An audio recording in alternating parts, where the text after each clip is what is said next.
Hello everyone and welcome back to AneurynPlays. My name is Aneurin and today we are going to be starting a whole new journey in the world of Monster Hunter Stories 3. This is a game that I have been looking forward to for a very, very long time. I have been so excited about this game coming out. Just in the visuals alone, just from what we've seen in the trailers so far, this game looks absolutely gorgeous. It builds on a lot of these really interesting mechanics that they implemented for the Monster Hunter Stories series.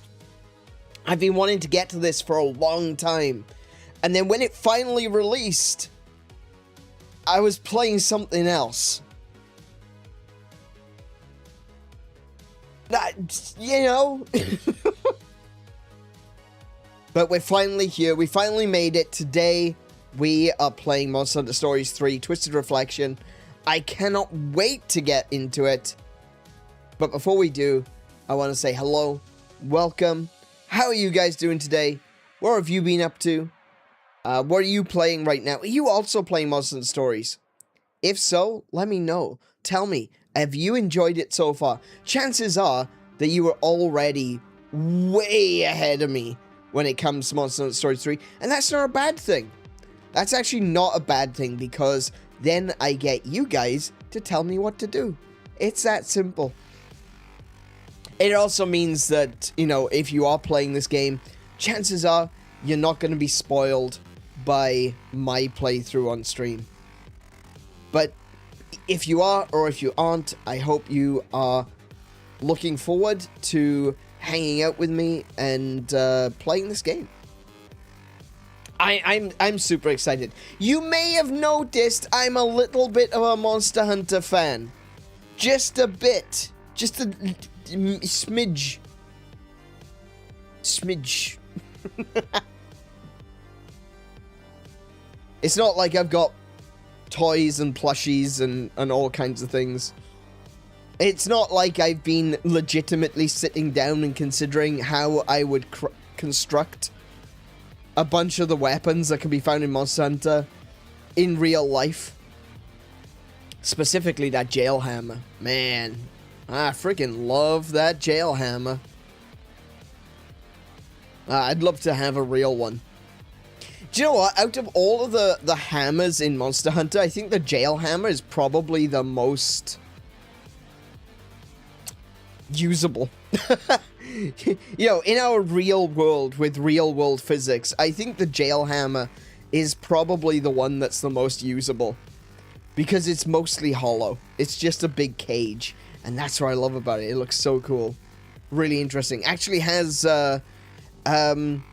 it's called a jail hammer. It's a cage, but inside it are bugs that cause paralysis, and that's how it inflicts paralysis. Is because there's little bugs in there that that when they bite and sting, is that they cause paralysis, and that's how that hammer works. It kind of makes sense when you think about it, you know.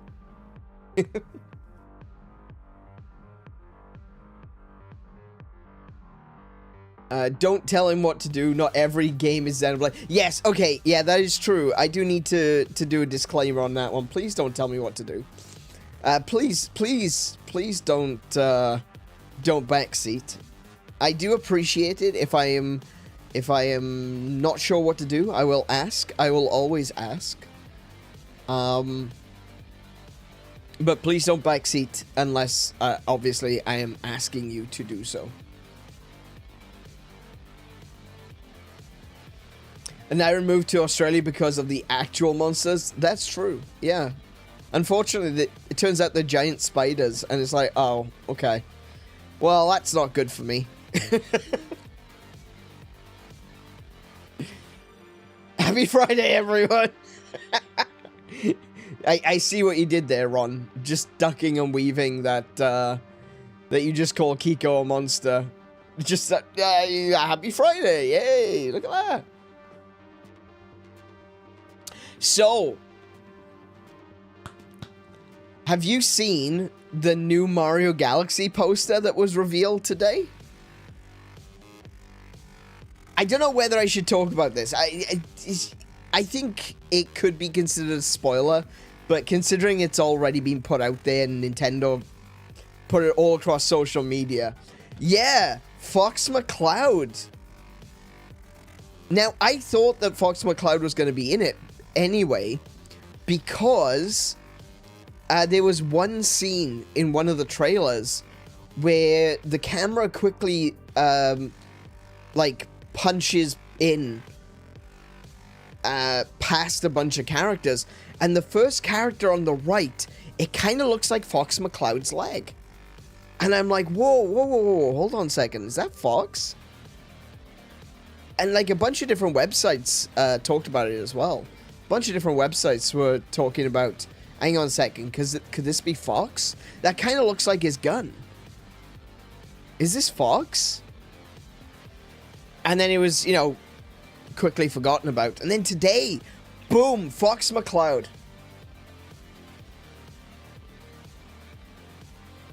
And I'm like, I can't believe this. Well, I can believe it, because I thought it was Fox in the trailer, but, you know.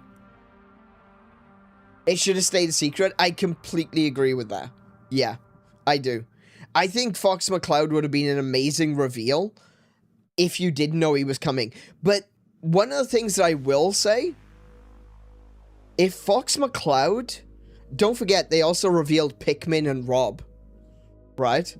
If 𝗦𝘂𝗶𝗁 is who they are revealing in one of the posters, what other characters are going to be in this? What characters are they keeping secret? Like, Fox is huge. That's a big one. I've been wanting a Fox... when it came to Nintendo movies, there are 3 movies that I wanted them to make. Obviously, Mario. That goes without saying. I've always been a little bit concerned about them making Legend of Zelda. Because I feel like the way that Legend of Zelda works is because of the way that the gameplay works in Legend of Zelda.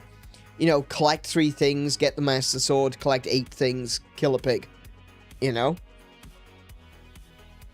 Go here, collect this isn't particularly good in terms of movies, you know? There's a great example of this is actually the final Star Wars movie. I can't remember what it was called. Was it like The Last Skywalker or something like that? I can't remember. Whatever the last one was. Because in that one, the majority of the plot was, we found this thing, okay, we need to go over there. And when you get over there, oh, we found this thing, now we need to go over there. Oh, Rise of Skywalker, thank you. You know, the plot was, we found a thing, we need to go over there. We go over there. We found a thing, we need to go over there. Okay, we go over there.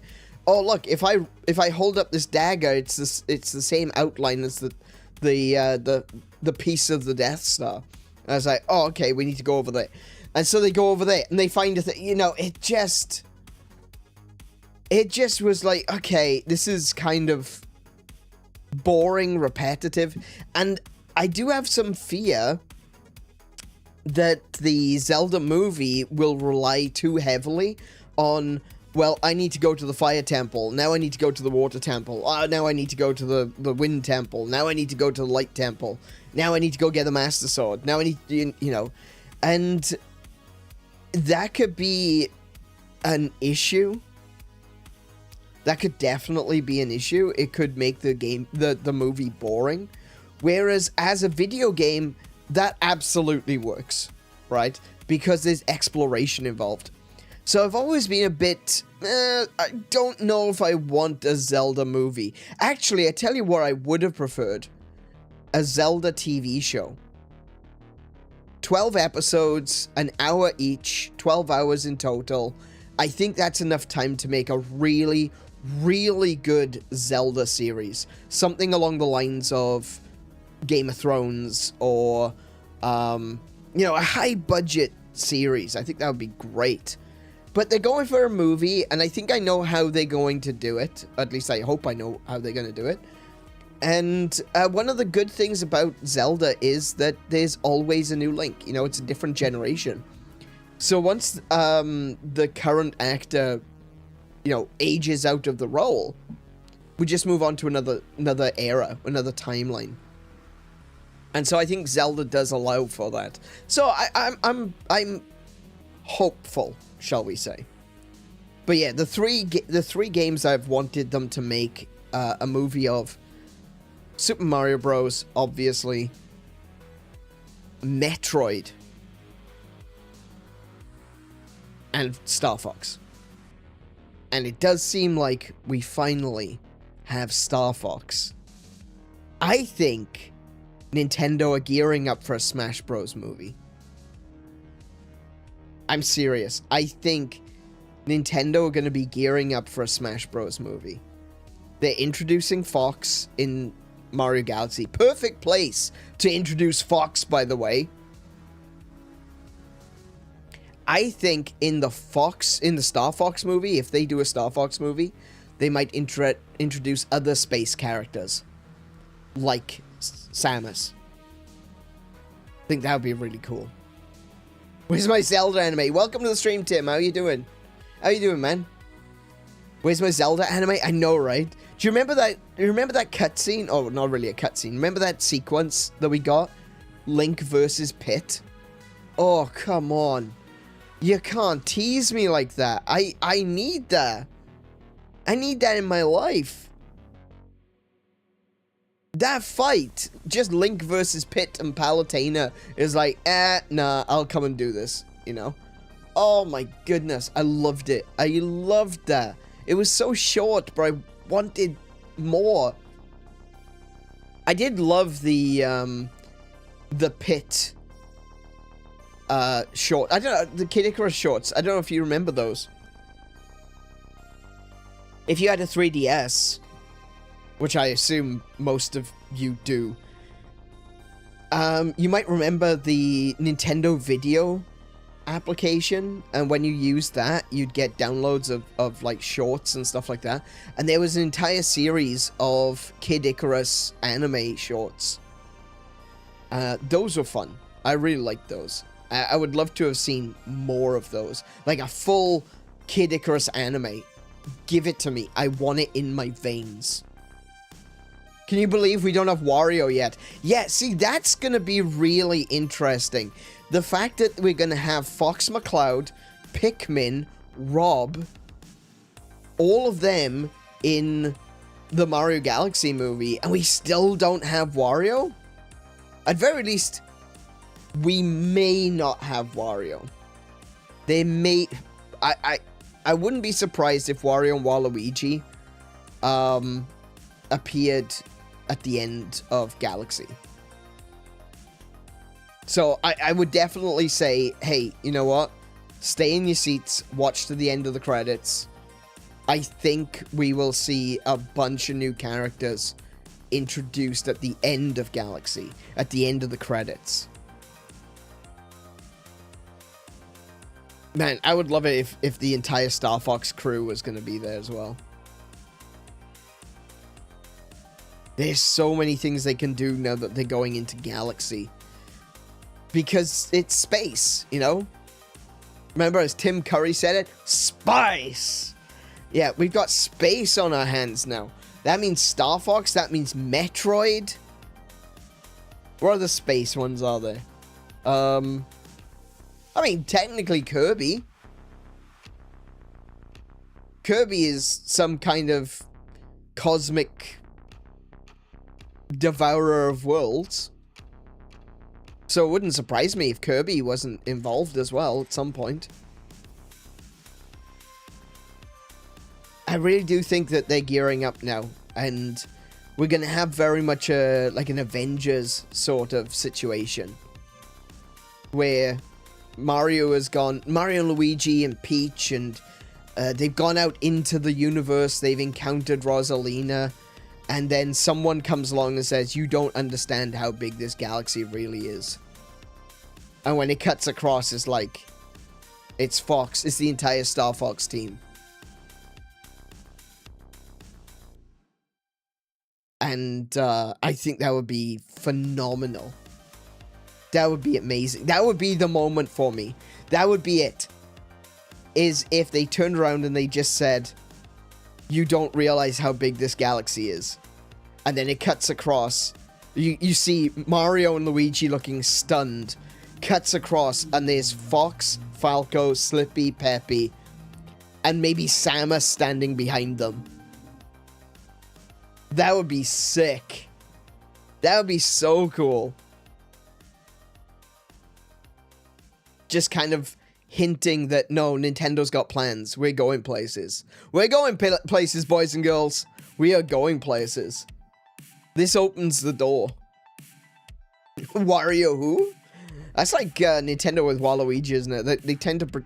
They like to pretend he doesn't exist sometimes. It's like, Waluigi? What the hell's a Waluigi? Imagine a Pokemon movie, a live-action Pokemon proper full-length feature. I mean, yeah, that is kind of like Detective Pikachu. Obviously, that was more limited in its scope because it was... obviously, it was around the plot of the Pikachu. But I like the Detective Pikachu movie. I thought that was really good. I think that some of the Pokemon looked a little bit weird, but it looked good. I think overall, I really enjoyed Detective Pikachu. I'm surprised they haven't gone back and done another one, though. That's the thing that really got me, is like, alright, they've done Detective Pikachu, so what's next? Nothing. We're about to get the second Mario movie and the third Sonic movie. And we've only had one live-action Pokemon. Are you for real?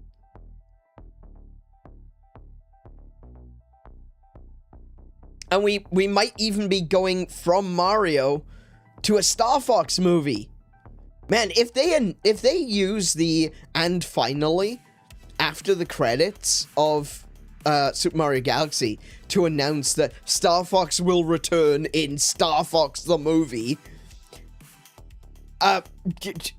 winner, absolute 100% winner of the year. There, done right now. There it is, winner. You know. But yeah. It's weird that they haven't done more Pokemon stuff. I like the original 90s Mario movie. I do too. I like it, but it's very different. It's a very different movie. And I know a lot of people give it, you know, I've seen a lot of people giving it shit, like, it's not a good film. It is a good film. It's just not a good Mario movie. It's a great movie, I would say. I think it addresses a lot of topics that Mario doesn't usually get into. Like, for example, it's basically a cyberpunk movie. Like, when you think about what is actually happening, it's a cyberpunk dystopia, but it's plumberpunk instead of cyberpunk. It fits in with a lot of the with a lot of the movies that were coming out at the time, you know? Movies like Blade Runner.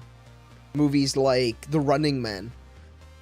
Can I name a third one with running in the title? Probably not, but Edge Runners. There we go. That one came out more recently. There we go. I got 3 with runner in the title. Amazing. But yeah, it definitely fits in with that. It's got that grungy, corpo totalitarian state, run by Bowser. And yeah, it's really interesting. Like, you take away that it's Mario, and there are definitely some goofy moments, don't get me wrong, but you take away that it's Mario, and suddenly it's kind of better, you know? It's a good film. I like the original Mario movie. I know a lot of people don't, but I do. I think I saw it for what it really was a long time ago. I enjoy it. I like Bob Hoskins as Mario. I thought that was excellent casting. I thought that was excellent casting. But yeah.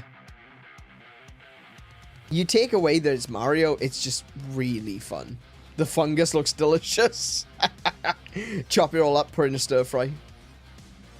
It'd be perfect. It'd be wonderful. Yeah. That'd be great. Yeah. Mushroom. An all mushroom stir fry. That'd be great. I tell you what, though. Speaking of, I do love the. I love the sequence. I still love the sequence with the bomb. You know, the wind it up and let it go, and it just walks across the road and everyone's panicking, and like for good reason. Obviously, it's a bomb, but like everyone's response to this tiny little clockwork bomb that's walking across the road. I for some reason that scene is stuck with me, and I absolutely love it. I do. It's a great moment. It is one of my top 10 movie moments of all time. Okay, maybe that's an exaggeration, but still. It'd be really interesting if they found some way to tie that into the new Mario universe. But I think Nintendo are mostly trying to be like, you know what, that probably didn't happen. I grew up on the American Mario cartoons. Same. Absolutely, same. I never saw the Japanese ones. I do know that they exist now. And I would love to watch them. But the American Mario cartoons, like Super Mario World, Super Mario Bros., the Super Mario Bros. Super Show with Lou Albano as Mario in the live action sequence. Man, that's another great example of amazing casting for the Mario Bros.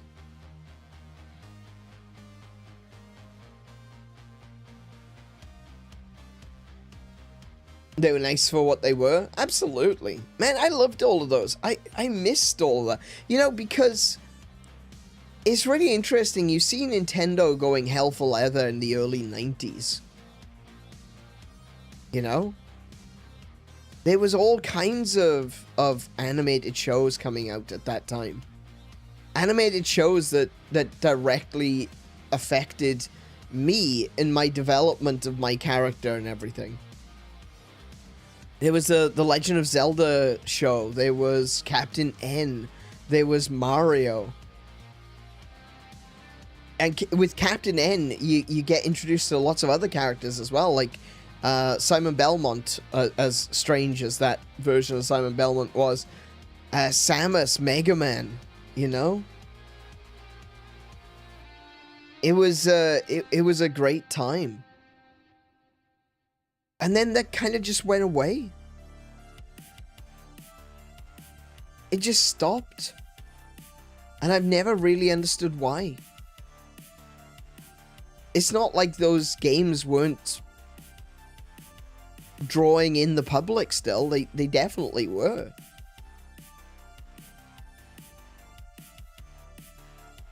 But it's just one of those things, isn't it? It's like it just stopped. What do we do? Hey Hellfire, welcome to the stream. How you doing?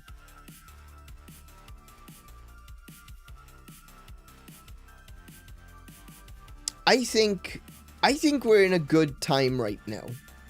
Right? I think we've got a lot of possibility ahead of us.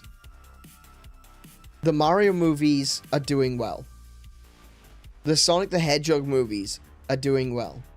There seems to be hints that there are more movies coming. Maybe a Star Fox movie.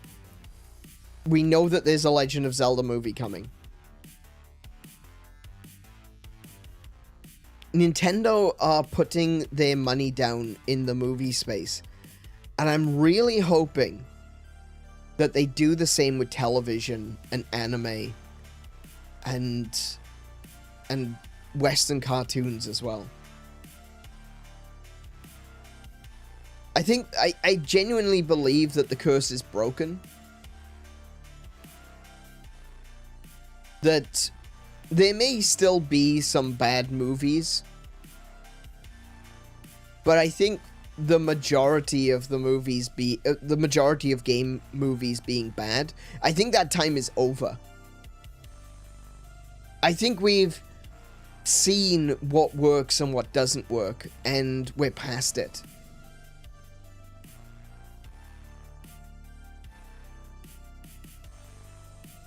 So I really do hope that we're gonna see lots more in our future. Hopefully we'll get F-Zero. F-Zero would be a great anime. They've already had an F-Zero anime, but I'm just saying, an F-Zero anime, a new F-Zero anime would be great. I would love to see a Monster Hunter anime, not Monster Hunter Stories. Honestly, I thought Ride On was kind of lame, and the animation just felt really weird because it was using like 3D models, but it was low frame rate. Like it was like 15 or something FPS, which they do that so that it feels more like an anime. But anime doesn't have as much movement as a 3D animated show.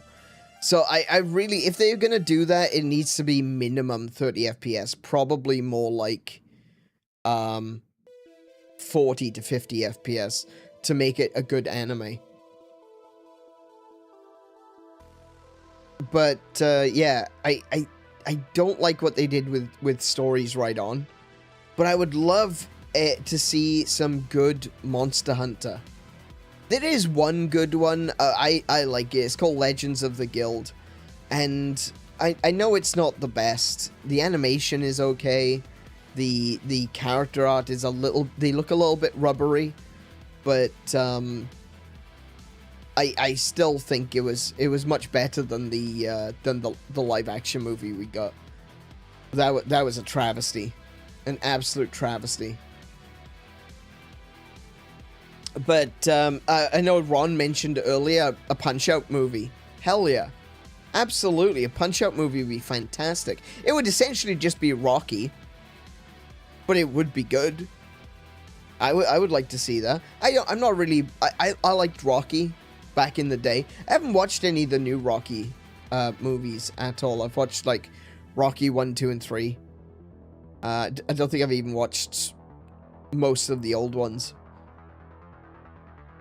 I'm not really big into boxing. I don't like boxing. I don't really watch boxing or boxing movies.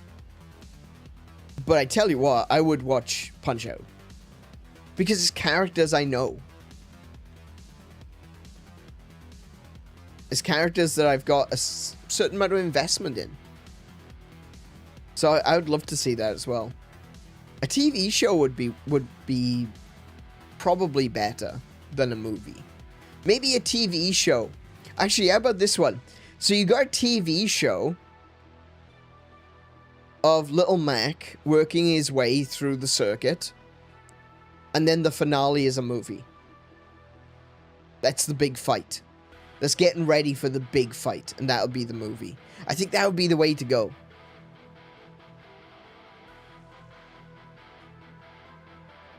That'd be really cool. Did you talk about Nintendo cutting down production? No. What's this about Nintendo cutting down production? Hang on a minute. Nintendo cutting production.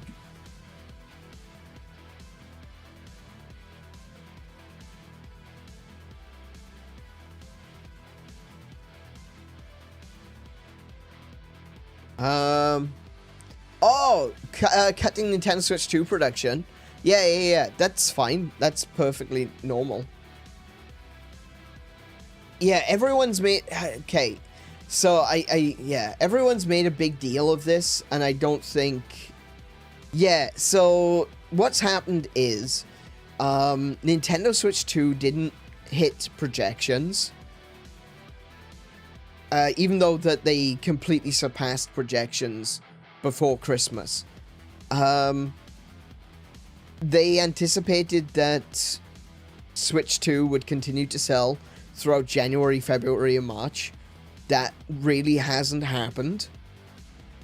And they're starting to pull back on production of Switch 2 consoles. Which is perfectly reasonable. I think everyone... there's a lot of people out there that I would say just straight up don't listen to, because they're making a big deal of this. Like, they're turning it into something like, oh, Nintendo's in trouble, or they're gonna go bankrupt. Like, I've literally seen this. Seen people saying this. Nintendo are not going bankrupt. The Switch is not behind on sales.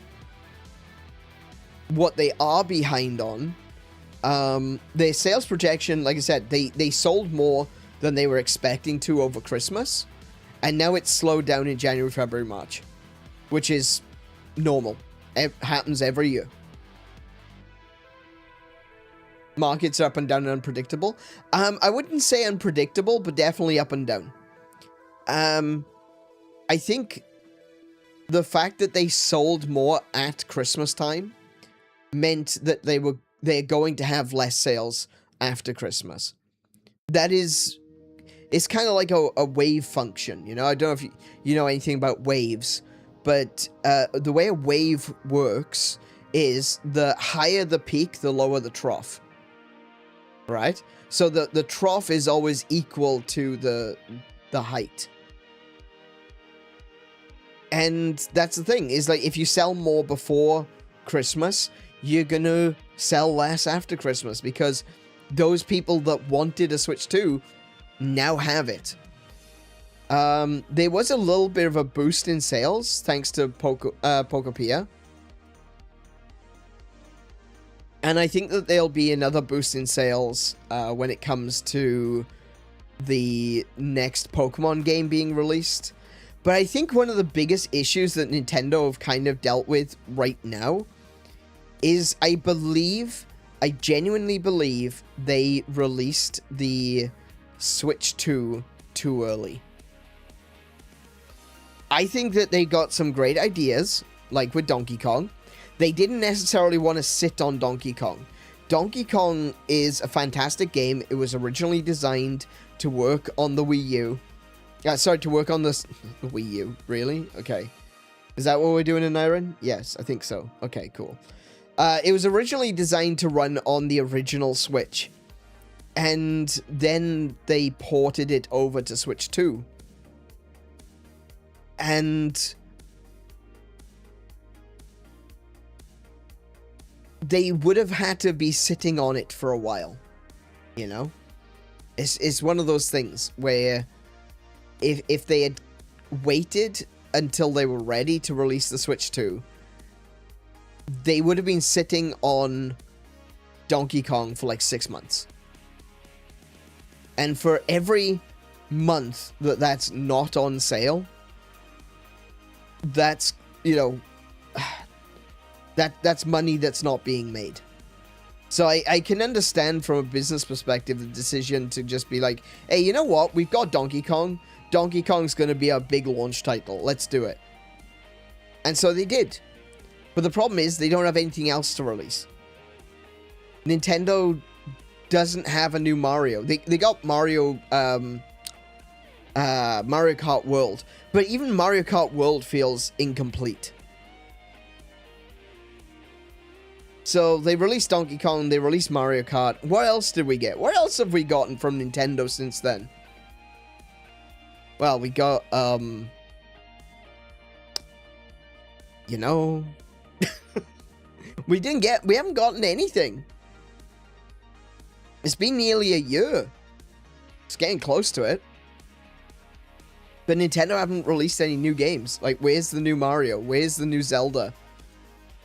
Where's a new Kirby? Where's literally anything?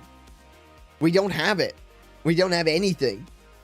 We got Donkey Kong, we got Mario Kart. And then a bunch of Pokemon stuff, I guess. a bunch of updates. We did get, oh no, even Xenoblade Chronicles X Definitive Edition was a Switch 1 title.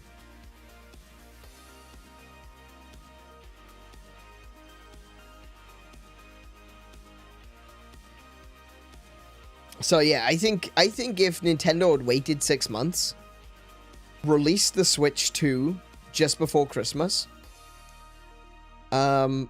released Donkey Kong and Mario Kart,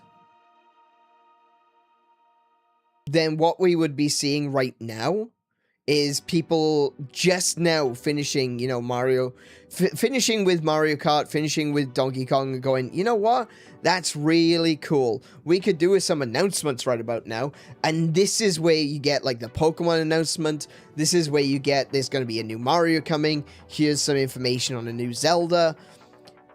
And I think that's going to be coming. I thought that was going to be happening this month. But, you know, so far we've got nothing. But if we do get it, if we do get some information, now would be a perfect time to do it. But instead, it's been nearly a year without anything. Oh, we did get a Mario Tennis, didn't we? That's right. There was a Mario Tennis.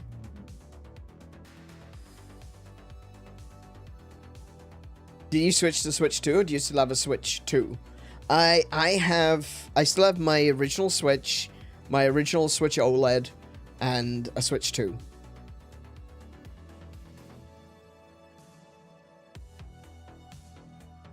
I don't get rid of any of my consoles. Oh, we did get Metroid. That's right. We got Metroid Prime 4, which a lot of people have said was a disappointment. So, you know, I mean, to be fair, I think Metroid Prime 4, I was excited for it. I haven't played it. You know, I was really excited for Metroid Prime 4, but I haven't played it. And I think one of the biggest issues with what they did with Metroid Prime 4 is that they released Metroid Prime Definitive Edition. They haven't done Prime 2 or 3. So anyone who played Metroid Prime is sitting there going, so Echoes and Corruption anytime soon? No, we're jumping straight to Metroid Prime 4? Yeah, okay. And then there's people like me, and I'm sitting here going, yeah, I'll play it eventually. When the other 2 games come out. Hey, Kay, welcome to the stream. How you doing today? No, you haven't missed it. You haven't missed it yet. We're talking about Nintendo and their lack of games at the moment. It's a little bit disappointing, I gotta be honest. I don't feel rewarded for buying a Switch 2. There are games that I enjoy. There are games that I like. I already have quite a few Switch 2 games. But they're all games I could play on Xbox or PC. You know? I don't feel rewarded for being an early adopter. With the 3DS, they realized that they didn't have enough games on the 3DS, and so they did an early adopters program. Now, will Nintendo do that in big 2026? Probably not, because the guy that's currently in charge of Nintendo is very much a businessman. He's very much a definitely more of a money guy rather than a creative. And I think that's one of the biggest issues that we currently are dealing with modern Nintendo, is that we, for the first time, we have a genuine businessman in charge. For the first time in a long time. Right? Obviously, way back in the day, prior to Iwata, we had businessmen in charge. But from Iwata onwards, we had creatives in charge. And maybe that's why the business wasn't doing so well. But guess what? It was really fun during that era. The Wii, the Wii U, the 3DS. Say what you like about the Wii U. I don't care. I think the Wii U is fantastic. It wasn't the most powerful system on the shelf, but it was a great system. It was really fun. The asymmetric gameplay was something unique that no other console could really do. And it's something that I've always appreciated, this concept of asymmetric gameplay. I previously have had this idea in mind for like a Justice League video game. And the way you play it is the villain plays an RTS. Right? So say now you play as the villain, and you've got like a timer cycle, and you're collecting resources, and you're sending criminals out to steal things, and you get more resources, and you spend those resources to hire supervillains. And the supervillains go out into the city and cause havoc. Whereas on the hero side, you've got like 3 players. Each of them have chosen a different superhero from the Justice League. And they've got to go through, prevent crimes, defeat supervillains, figure out where your base of operations is in the city, and then stop you. And like, so I've had this idea in mind for decades, right? And I've always thought it can't be done. It can't be done. You can't do a game like that. Not on console, at least. And then the Wii U came along, I was like, oh my goodness, they could absolutely do my Justice League idea on the Wii U. And that would be awesome. But obviously, it's my idea, and no one's ever heard of it. No one's ever going to hear about it, except for you guys. And so it's never going to get made.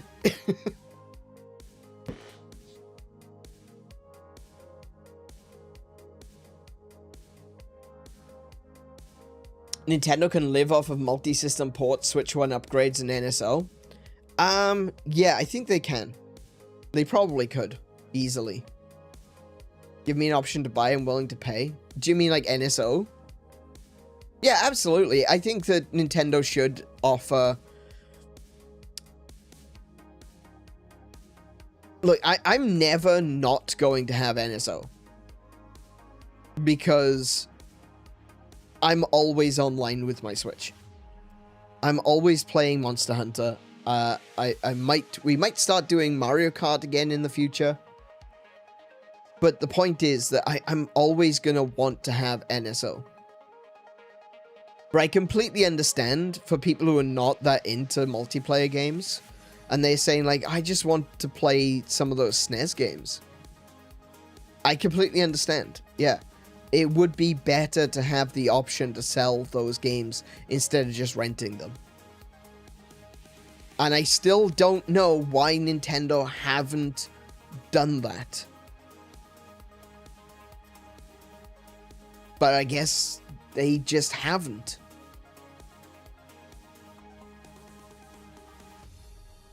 I can tell you one thing. The NSO virtual consoles, they're not a draw.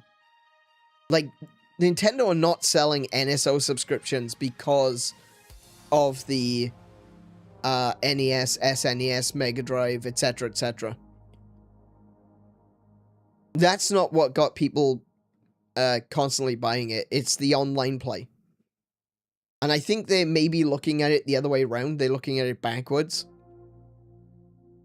They're thinking to themselves, oh yeah, the SNES and the NES and everything like that, that's what's appealing to the online system. It's the fact that you've got us held to ransom. We can't play multiplayer games unless we buy the NSO. That's the reason that we've got an NSO. The NES, SNES, Mega Drive, etc. games, those are a nice bonus. Don't get me wrong. I like them. I like having that option. But that's the bonus. That's not the sale. And I think even if those games were being sold on the eShop, I would still be buying NSO. Because I play multiplayer games. I don't think Nintendo really I don't think they really know what they're doing right now with a lot of this stuff. A lot of their decisions, a lot of the things that they're doing is very un-Nintendo, to be fair. The Nintendo that we grew up with, the Nintendo that we have known for the past 20 years is gone.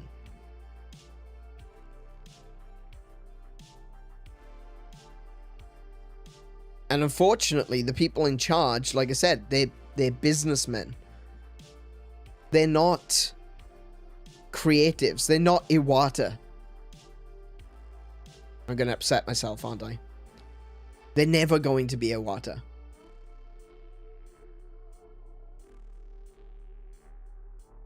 We lost him way too soon.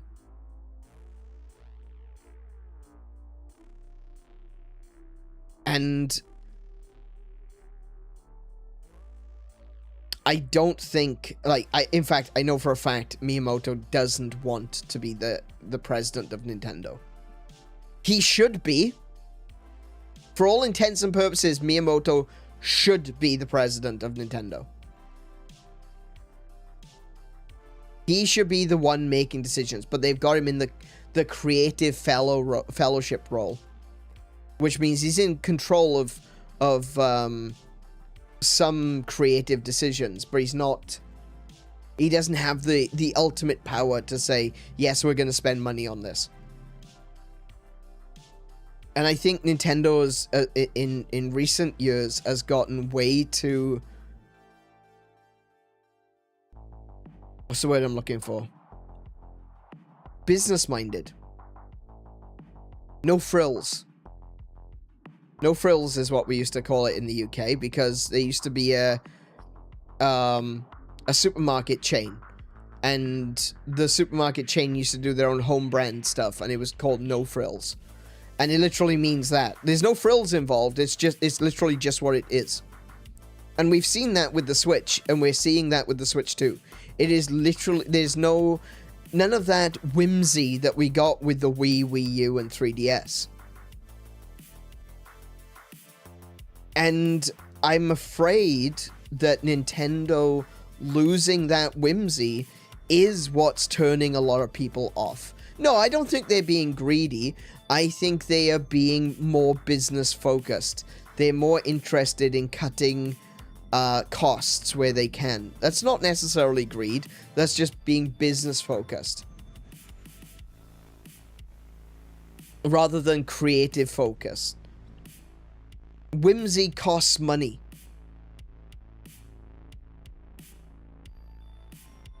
The whimsy all got spent on a talking plastic flower. Yeah, so they're doing stuff like toys and such. And I kind of like what they're doing with the toys.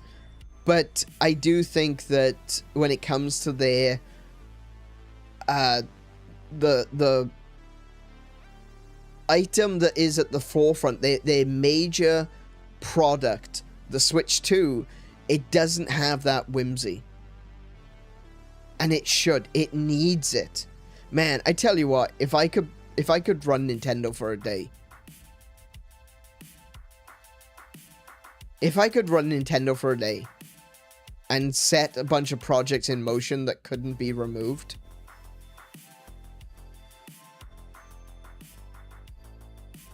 I know most of you guys would vote for me, right? I know that's true, because we've had this conversation before.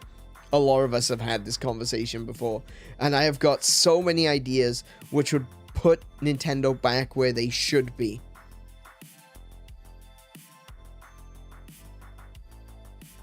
Is it going to cost a little bit of money? Yes.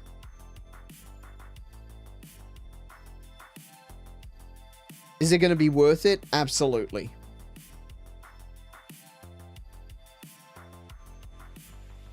Kay and I sold NSO to our colleague on Nintendo's behalf because we pointed out the virtual consoles, and her nostalgic little heart got very excited. Okay, fair enough. Alright, well, I'm sure there are some people that are okay with it.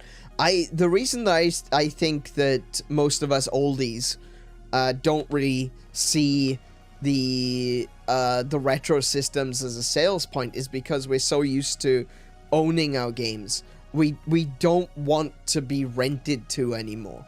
you know? I think a lot of us have realized that it's not a positive. There are some positives to streaming and rental services and stuff like that, but a lot of us just want to own our games. I'm definitely one of those. That's why I've gone back to buying classic games. That's why I've gone back to buying cartridges. Because if I want to play an N64 game, if I want to play an SNES game, or even an NES game, I would much rather just own the cartridge and plug it in and away with it than doing the whole rental stuff.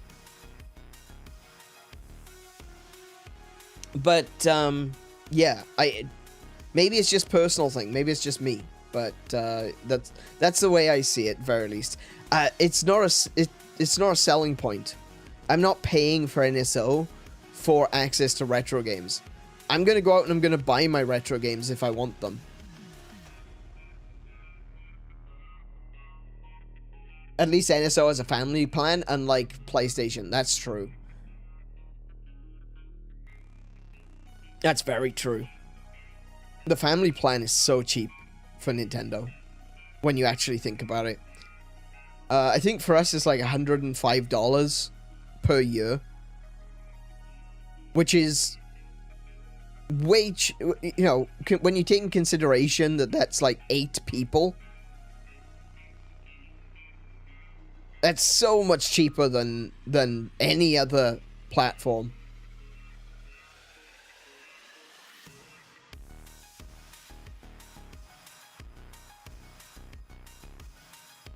Imagine a company deliberately taking down their own product. I don't think it's like they're deliberately taking down their own product. I don't think they're trying to destroy themselves, but they're not doing the things that they should.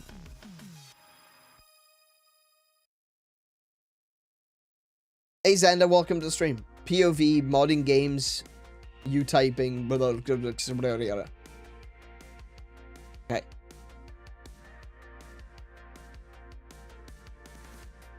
I understand. Yeah, the per person value is absolutely phenomenal, honestly. When you take into consideration, like, I've done the PlayStation Network stuff, and they always say, like, oh, but if you got PlayStation Network, you can use, you know, you got this, these games are for free. I think I played 2. I had the PlayStation Network for like 3 years. And I think I played a grand total of 2 games that I got for free. 2. I can't even remember the second one.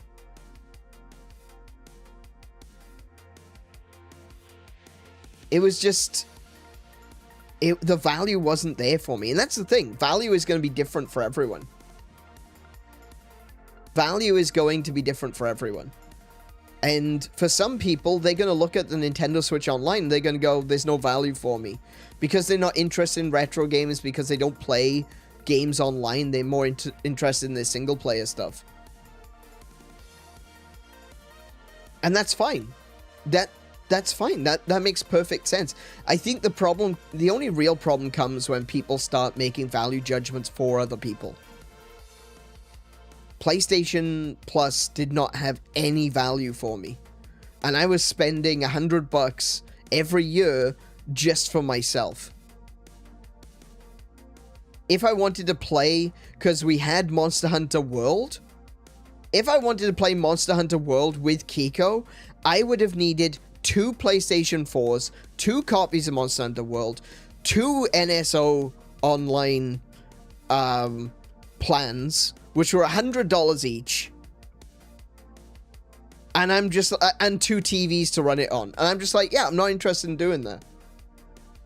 And I ended up skipping the entirety of Monster Hunter World because I just didn't want that. That isn't what I wanted. I didn't need to be spending money on 2 PlayStation 4s and 2 online subscriptions, $200 a year, just to be able to have me and Kiko play together. That's insane.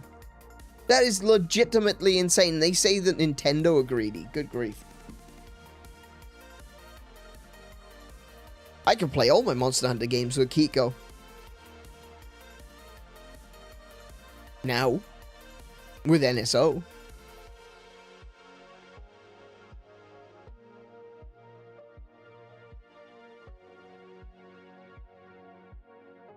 US Game Pass is going up in price again. Oh, really? EU won't be far behind. No, definitely not. No, they won't be far behind at all. Yeah, I'm not into the whole PlayStation ecosystem, honestly. I think the Nintendo ecosystem is way less greedy than people like to make it out to be. And I think that's because a lot of people only see it from the perspective of, I'm only paying for myself. And when you look at that, when you look at what you get in the PlayStation, the PSN, and Game Pass and stuff like that, you can look at, well, maybe not Game Pass anymore. Definitely not Game Pass anymore. When you look at PSN, you can look at that and you say, hey, you know what? You get a lot more for your buck with PSN than you do with Nintendo. And it's like, okay, I can kind of see that. There's definitely a value argument there. But once you go above a single person, yourself and your significant other, wife, girlfriend, boyfriend, husband, whatever, when you include kids, when you include friends, the PlayStation value completely fizzles up. It's gone. It doesn't exist. Especially if you got two people in the same household that want to experience that. Two people who want to play together in a video game. And a lot of these video games don't have couch co-op. The value completely fizzles. Nintendo positions the Switch and the Switch 2 as a personal device. Yes, you could put it on the big telly in the living room.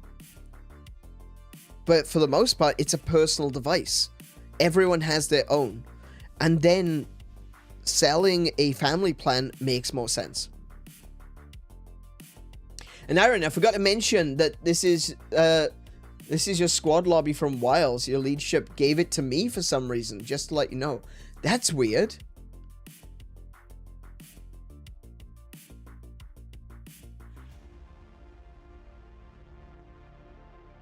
I think I could have sworn I'd logged on.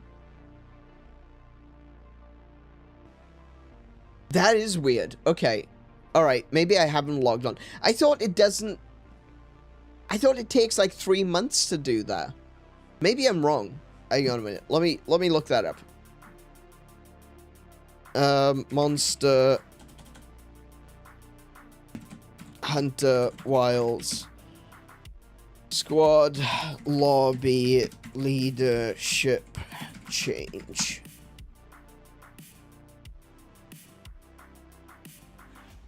Oh, if they're inactive for 30 days? Oh, damn, that's a problem, because we only play Wilds once a month now.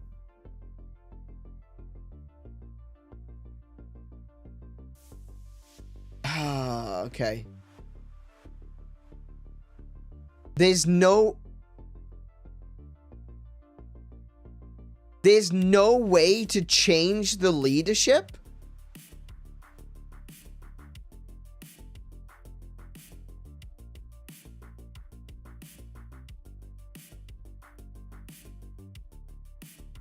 We can't fix that. Yeah, so if you're not logged in for 30 days, it automatically shifts leadership to someone else. But then there's no way to manually change the leadership.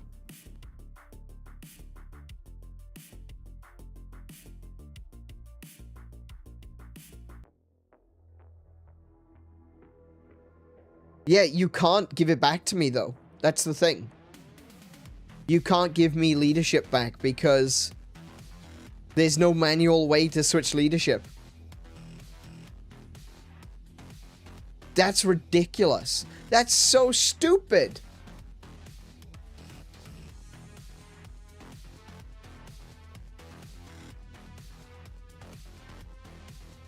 What might work is, if I log in and you leave the squad, then it should shift it back to me. You can? Oh, okay. Hang on. Because I just looked it up and it says that you can't.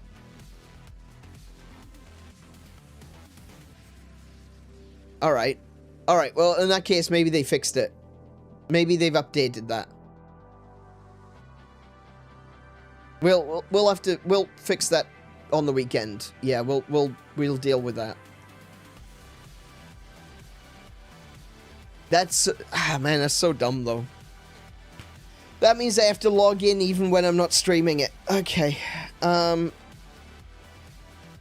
think I've made my position clear when it comes to Monster Hunter. I'm looking forward to Monster Hunter Wilds getting the ultimate update. I have no idea what it's going to be. But when it does actually land, I think I'm going to be enjoying Wilds more because there's going to be more monsters to hunt. There's going to be more things to do and discover. And I'm looking forward to that. But at this point in time, I'm just not finding as much enjoyment in Monster Hunter Wilds as I would like. And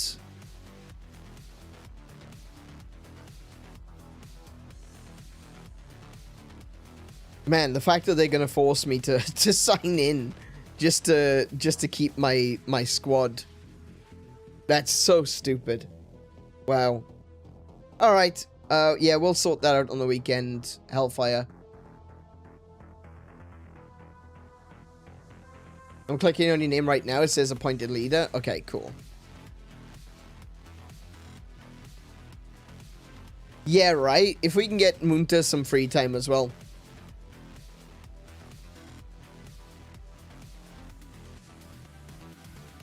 Just need to find the right time to do it.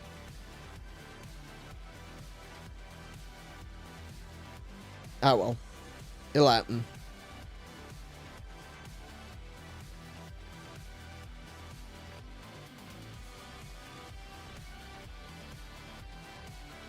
It'll happen when it happens, I guess. We also went more than 30 days without logging in when we were moving and didn't lose the squad lobby. That's true. I'd forgotten about that. Yeah, probably. Well, time to get him fired. Absolutely. I'm going to call up his place of work and I'm going to tell him that he was racist on the phone. And then Munto will lose his job and then he can finally play some Monster Hunter with us. Was it you who just talked about Discord getting hacked? No, I haven't mentioned that.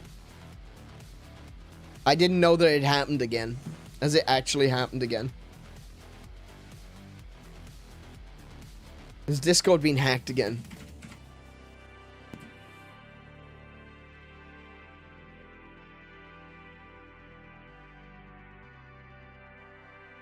I know that there was a,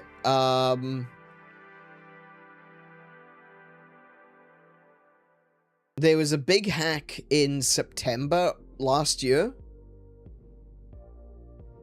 And a couple of, not a couple of weeks ago, about a month ago now, there was a lot of people saying that Discord had gotten hacked again, but Discord have not confirmed that.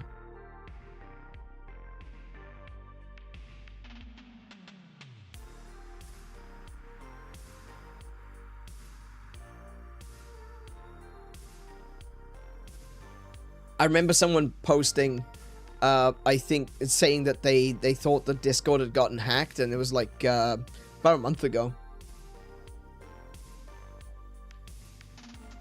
But it's gone, you know. No one's talking about it now, so whether or not it actually happened, I don't know. About info leaks? Yeah, so that the big info leak that Discord did was last year. That was in September. Do you have a stream chat? You're talking in it, Xander. What do you mean? Explain.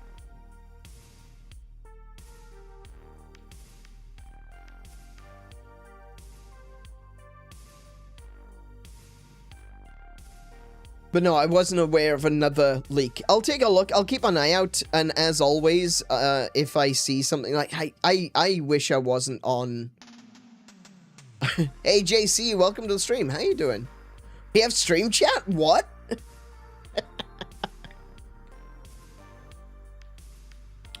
Stream chat from your Steam community. Actually, I don't. I've never done any streaming through Steam. It is something that I've kind of thought about. But I don't know if you can stream games that aren't from Steam.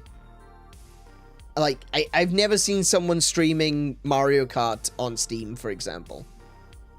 So, it's not something that I've really done anything with. Oh, Steam chat. Sorry. Oh, dude, I'm so sorry.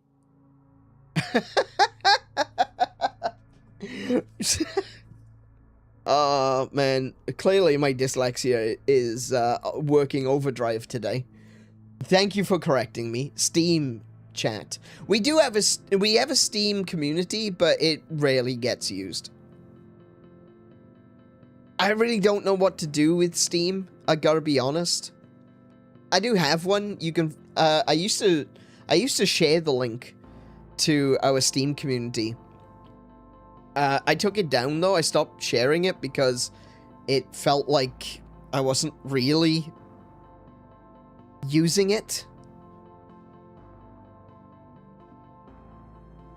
But yeah.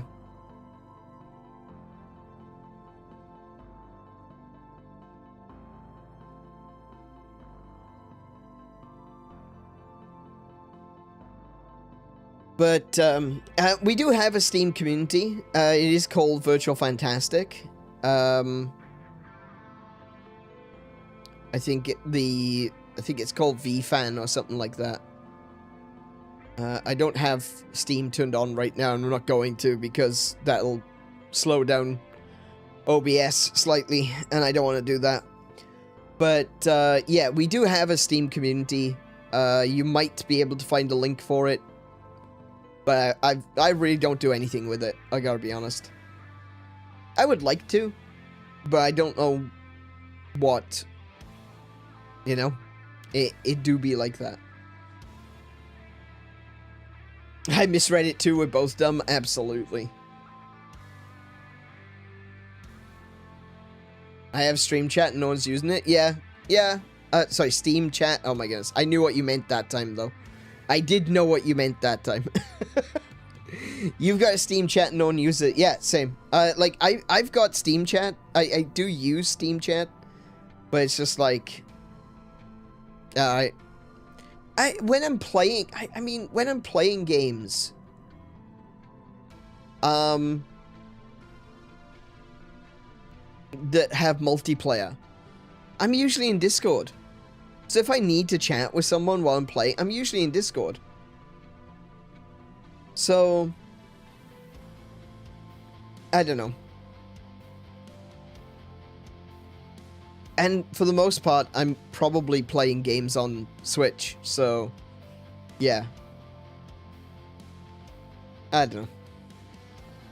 Steam is purely the market from which I purchase games, and that is all. Yeah, exactly. That's pretty much how I feel. I tried to do a community thing, but like no one really uses it. It's a nice feature to have, but you know, it's not being used. I don't know what to do.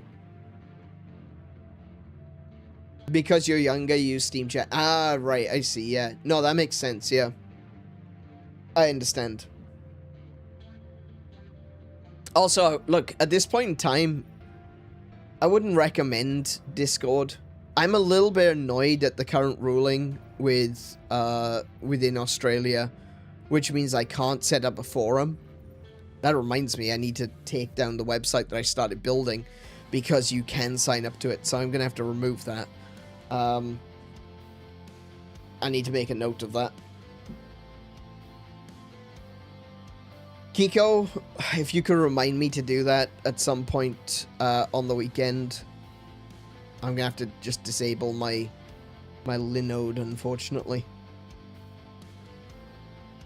But yeah, there's currently a ruling that happened within Australia that unless you've got some means of verifying someone's age, you can't host a website that allows people to sign up.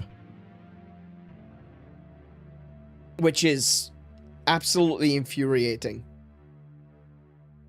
One of the big plans that I had for the Aneurin 3.0 update.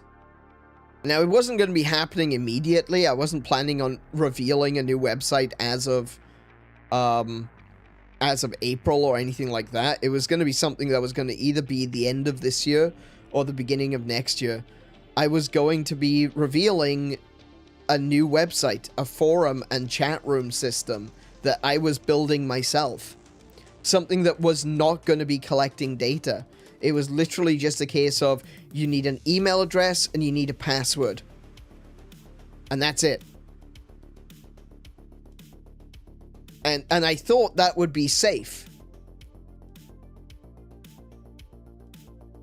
I thought that was going to be safe.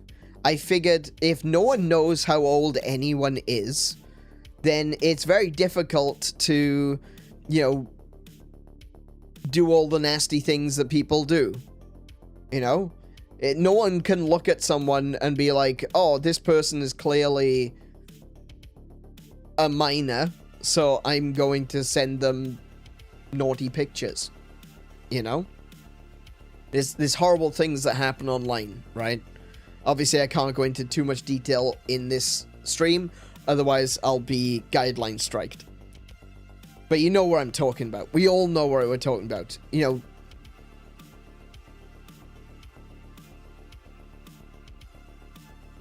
And I figured, you know, it would be safer. It would be safer because there was no details, there were no credit cards, there was no documents being registered. There's, you know, I just figured this would be the safest thing in the world because literally no one would know who anyone else was unless they provided information of their own accord. None of that information was going to be required to sign up. I wanted it to be a safe place. Obviously, I wanted to keep a check on to make sure that no one was doing anything shady. And I was going to probably not include a DM system. Specifically for that reason. And now I can't do that. Now I can't do that. It's illegal for me to do that.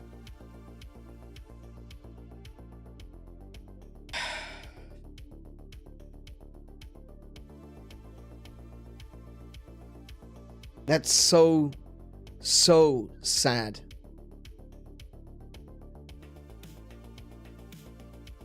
Yeah, no worries, Zenda.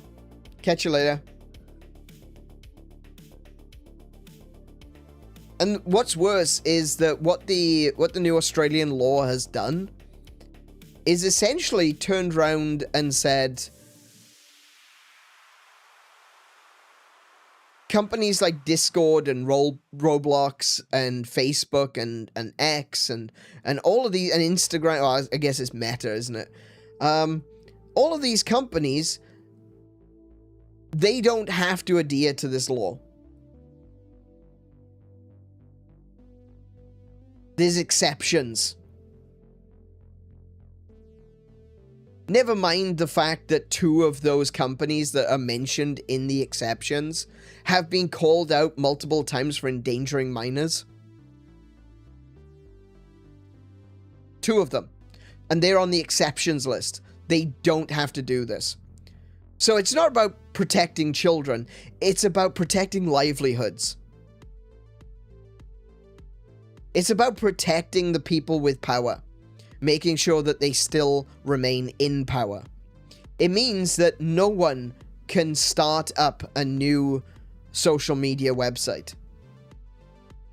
Facebook is now institutionally protected from competition. That's where we stand. That's where we stand in big 2026. Facebook, Twitter, Roblox, Discord are institutionally protected under the law. That's not the intention of the law. Not the stated intention of the law. But that is the result of the law. The law prevents people like me from starting their own website, their own social media site, their own community site. The only way that I would be allowed to start my own community website would be if I was cooperating with a third party that would be checking identification to make sure people are the age that they say they are. And I can't do that because that costs tens of thousands of dollars every year. Literally thousands and thousands of dollars every month to be a part of one of these services. It means that it is completely unobtainable for regular Joes that just want to create a community for their YouTube channel, for their website, for their thing. Whatever it is that they are selling. Whatever it is that they are producing. Whatever service or entertainment that they provide. They cannot build a website which allows people to sign up unless they spend tens of thousands of dollars every year to get everyone's date of birth validated.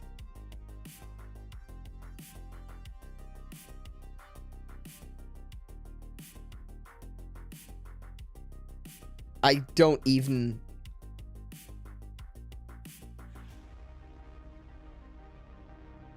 don't even. I just don't even. Companies that have actually been called out for endangering minors are on an exceptions list, though. I can't create a community. I legally cannot create a community for all of us to just hang out and chat. But different websites that are being called out for child endangerment are on an exceptions list. I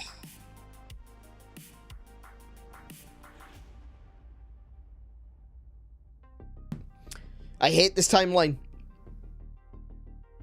I want to go back to the 90s. I want to go back to the 90s. Can we please just go back to the 90s? Can I just live forever in the 90s? Like, from 1990 to 1999, and then when it ticks over to 2000, I just go back to 1990. Can we do that? That sounds like fun. That sounds like a good time for me. It sounds like a time where I could actually afford to own property. Sure, YouTube didn't exist yet, but oh, give me a chance. I would build YouTube myself. A groundhog decade, absolutely. I just want that for the rest of my life. The 90s, forever. All the best stuff was already out by then. All the best movies were done by the year 2000. Except for maybe... well, no, The Matrix came out in 99. Sure, we didn't have the new Sonic movies and the new Mario movies, but that's fine. I was quite content with just playing the games back then. You need early 2000s at least. I need my gay fanfic. You can write your own. Just make your own gay fanfic. Make it even gayer. Make it super gay instead. Include 2000. We need that millennium celebration. It was still 90s then, until some buildings got hit. That's true, yeah. Man, that was the moment that the timeline changed. That was it right there.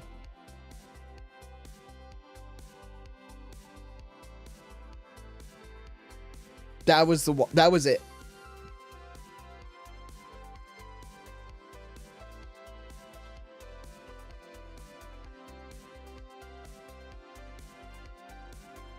I come back from the restroom to hear what now? We're trying to figure out when exactly the timeline shifted into this dystopian hellhole that we now have. Oh. Sorry, my German ship girls are yelling at me.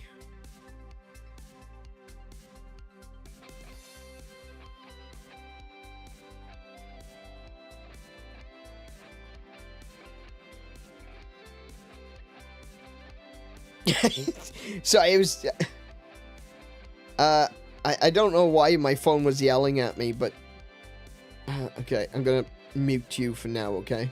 There we go. Is this the worst decade?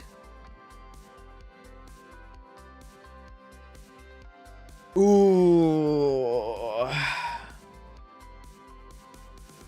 He's not Godzilla Jr. anymore. He's full-on Godzilla now.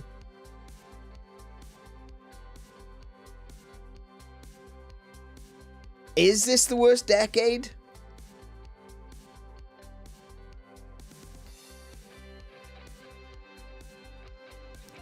I think so. Yeah.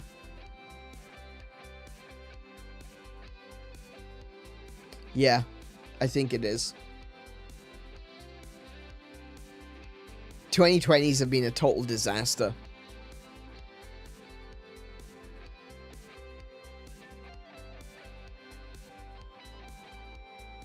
There's been some good things. Stuff that I don't really want to talk about on the stream because it does get into the realms of politics. But there's been some good things. There's definitely... Recently, there's been some good things.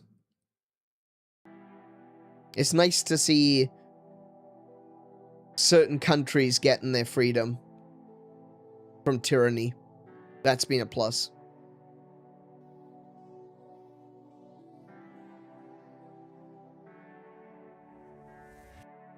But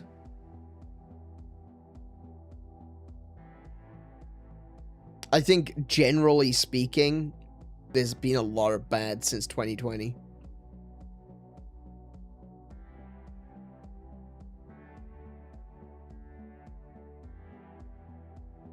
Yeah.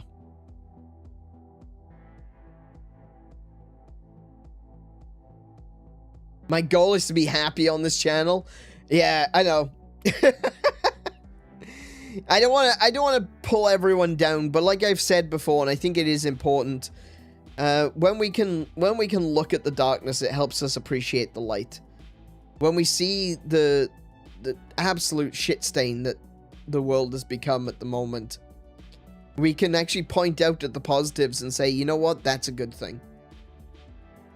It's difficult to do sometimes. It's hard. I don't want this channel to be dour. But it does help us to see the light when it happens. It does help us to see the positives when they occur. So I don't want to hide my head in the sand and pretend like bad things aren't happening and pretend like everything's okay. It's not. Things aren't okay. But there's still some light. Remember the lyrics. Though darkness falls, still the stars find a way. Never forget those lyrics. Never forget that song. Fear not this night.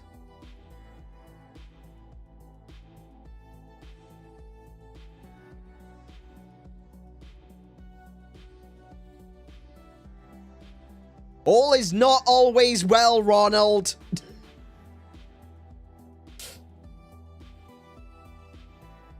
The great contentment. That's a really interesting phrase. That is a really interesting phrase. It's actually a terrifying phrase. Like, genuinely. That is terrifying. The Great Contentment. Wow.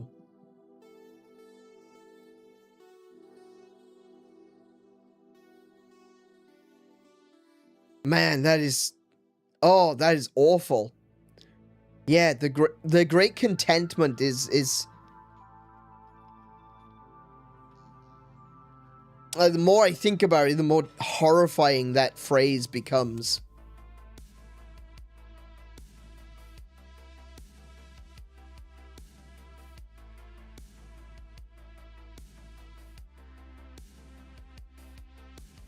Ooh. Everyone's content, but nobody's happy.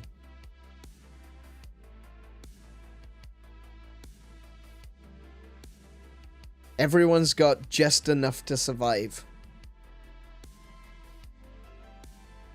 Yikes. I would do that. I would say that. You know, in the past we had the Great Depression. In 2020s we have the in the 1920s we had the Great Depression. In the 2020s we've got the Great Contentment.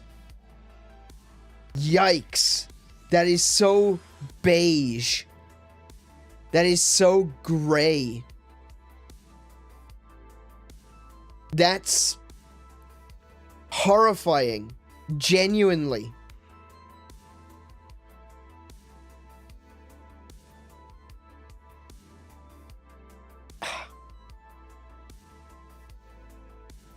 Ronald's gone ahead and said something now that that is going to define this generation. At very least for me. This decade. The 2020s. The Great Contentment. That is so accurate. I used to call 2020 the year the Earth stood still and the crisis on actual Earth. Yes. But it's turned into a decade, isn't it? Man. So, anyway.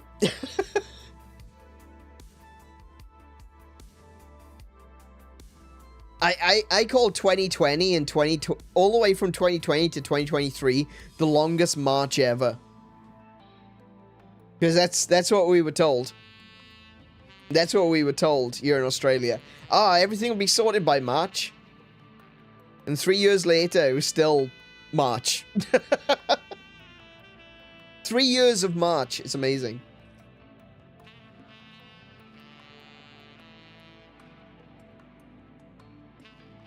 Happy Ides of March. Yeah.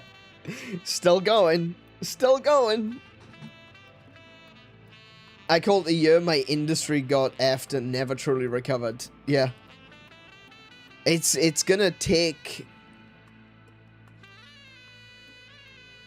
I think one of the biggest issues with shipping right now is the only way that shipping is going to improve is with an influx of new companies. But no one can really afford to start a shipping company. Because everything is so screwed up in that industry. Yeah. Everything is so screwed up in this industry that it's going to cost way too much. And it's not even necessarily going to be profitable. But people need to do it just to get the industry out of hell. People need to sacrifice money to get the industry out of the hell it's currently in. And no one's willing to do that. No one wants to build a shipping company in 2026 when it's definitely going to fail in 12 months just to help out the industry at large. And that's the thing. This is the most annoying thing is that I do think that the situation in the Persian Gulf is going to improve. But, and I think it's going to it's going to normalize in a better position than when it was previously. On account of the fact that less pirates in the area. But it's going to take a while before that happens. Enough work talk for me. Yeah, absolutely. Yeah.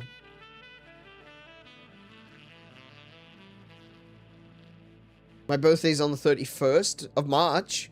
That's a Tumblr high holy day. Really? What happened on March 31st on Tumblr? Also, happy birthday, Ronald. We'll probably be able to... What day is the 31st? Tuesday. Okay, we'll be live on Tuesday, so I can say happy birthday to you on Tuesday. Oh, March 15th? What happens on March 15th? The stabbing of Caesar.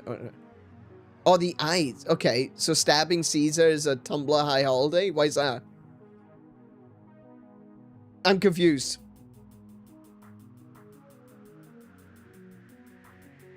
This could just be a joke, and it's gone whoosh straight over my head. But just because. Okay.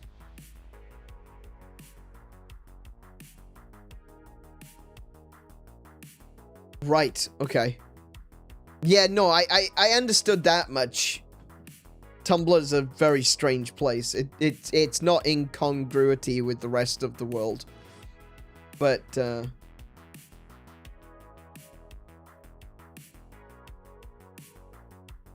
Nipsey Hussle and Selena are two American musicians who were killed on my birthday. The first WrestleMania was also March 31st. Oh, yeah. Big meme day, lots of fun. Okay. Fair enough, then. Fiscal years do end on March 31st. A lot of fiscal years ends March 31st. That's true. Yeah. That's true. Not everywhere, but some of them, some places do, yeah. I think in Japan, it's actually January to January. Which is kind of weird. But yeah. It's just meme stuff, lots of stabbing, cakes, and knives shaped like cookies. Oh, okay. Yeah, okay, Tumblr's weird. It's official.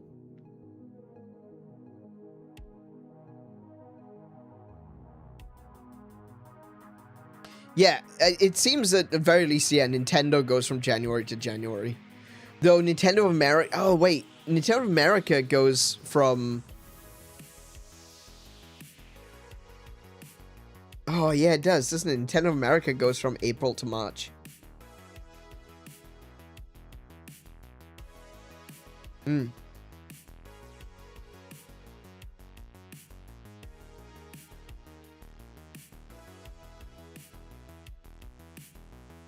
Yeah, I'm pretty sure I've read somewhere that in Japan it's January to January, so they always count the previous January in the following year. I might be wrong about that. I may be misunderstanding, but if I remember correctly, it does go from January to January, and it includes both Januaries. So yeah.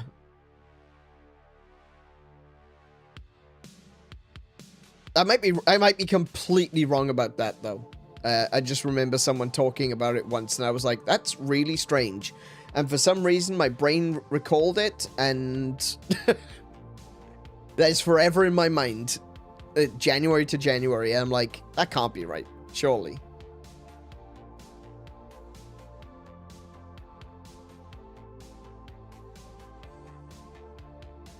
Work does the calendar year for the fiscal year, thanks to HQ being in Netherlands. Ah, yeah, it's some places in Europe. It's the calendar year. Japan's fiscal year ends in April. Oh, okay. Maybe it was a specific business then that they were referring to. I could understand it as being a specific business that was going January to January. But I remember someone talking about it, and I was like, excuse me, what? You include both Januaries? Like January 2020 to January 2021? You include both Januaries. Alright, that's weird. It might have been a specific industry, I don't know. Anyway. How about we jump on into Monster Hunter Stories? I've been waiting for this for a long time, and you lot have kept me talking for an hour and a half. How dare you? How dare you?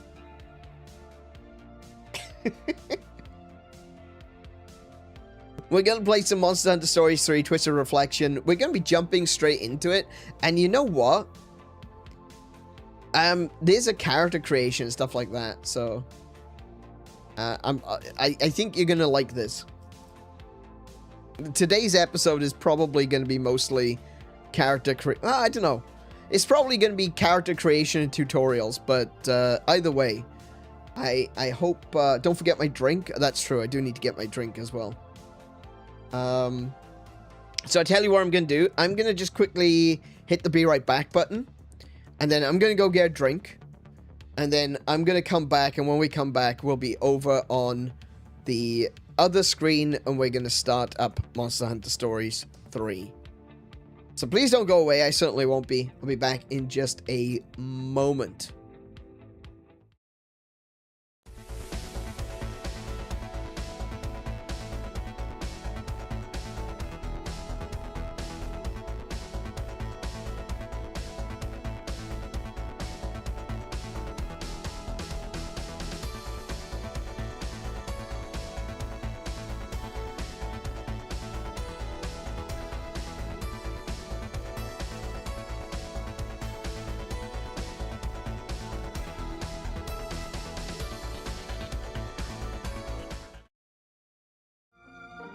Welcome back. See, I told you it would be short. It was very, very short. I just went over to the door and back. That's all. But we're here. And we're playing Monster Hunter Stories 3. And I can't wait. I am so excited for this. I need to turn the volume up in my headset so I can actually hear the game.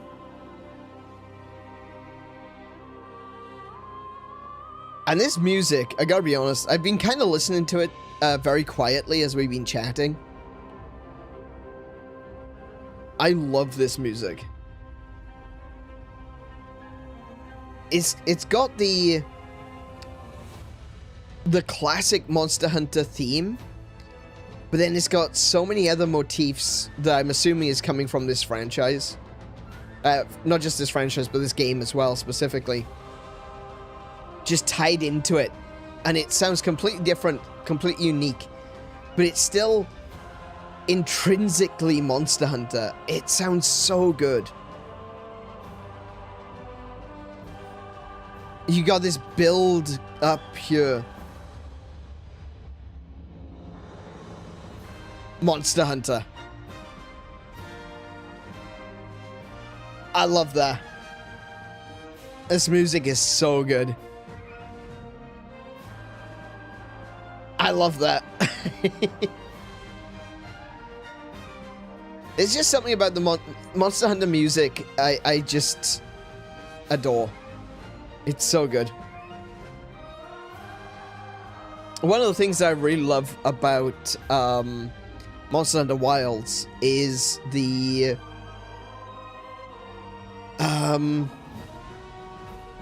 what's it? The diva. The diva that comes in and sings songs before you go out on hunts. I love that. That's so good. Okay, we're gonna start a new game. I've got Kimura Garb. Ooh. Of course I do, because I've got Monster Hunter Rise.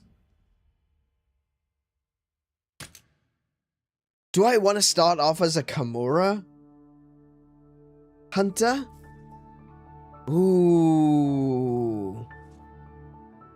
I mean, you got this gear, which kind of looks like Azuros gear, in a way. Because it's blue and it's spiky and it's got the fur trim. She's cute, though. Female protagonist is cute. Do I want to go Kimura, though? Color sets. No. That's fine. So that's what I looked like as a kid, apparently. Horrible dome cut. Look at that bowl cut. They just stick a bowl on my head and just trimmed around. That's unpleasant. How could you do that to a child? That's basically child abuse. Let's be real. Okay, so I'm gonna stick with the dude. Let's have a look. What we got in terms of face shape? Okay, we got a few options. Not like as many options as, say, standard Monster Hunter. But we got some options.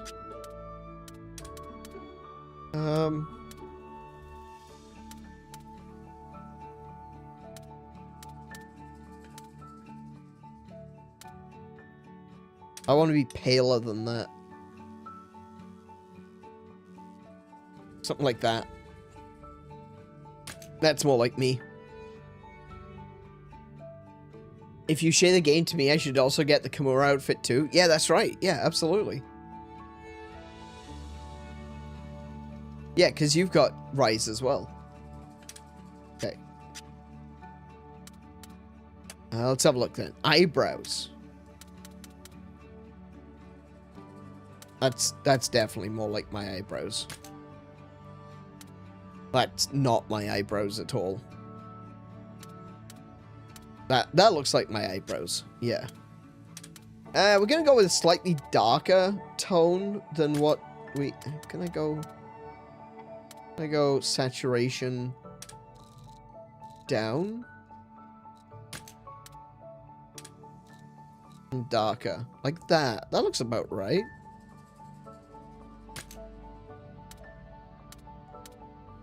Yeah, that looks good. Oh, and look, it puts it into the color history then, so you can choose it for other things. That's nice. So we got eyes, eyelash color. Eyelash color? Guess I'll just make it the same as my eyebrows. Eye shape. So I was playing with the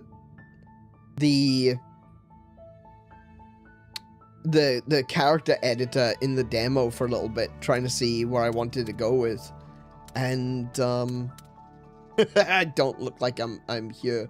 I'm half in, half out. And there's a lot of really cool ideas going on here.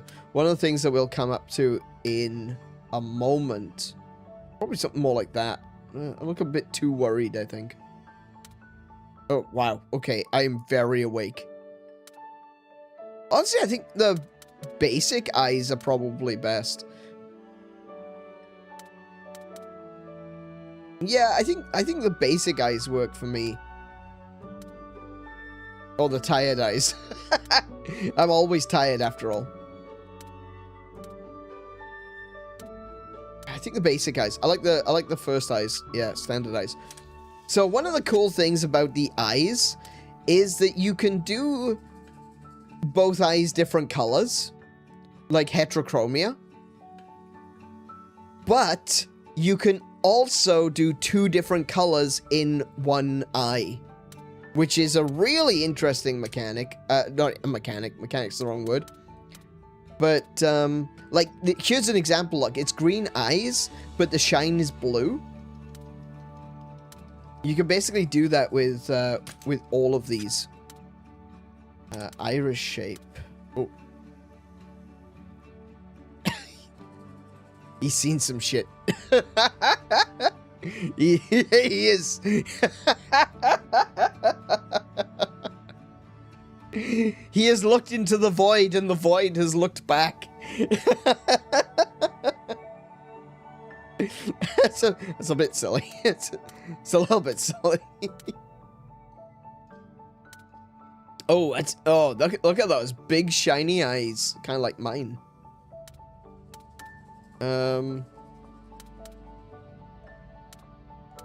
What is default?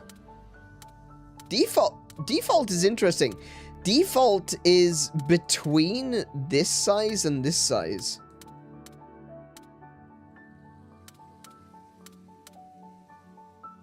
Okay.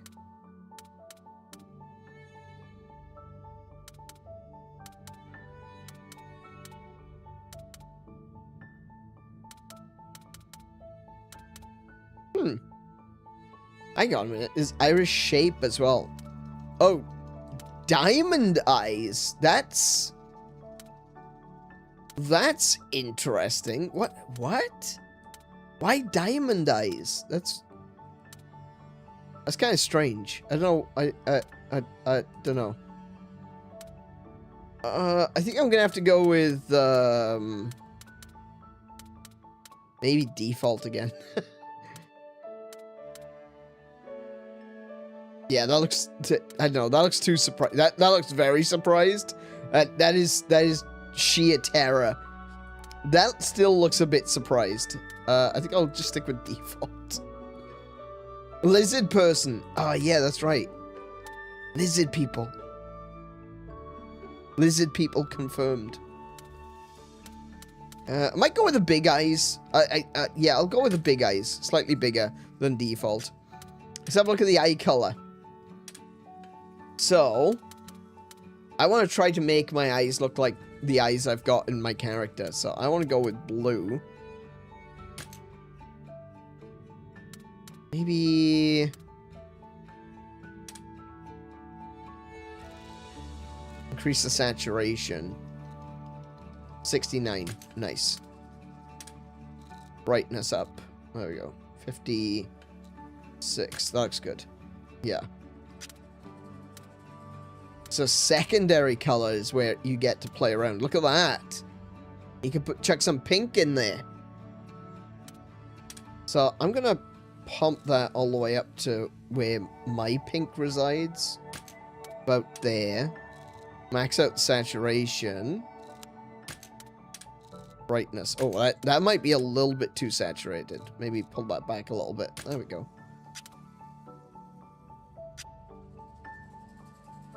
The blue is a bit too teal. I think you're right.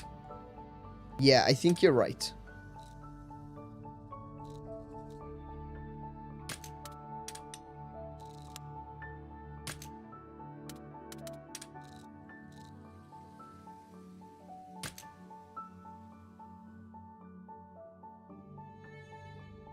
It needs to be neon, doesn't it? It's me at the end of the day.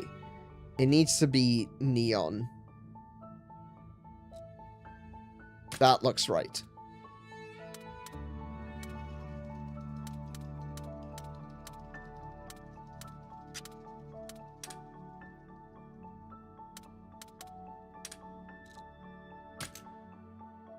Okay. Actually, I think that pink is a little bit too pink, whereas my pink is a little bit closer to red. Something like that, perhaps.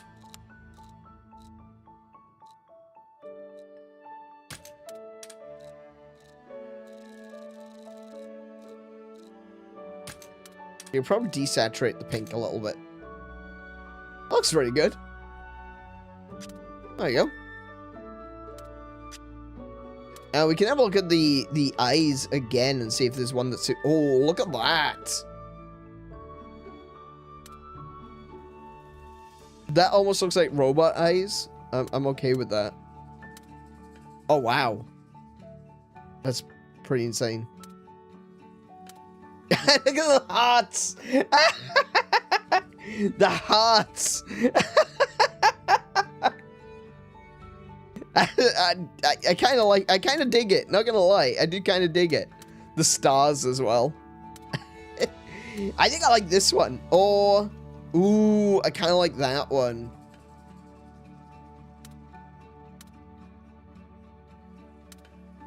Oh, I like that one with the shine. Hey, sweet dreams, welcome to the stream. How you doing today? You love customization lets you go ham on the eyes? Yeah, agreed. Oh, I like this one. And I like that one with the shine. I think I might want to go for this one, though. Yeah, that looks pretty sick. I like that one. Oh my goodness. Look at that. Looks like my eyes. Kind of. Mouth. Okay. Oh no. Default. I'm picking a lot of things that are just default, aren't I? Maybe eye shape I can play around with, making myself look a little bit less generic. Oh, that's not too bad.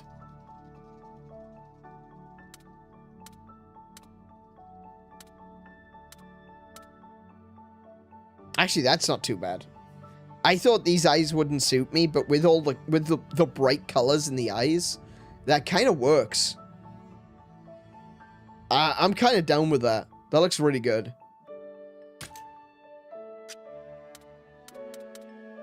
Mouth. I don't like that your options are big mouth and bigger mouth. This is too... no. And then it's cat mouth and bigger cat mouth. And whether or not I want fangs. I wouldn't mind if there was some more options for, like, scaling. But I guess we'll just go with what we can. I'm going to go with the default mouth on this one. Alright, what do we got? You could choose between 3 different types of hairstyles. A preset style, a custom style, or monster hair. With custom styles, you can mix and match the front and the back styles, as well as adjust the position of some styles. Okay. So I can go presets, which is all of this stuff. Oh my goodness. No. Look at that. Look at that. No. So you could choose from a set of 8 presets if you want to. What's that one? Oh, it's just fuzzy hair. Okay.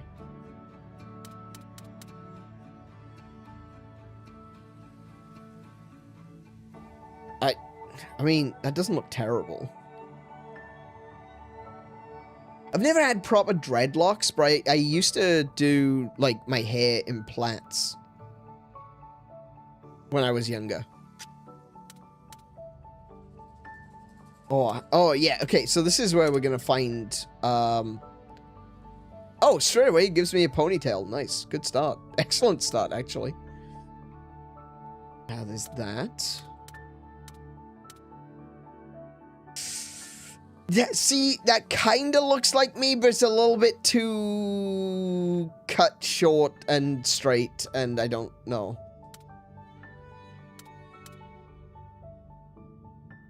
That's a bit too long.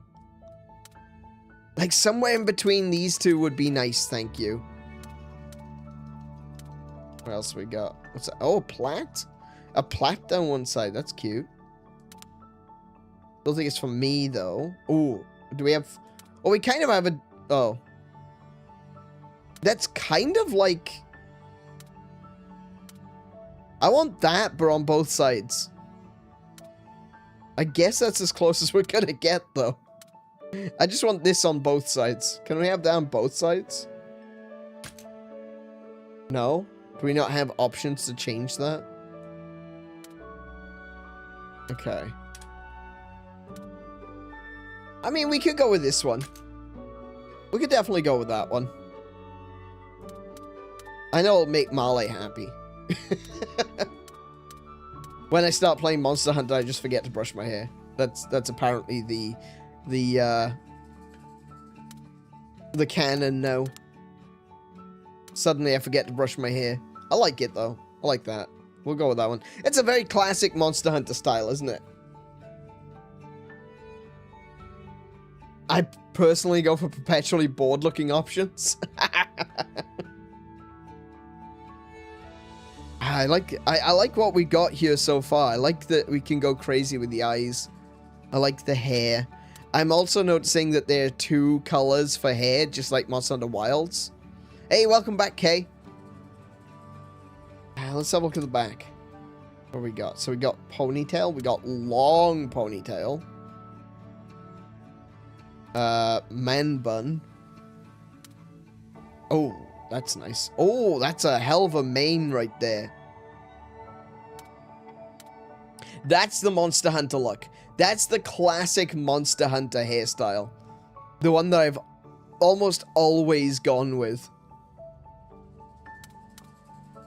Like that. I used to do that. This is how I used to do my... well, not exactly like that. I didn't wrap my hair in my own ponytails, but I used to do this with my hair.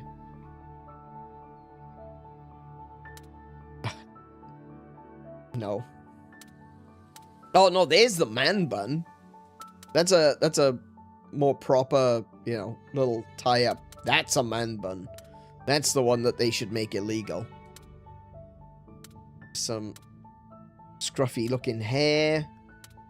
Oh, long hair. Just like loose long hair. That's not bad, actually. I feel like if I go with loose long hair, we're going to have this issue where it's going to be clipping through everything. I like that long hair options exist, but they really need to fix that. You know, figure out some way to stop the clipping issues.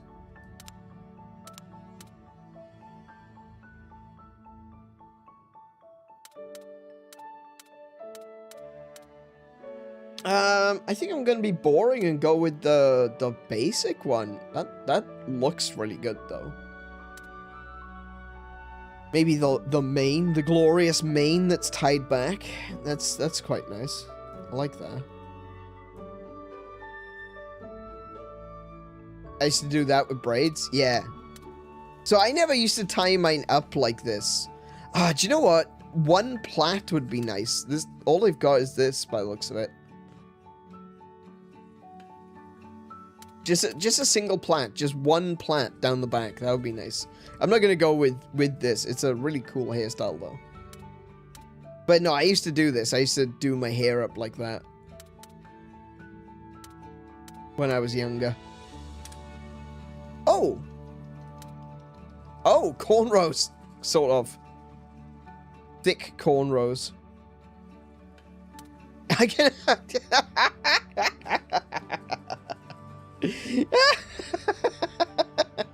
Okay. So what's that one? Oh, that's just a low. Oh, do you know what? That is an option that you don't see very often in games. Just the placement of ponytails. I have my ponytail up quite high usually when I'm wearing a hat. So I pass my ponytail out through my hat. Through the back of the cap. But when I'm not, when I don't have a hat on, I tend to go low. Because it's less pressure on your head. You're not pulling tight into a particular spot on top of your head. So it less chance of having a headache if it's low. I can do a side. One side. Oh, no. I'm a widowed mother in an anime. I can't do this. I think I'm going to go with the low. I like the low. It does clip when it's low. That is true. I think I'll just stick with that. You know what? That's fine. I'm okay with that. Does it do the same? Wait. Does it have the same option for all of them then? Oh, wow. Yeah. Oh, good lord.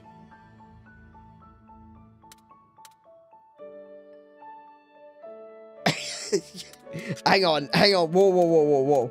Hang on. There's some crazy hair here. Now, can I... Holy moly.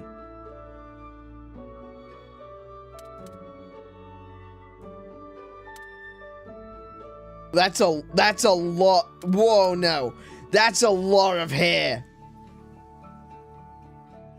Just think about how much hair is actually involved in this. Look how thick the braids are. That's like a whole head of hair just on one side of the head. Hang on, what else? Whoa, I need to find out what else I can do. Whoa, no. What about this glorious mane? Oh, that doesn't have any extra options. Oh, right, I see. So it's the ones with the little arrow on them like that. Allows you to make additional adjustments. So I can run that low.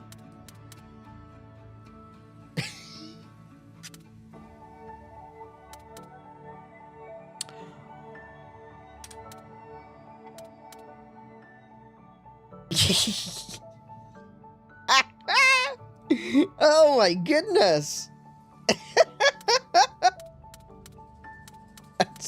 That's really funny.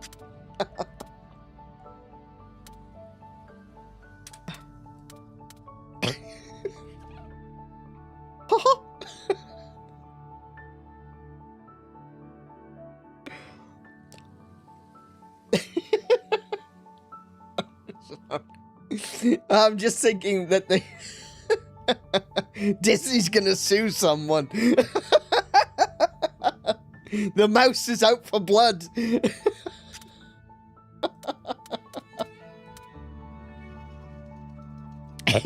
Wait, I just realized something. Oh no, thank goodness for that. Oh, thank goodness. The man bun, it's just a man bun.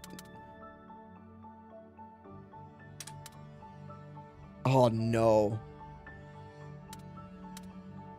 The dreaded double bun. It can get worse. Side bun, you know what? That's kind of I'm kind of okay with that, actually. You know? That's not too bad. The side bun, I'm kind of down with that. That's not too bad. The dreaded double bun, though. Good lord, no. You can get worse. You absolutely can be gayer.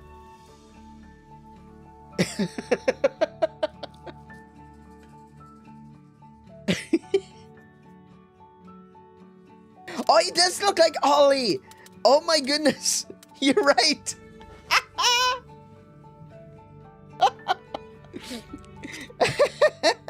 So this would be Bay.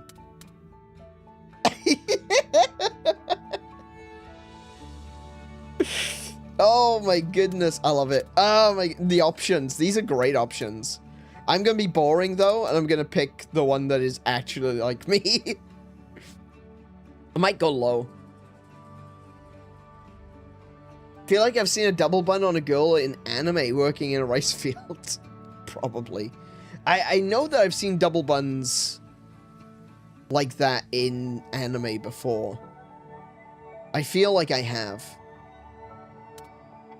Should I go high or low? If I go low, wait, if I go low though, hang on a second. I'm gonna go low because I've got the Kimura garb.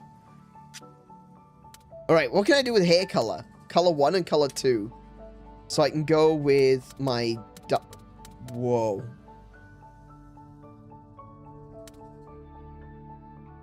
Holy crap, I'm a Super Saiyan.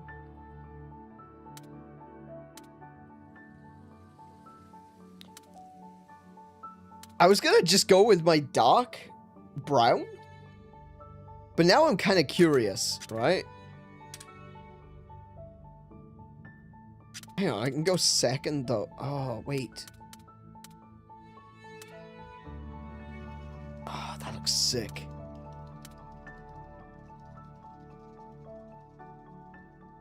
Hang on. Oh, wait. Purple. It's supposed to be purple.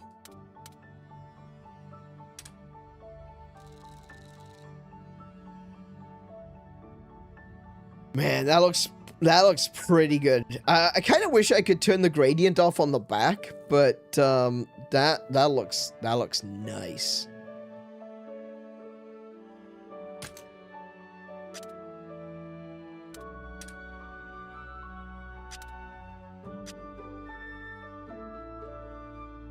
Hang on. Wait. I just had a thought. I want to try something. Hang on.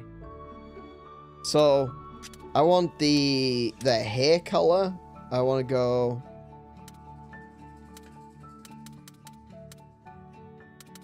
hair color like that. And the highlight color... like... you don't really notice that much of a difference. So what if we go like... okay.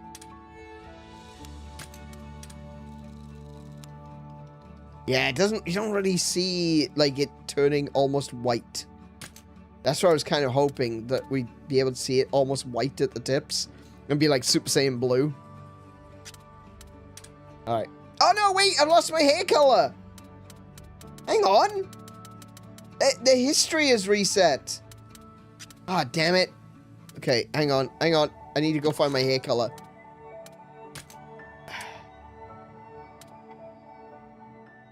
Oh no, I can't pick my color. What?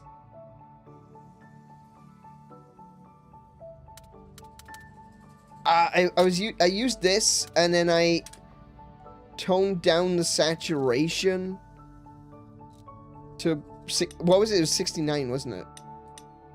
Like that. And then I turned down the brightness a bit. I think that was it. I think it was round about there. Yeah, we'll pretend like that's what it was. Alright. No, continue editing. Stop. Okay. That doesn't look, that looks really good though. Maybe I should do that in real life.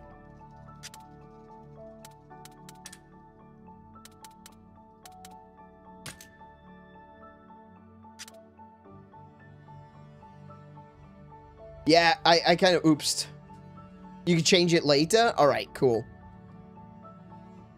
Let's play with this purple a little bit, shall we? I want the saturation up. Like that. That looks better. Brightness. Brightness can probably... Actually, brightness is fine. Maybe a little bit darker, actually. Look, because you lose a lot of your saturation when you go darker. So if I put the saturation all the way up to full...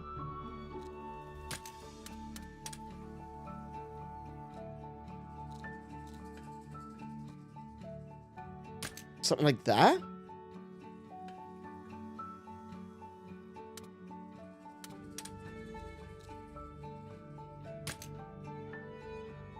I think that works. Looks pretty good.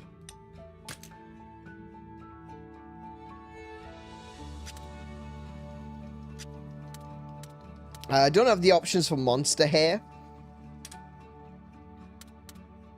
But if I got deluxe edition, you can have a bunch of additional hair. Which are based on the monsters in the game.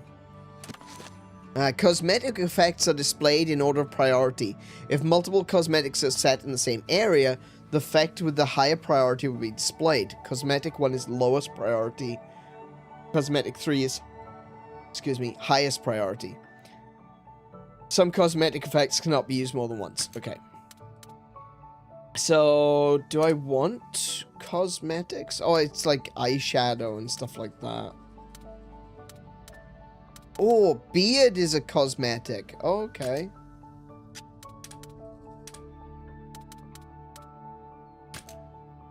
Alright, we'll stick that in there. Wait, actually, is that the only beard?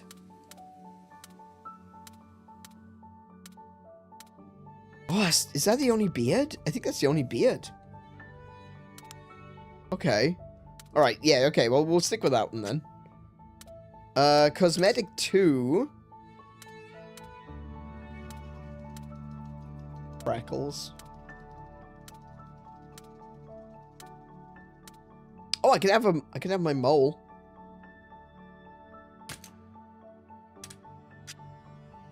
Can't move it though. It's limited to just below the eye. Oh, I can have one on my chin. I just had a thought. I could... Hang on a minute. Can you... This would be awful. But, you know. Okay. Got a bright red spot right there. For the entirety of the game. That would be the most annoying thing ever. You're going out on a grand adventure and you got a big bloody spot right in the middle of your face. That would be awful.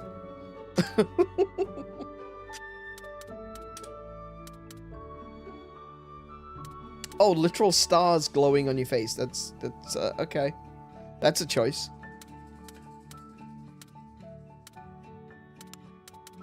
A permanently blushing look. That is also a choice. I might go with the mole. May as well. And was there glasses? Oh, it's accessories page. Alright. So I can put earrings on. Or a earring. Oh. That's fancy. Wait, what just happened? Where am I? Glasses. Oh. Okay, so I can go with narrow frames, or I can go with big, thick frames. I go with narrow frames. Oh, man, that's, Oh, Kiko! Kiko, look! You could be a Wyverian!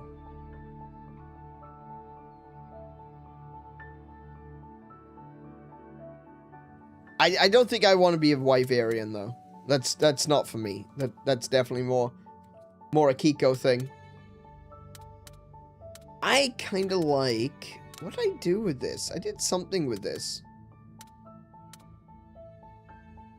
I pressed...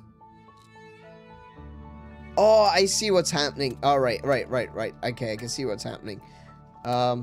It's a color thing. Is if I press down on the R stick, it actually changes the color of the earring to the color that you just... of the object that you switched to, which was the glasses, which is really interesting. If you watch now, the chain will turn copper, and then it will change to glasses. It's very, very brief moment that you can see it. They turn blue, look. But that's not the earring.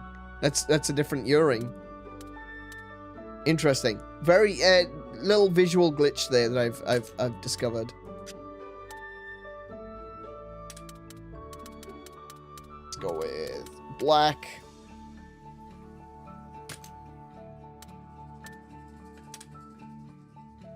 Saturation down, brightness all the way down, proper black glasses. Oh, the arms are still gold, though.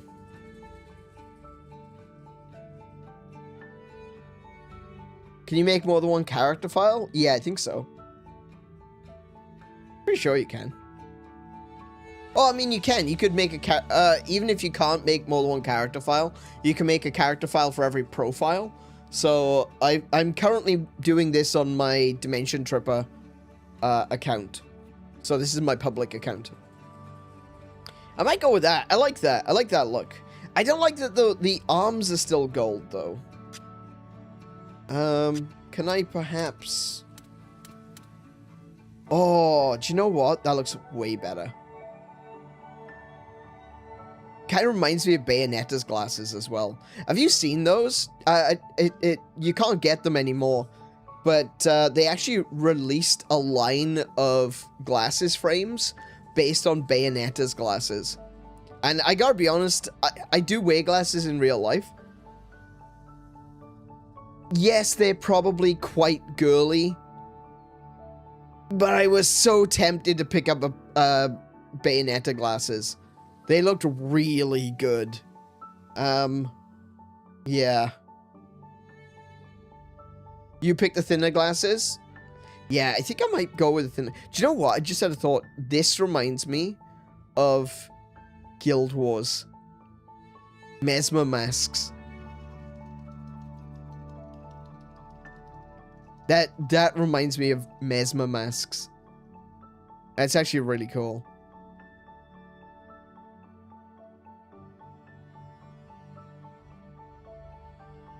Yeah, I think I might go with the thinner ones.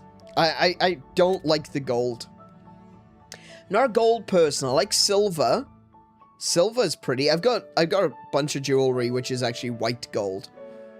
But I'm not a fan of gold. I don't like gold. I've got some steel jewelry, I've got some silver jewelry, and I've got some white gold jewelry.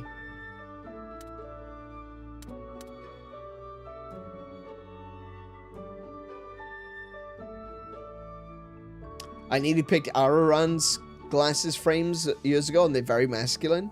I think, okay, so here's a boomer perspective, perhaps, but I think girls can get away with wearing more masculine-looking glasses, but guys will find it difficult to get away with wearing more feminine-looking glasses.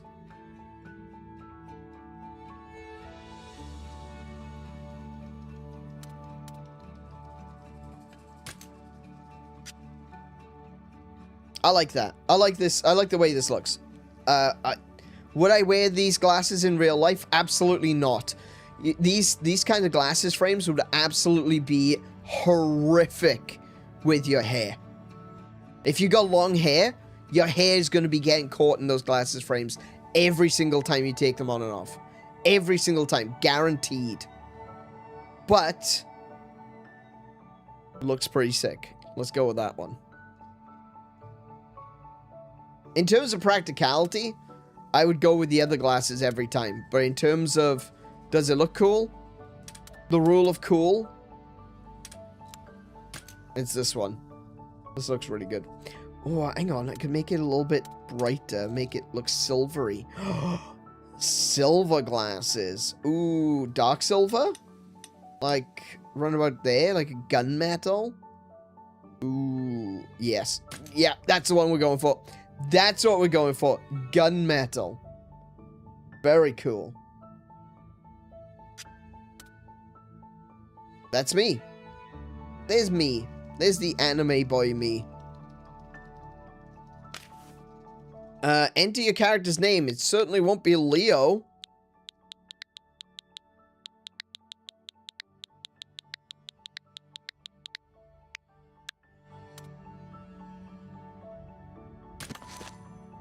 Begin the adventure with this appearance? Absolutely. Confirmed.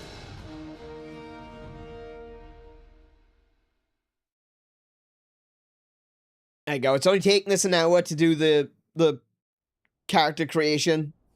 We fine. Unlike other Monster Hunter games where it takes literally days. But I tell you what, my character in Monster Hunter Wilds looks like me. Except for the weird animation around his mouth.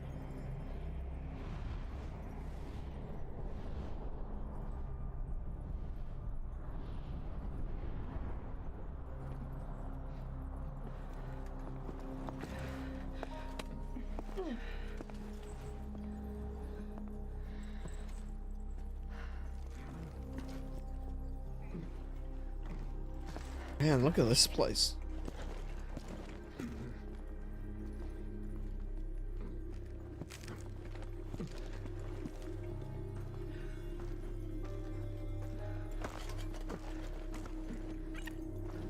Oh, hey!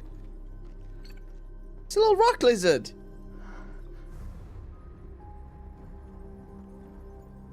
Oh, heck.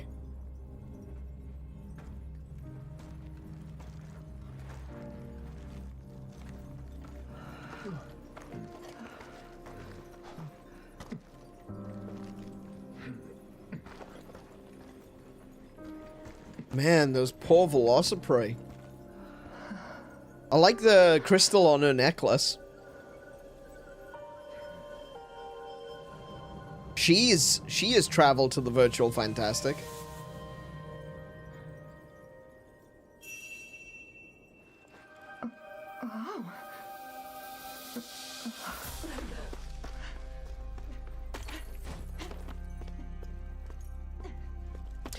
Hold on a second. If these crystals can... Oh, that's an Anjanath. If these crystals can basically freeze monsters in place... I'm sorry, you wouldn't catch me going there at all. Like, why would you go... Why would you choose to go there? This sounds like a terrible idea. Wait, stay back!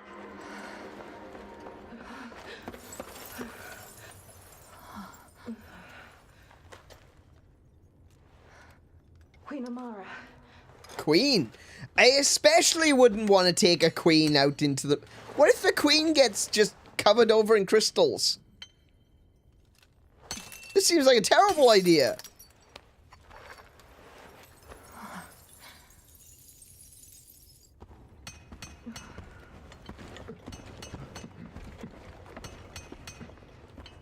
Crystals are gorgeous, mind you. Oh, hello. Oh, no, that's done it.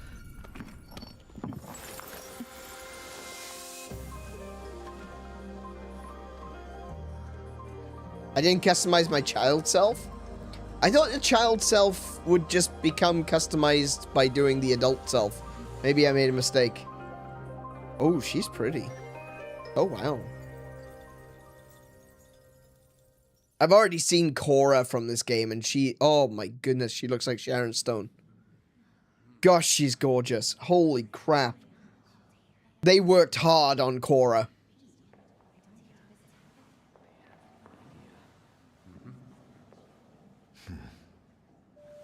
Yep, I'm still Captain Bowlcut.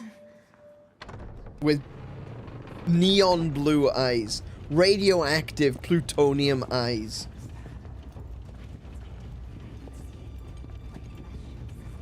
That's Cora. Oh my goodness, she's gorgeous.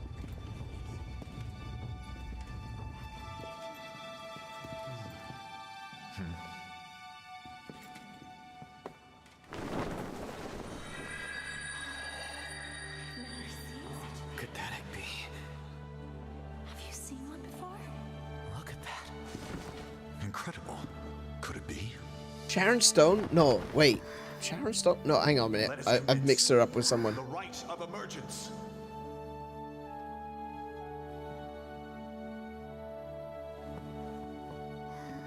Yeah, not Sharon Stone. Sorry, I made a mistake.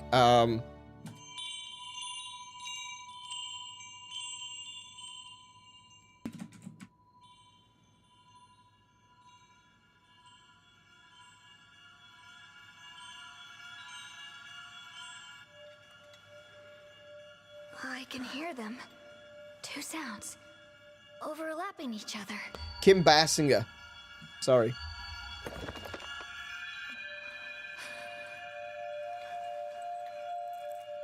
Yeah, Kim Basinger. That's right.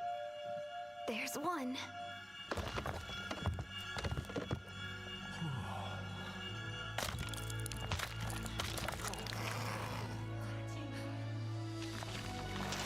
Look at him!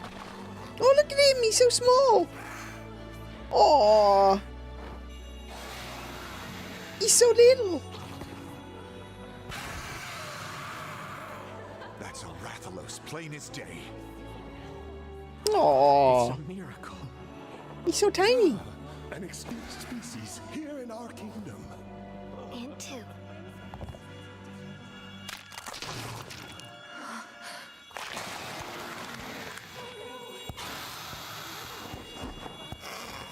Wait, so I was able to sense that there was 2 lives in there?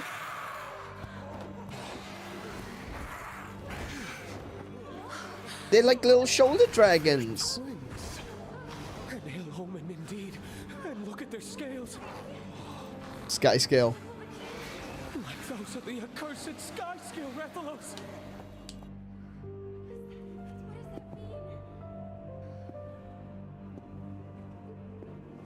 Twin monsters are a portent of disaster.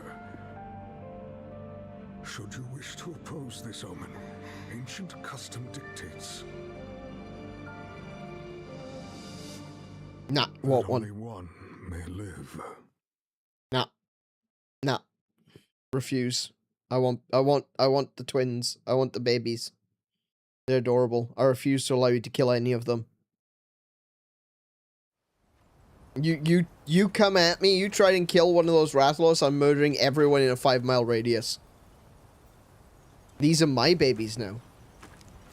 Oh, that one can stay in there, thank you very much. Yeah, you know what? The pickle can stay in the ice. That's fine. Leave it there. Leave it crystallized for all eternity. Leave it there. Please.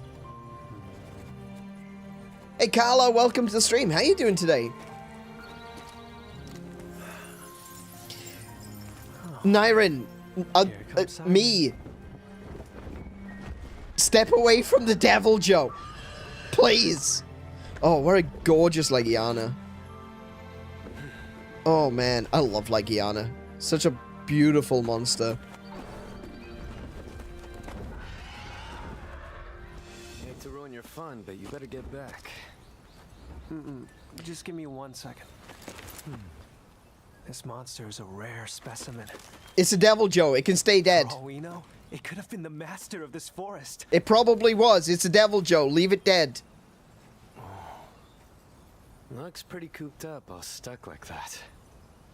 It can stay there. Some people say egg quartz is a gift from the very distant past. My gift? The light of their lives may have gone out, but they have much to tell us about the world they lived in. It was a terrifying place, a worse place, a place where devil joes run free. About monsters that have gone extinct. Not freeing any pickles. Past for anything better. I suppose you're right. Still, how did they even get stuck in there? What really happened to them? Not very nice. Putting us to work solving this big confusing mystery of theirs. I guess not. But that's what we Rangers are here for. Absolutely. Come on, let's head back. The rookie's inaugural expedition is today, right? Actually, Kay, you really don't want to free the pickle. I just realized that This is bad. I have important business to do. that's really not what you want. You do not want people to free the pickle. That really is bad. We need to get out fast. All right, we have to go. Come on. Press into dash. Oh, hello. Is there no... Man, this place is gorgeous.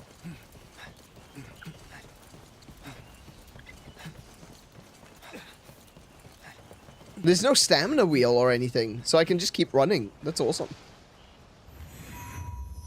Azuria. Look at that.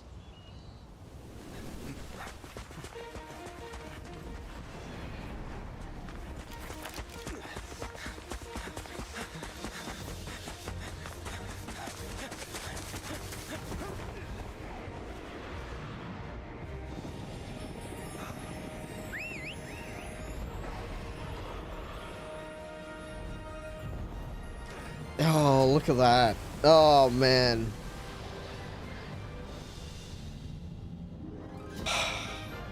That's...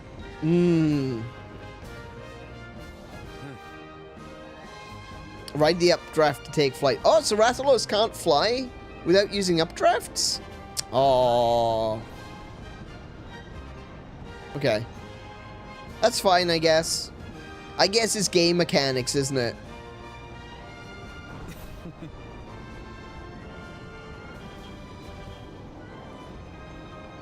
You'd think the Lord of the Skies, Rathalos, would be able to fly without updrafts, but alright. Hey. You'd be boned if you couldn't whistle? That's good. Yeah, well, I wouldn't be boned, but I'd be very, very wet. Definitely very, very wet. Ah, okay. That's fine. I get it. It's game mechanics.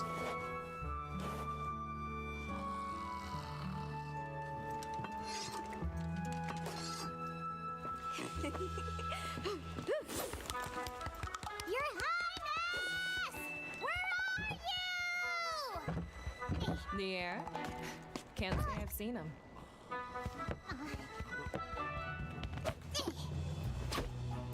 That's Prince to you! She's a babe. She's a robo babe. She's totally babelicious. She scores high on the stroke ability scale. Keep it down. Swing. I'm trying to sleep here. The lad is elbow deep in that quartz as usual. That lad is your prince! And when is he expected to return? Starting this, he should be back soon enough. Hey Stylish, welcome to the stream. How you doing today? Why does this guy get to have a normal looking palico? Here he comes now. Hey, Captain! Rudy is adorable. I don't know. I kind of prefer regular, normal looking palicos. Not palicos that look like they've got hydrocephaly. I mean, it's definitely a choice. Also, I wasn't referring to Rudy. I was referring to Cora, okay? I wasn't saying Rudy is a babe. I was saying Cora is a babe. I was quoting Wayne's World. Never mind. Rudy is better Navi? Oh no. Sure, if you say so. Better than Navi? If you say so.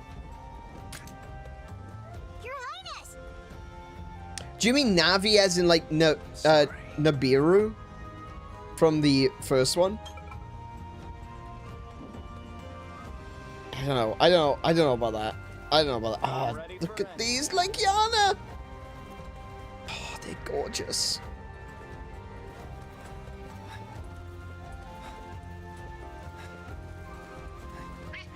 No, I've already seen these ones, so that's why I straight away came back here. Look at these, a Pookie and a 𝗬𝗂𝗏, and they're just snuggling and sleeping. I love it. It's so cute. Oh. Yeah, I've already seen these ones in the demo. I skipped all the cutscenes, but I played a little bit of the demo to get used to some of the controls. And I immediately saw these two, and I'm like, oh man, I'm in love with this. This is so cute. Oh, look at Toby's tail wrapped around the Pookie. Oh.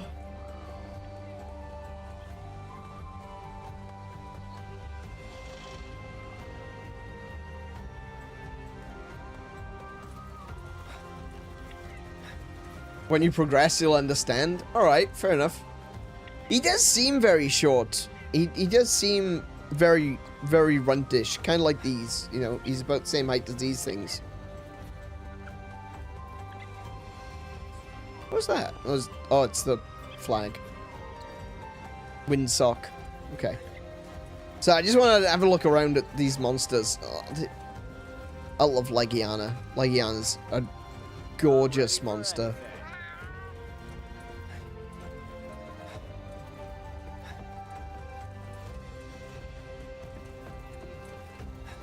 Oh, we got some Aptonoth. Of course we've got Aptonoth. They're basically the cows and the workhorses of the Monster Underworld. Oh, look at them just relaxing. Ah, hello. I did see a thing pop up saying Moofa as well, so... Your Highness. Welcome back, Your Highness. His Majesty awaits your return. Please proceed to the throne room at once. That sounds fine. Yeah. Moofas, though.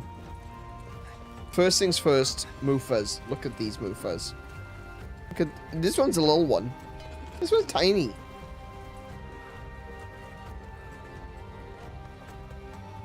Why is he so small? That's like a little baby one.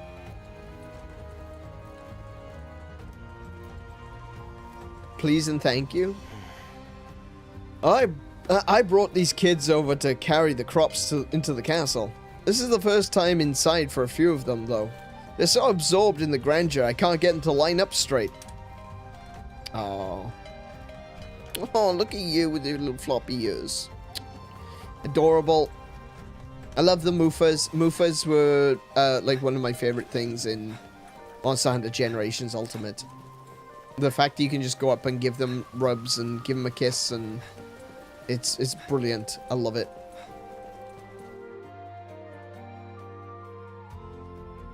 I played a little bit of the trial version. I didn't play much of it. I intentionally wanted to avoid playing it.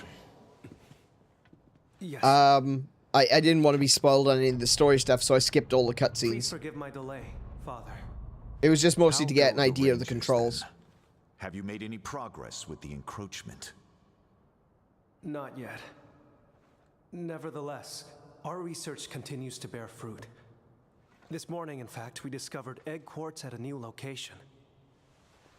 Just like 200 years ago. A harbinger of conflict to come. Conflict. They speak of the Rift War. 2 centuries ago. Records from that era note the appearance of crystallized monsters. And this has relations with Vermeil Frey. Forgive me, Your Majesty, but this resurgence, it cannot be coincidence. We have called you here to update you on their movements. I love the art We have style in this received game. tidings of Vermeil mobilizing arms. What? The Rangers, too, may well be forced to take up arms when the time comes. Stay at the ready. At the ready? The Rangers aren't a combat force. They exist to They research exist for the kingdom. And you are the sole Rathalos rider in Azuria. Should the need arise, you will be tasked with duties only you can fulfill. Yes, sir. We have organized talks with the Vermilion envoys. You will attend as well. Me? Your Majesty, are you sure of this? What about it? It's just... If I may, Your Majesty, the Vermeil situation is rather delicate. Our front relations have reignited protests over the incident from 10 years ago. Some denounce the actions of former Queen Amara, the Vermilion who married into our royal house. Oh, right. Entangling the Okay. prince Oh, in these that's political interesting. machinations will surely endanger him. Dispatch the Rangers. No matter. So I'm a sire This of is 2 important, kingdoms. you I see. understand? Yes, Father. I We understand. shall summon you again. Politics. Yay. Go. Hey, Lainey. Welcome to the stream. How you doing today?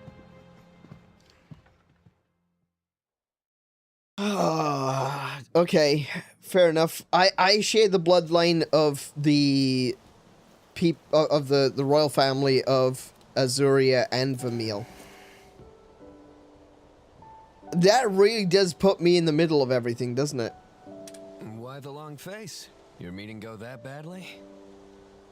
It sounds like we're on the brink of war with Vermeil. Oh. Well, that would explain why the aristocracy's been so on edge lately. I've been ordered to join the Vermilion peace talks, but what good can I do? The king clearly has high expectations of you. It's a good opportunity. You should go. Either high expectations or a test of loyalty.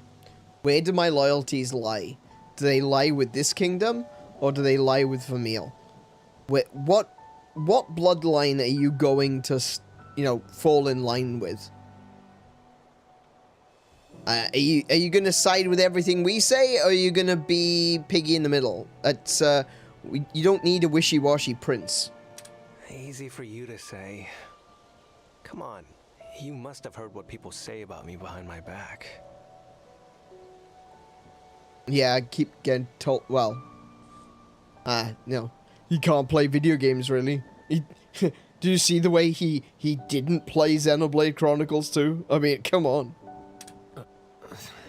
No real game. I actually had someone the other day say to me on threads that I'm not a real gamer because I don't like game keycards.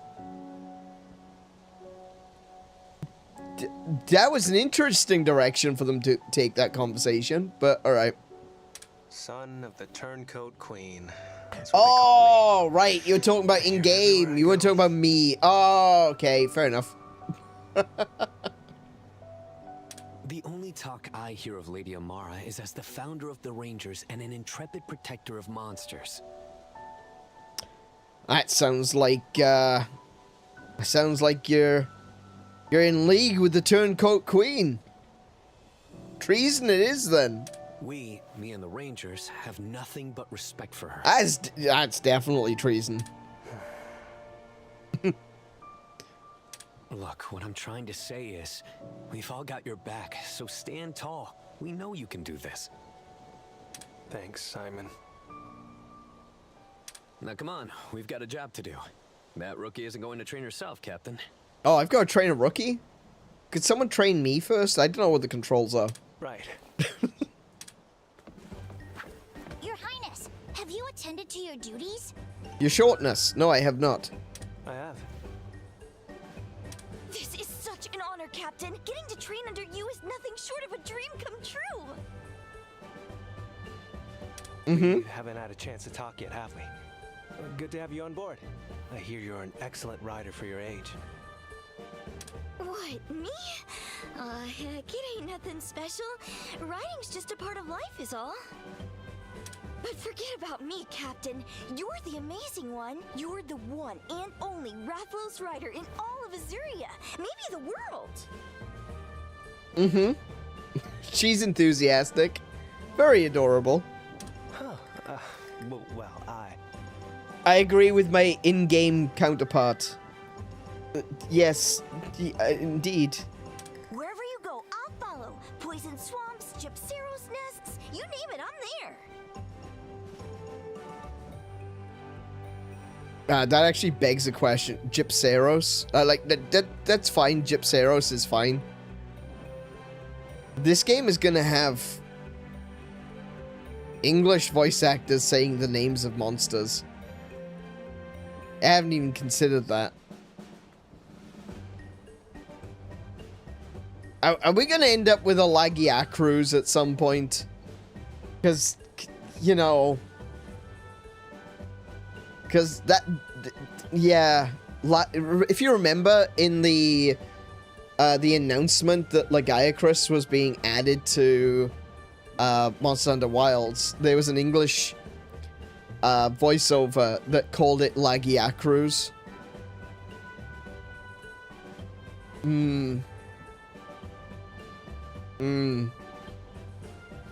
Just take me under your wing.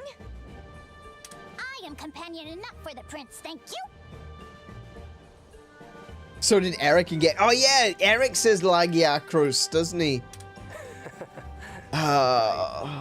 listen up, recruit. Our first stop is Blightstone Woods. That's where we'll begin. Your inaugural expedition is meant to show you how we Rangers do things. Which means we'll surely be encountering monsters. You'd best prepare accordingly. You got it! Aye aye, Captain!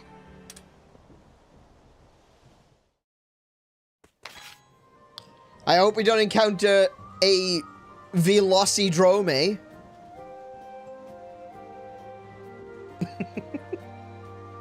The base is where the Rangers gather. Here you can have a meal at the Ranger Mess and access the chest to perform various functions. The following actions can be performed at the chest. Change of appearance, change of armor color, change layered armor and color, change companion outfits, and view the gallery. Okay, that's actually a fair whack of options right there. So you can actually change your companions as well? Oh, so that...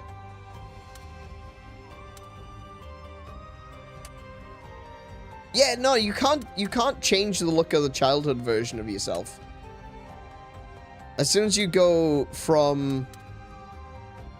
See, it just says show childhood look. So you can't actually edit that. Yeah, it automatically switches you over to the adult form. Okay, change clothes. What have we got? What have we got? We got some options.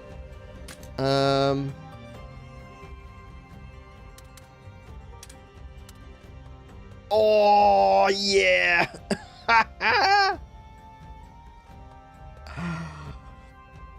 Oh, I mean, I really like this outfit. This outfit looks really cool, but oh, man.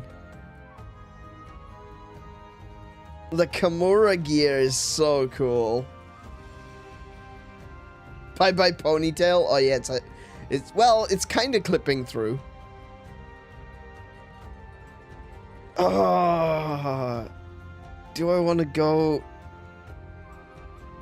Oh, look, it's even still got the running spikes on the shoes to allow you to climb walls.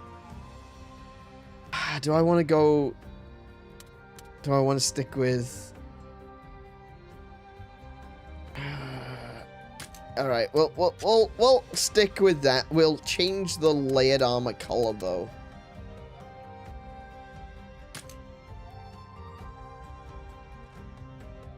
Yeah, we'll go purple. We'll go purple. And we'll go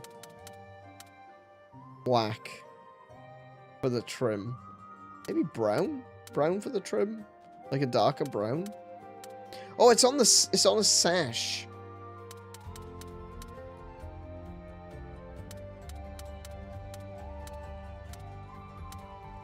Yeah, I think black. Black for the sash. That's fine.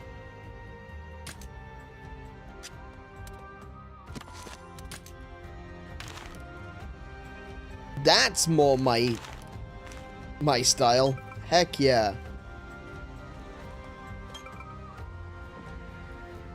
𝗦𝘄𝗶𝘁𝗰𝗵 monster entry was added. Okay.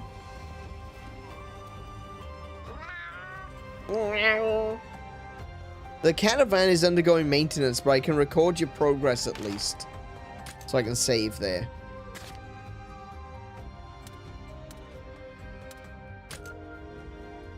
Probably a good idea to save anyway, so that I've got a, Wait, hold on a second. I've currently got a Rathalos, a CODES, and a 𝗦𝘄𝗶𝘁𝗁? I currently have 3 Pokemon. I started the game with 3 Pokemon? We look forward to your continued patronage. Okay. I'm ready for anything. I actually thought that I was going to start off with just a, just the Rathalos, but alright. Where do I have to go? Oh, hang on, it's back this way.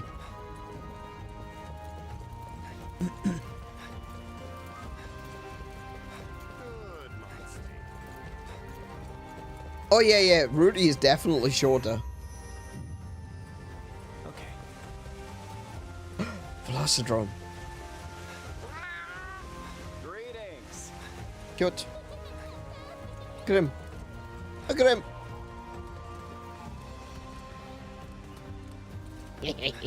Little one. Little Velocidrome. Oh, this one's just chilling. Hello. Hello. It's so nice to be able to get up close and personal with these monsters. Like, alright, we play Monster Hunter. We all know the joke, you know, monster abuse simulator and all that sort of stuff. Oh, look at this one. Oh, he's sleeping. But I do love these monsters. Like, there's so many amazing designs and different personalities with a lot of them.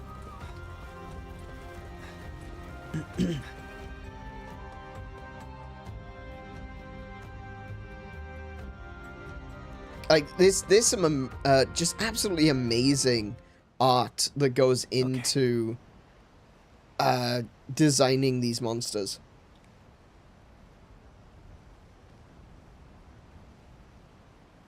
This is your first real mission as a ranger. First, let's ride our monsties to that overlook. Overlook. Overlook?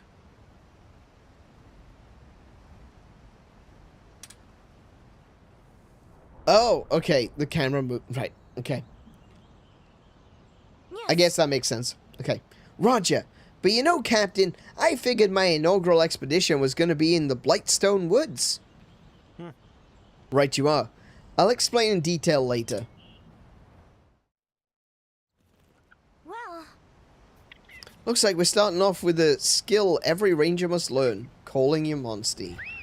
Oh, hello, there you are. Bloody hell. Alright, all mounted up. We should head for the overlook. Let's go. Hello? Look at your Toby. Oh man, I love Toby. I love Toby. Wait, hang on. Can I pick? Oh. I can pick stuff while I'm on the back of the monster. Ah, okay.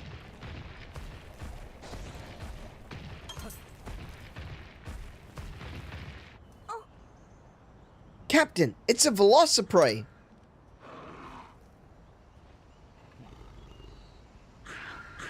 Wow. The Velociprey around here have been wreaking havoc on the Aptonoth ecosystem lately. As rangers, we can't let this stand. We'll slay the Velociprey. Think of it as a chance to test your skills. I guess there's a lot of Velociprey out there. Alright. We're not gonna, like, rehome it, rehouse it, move it around. We're just going to... Boof. Get it. Okay. Coming into contact with a monster will trigger a battle. Running into one from behind will guarantee a preemptive strike. But if a monster hits you from behind, you'll suffer a surprise attack. A caution icon will appear over strong monsters. This icon can be one of two colors depending on the difference between your levels. A yellow icon, the monster's level is slightly higher than yours. A red icon, the monster's level is much higher than yours. Okay. That's pretty straightforward. We can handle it together. Got this. Hey. A Velociprey, huh? I would call that the perfect opponent to test the rookie's skill. You're talking about me again, aren't you? Looks like that Velociprey is aiming for you, Thea. Why don't you try handling this by yourself? Roger. A fight against a fleet-footed Velociprey is a contest of speed.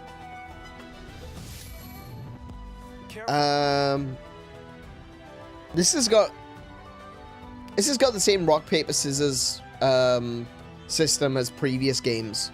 So if I remember correctly, it's actually you want technical.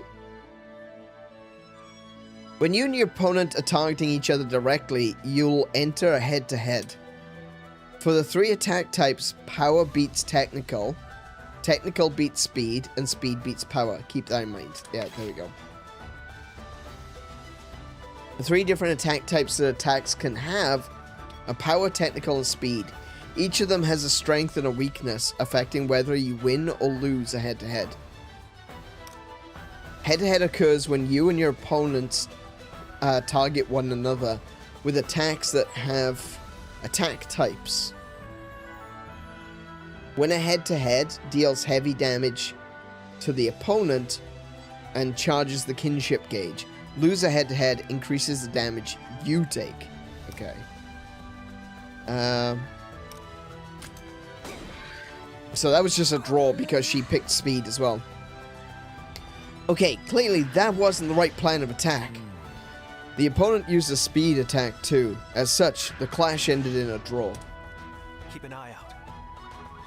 See the battle line? That shows you who the monster is going to target next. It would seem I'm the target this time round. Your Highness, show the rookie how it's done. Velociprey prefers speed attacks. I don't need to tell you what approach to take here.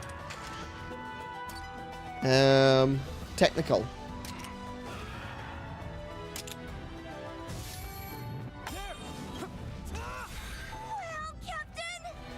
That's the way, Captain. You read its moves like a pro. Okay.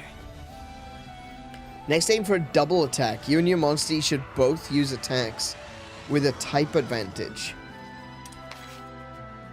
If you and your monster win a head-to-head while targeting the same opponent, it will result in a double attack.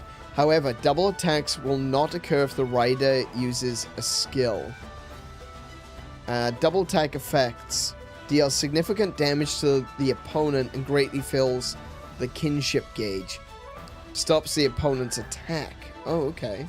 Let's see. So you receive no damage, they receive all the damage. Got it. But neither Ratha nor 𝗂𝗶𝘁𝗰𝗵 have attacks with a type advantage against a Velociprey. Or do they? No.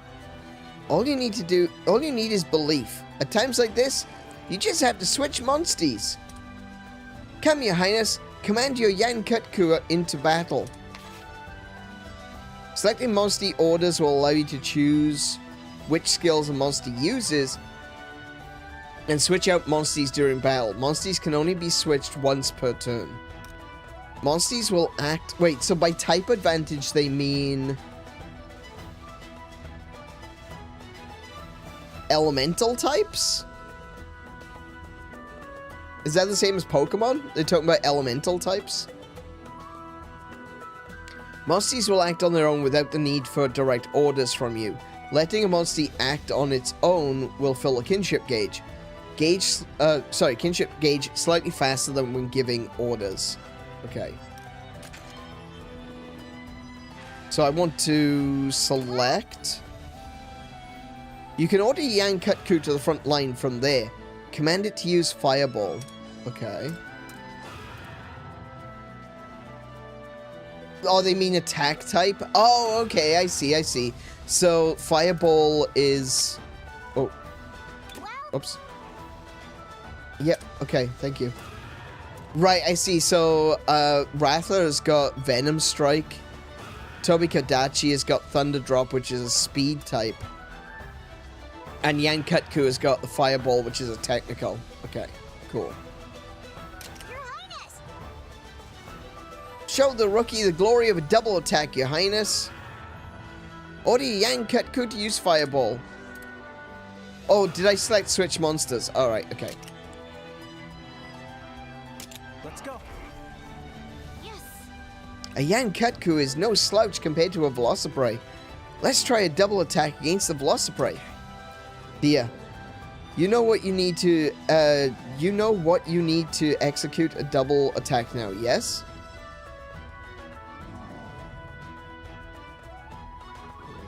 I feel like there's a word missing in that sentence.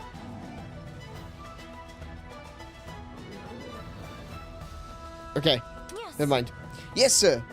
The rider just has to use a technical attack. Okay, so I select technical attack. And that means that me and 𝗦𝘄𝗶𝘁𝗁 will fight together. There we go.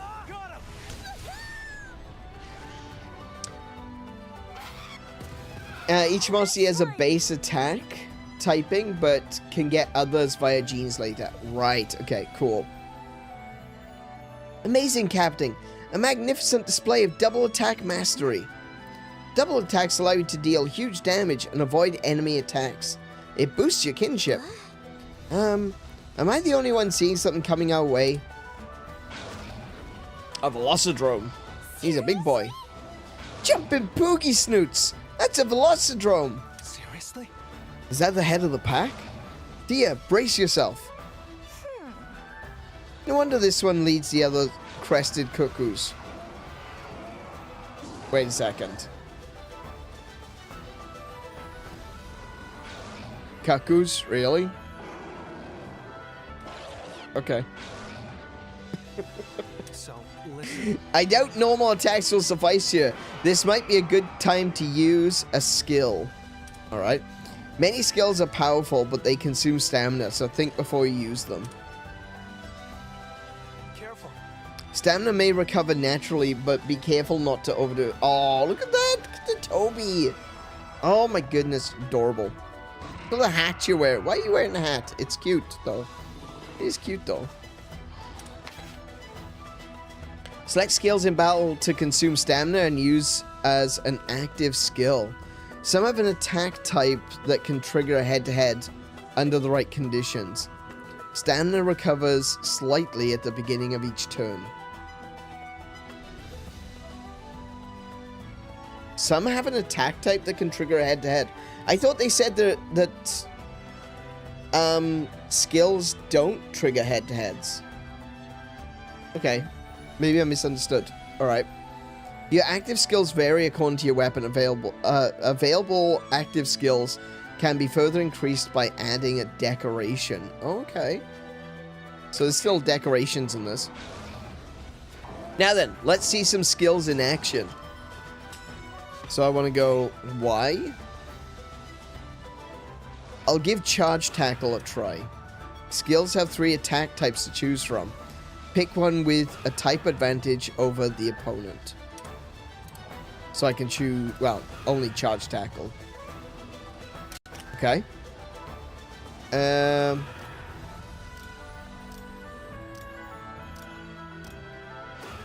I guess I'm just gonna attack the head.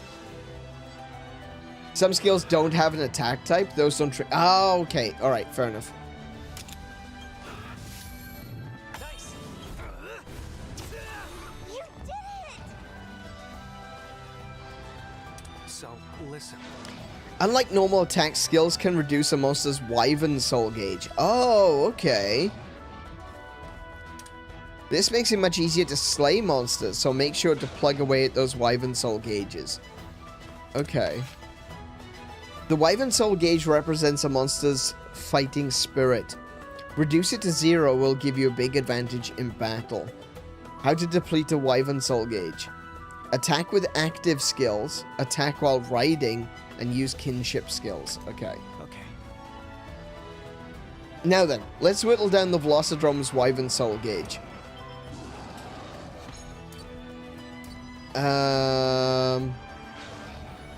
I guess with skills? Can use a strong charge slash. Punch it right in the face.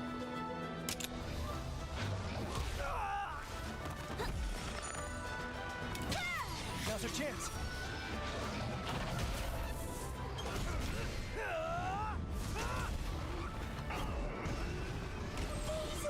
Oh, wow. Yeah, okay. Oh, no, hang on. It's pissed off. Hey, Captain, the Velocidrome is mighty angry. When enraged, monsters tend to change up their attack patterns. And fair warning, attack tendencies also change, depending on a monster's form. Oh, so if they're enraged, they might use, like, strong attacks rather than speed. Okay. Most monsters will undergo a transformation during battle. When a transformation occurs, the behavior and attack types of the monster will change. For some monsters, other abilities may also be enhanced. Okay. So, at the moment, I don't know if the attack has changed.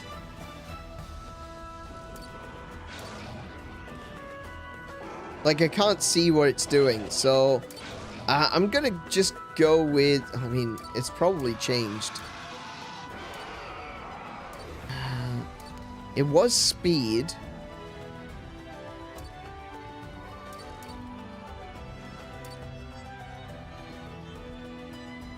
Or I'll go with speed. Let's try speed. Let's see what happens.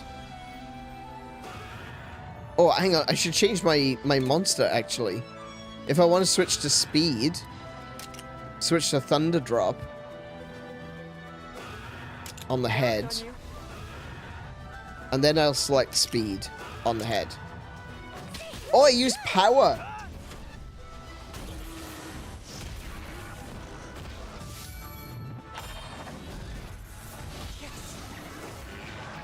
Oh, so I was right. Yeah, speed. Speed beat power. Yeah. Okay, cool. Made the right choice.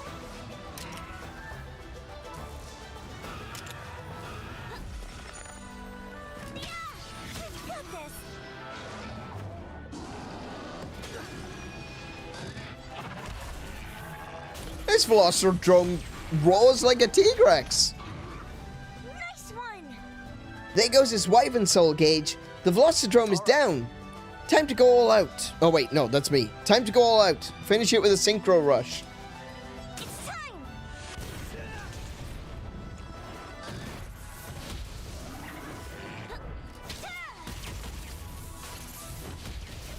How about this?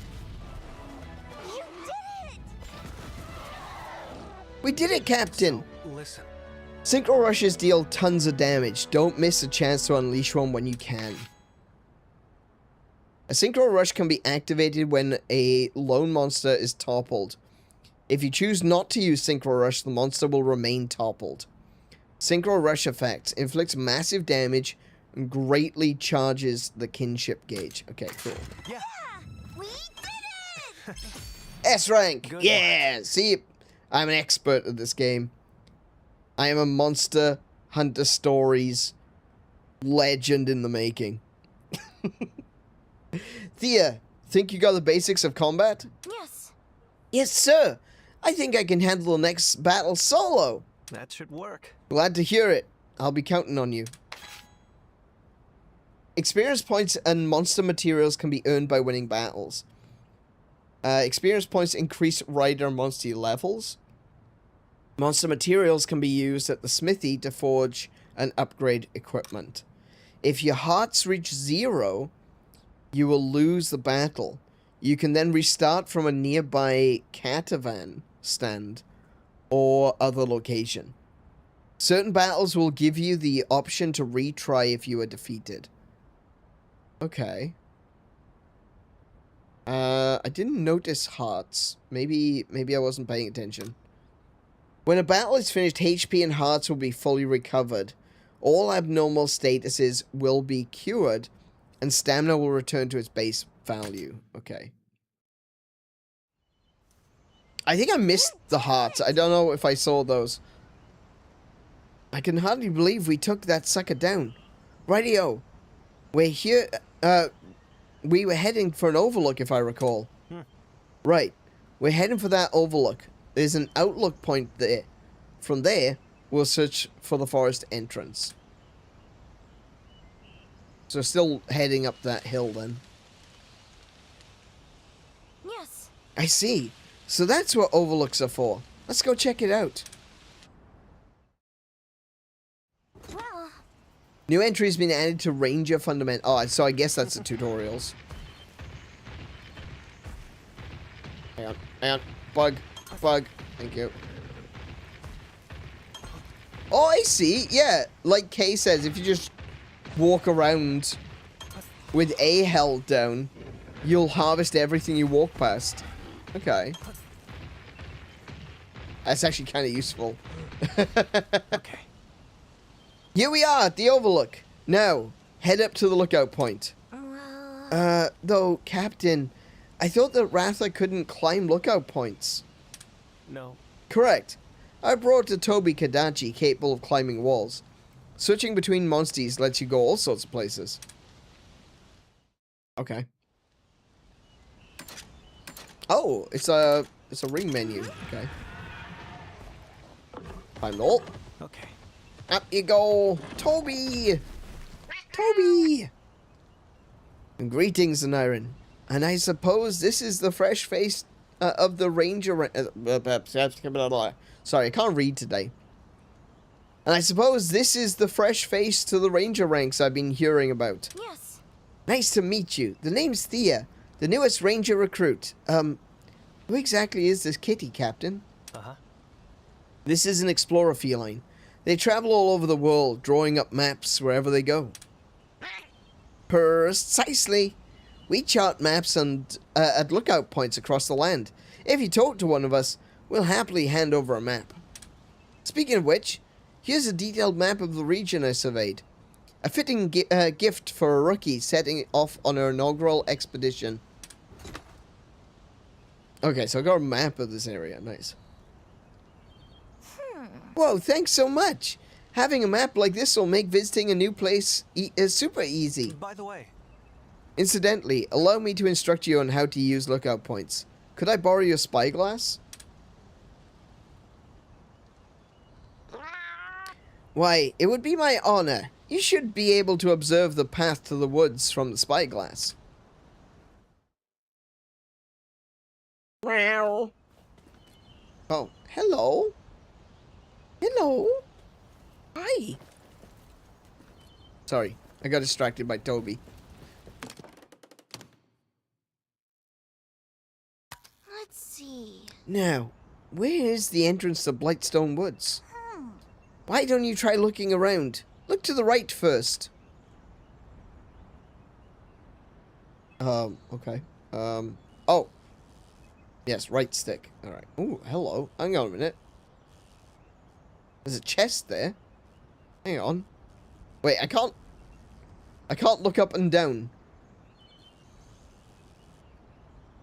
Oh. Captain, there's something I want to check out. Then you should look at the icon. Oh, now I can look up and down. Hang on. That there. First things first.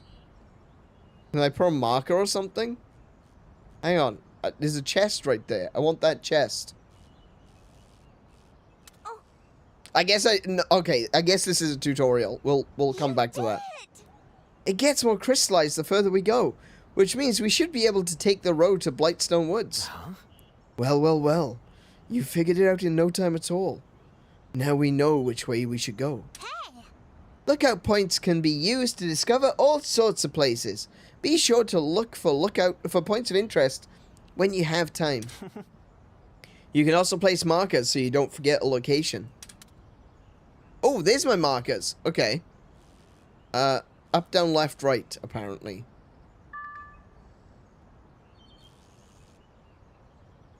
Okay.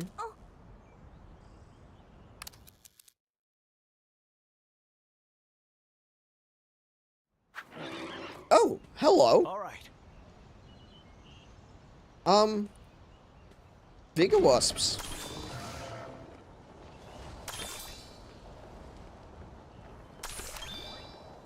Nice.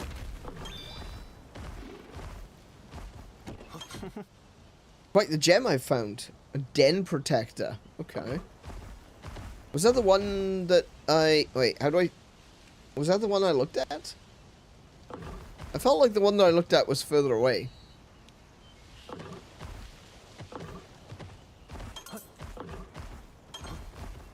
What are you? Some kind of bird. What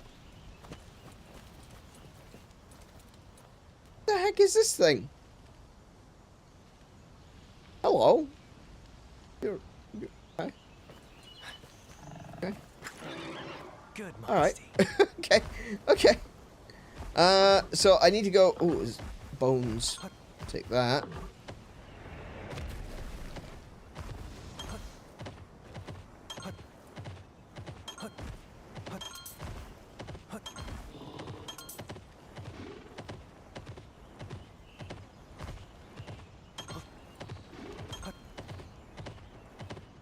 Ooh.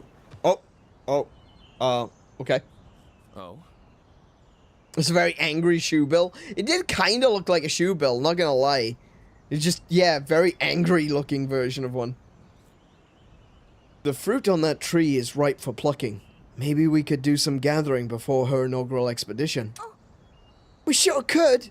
Although grabbing fruit from such a tall tree would be a real poogie of a job.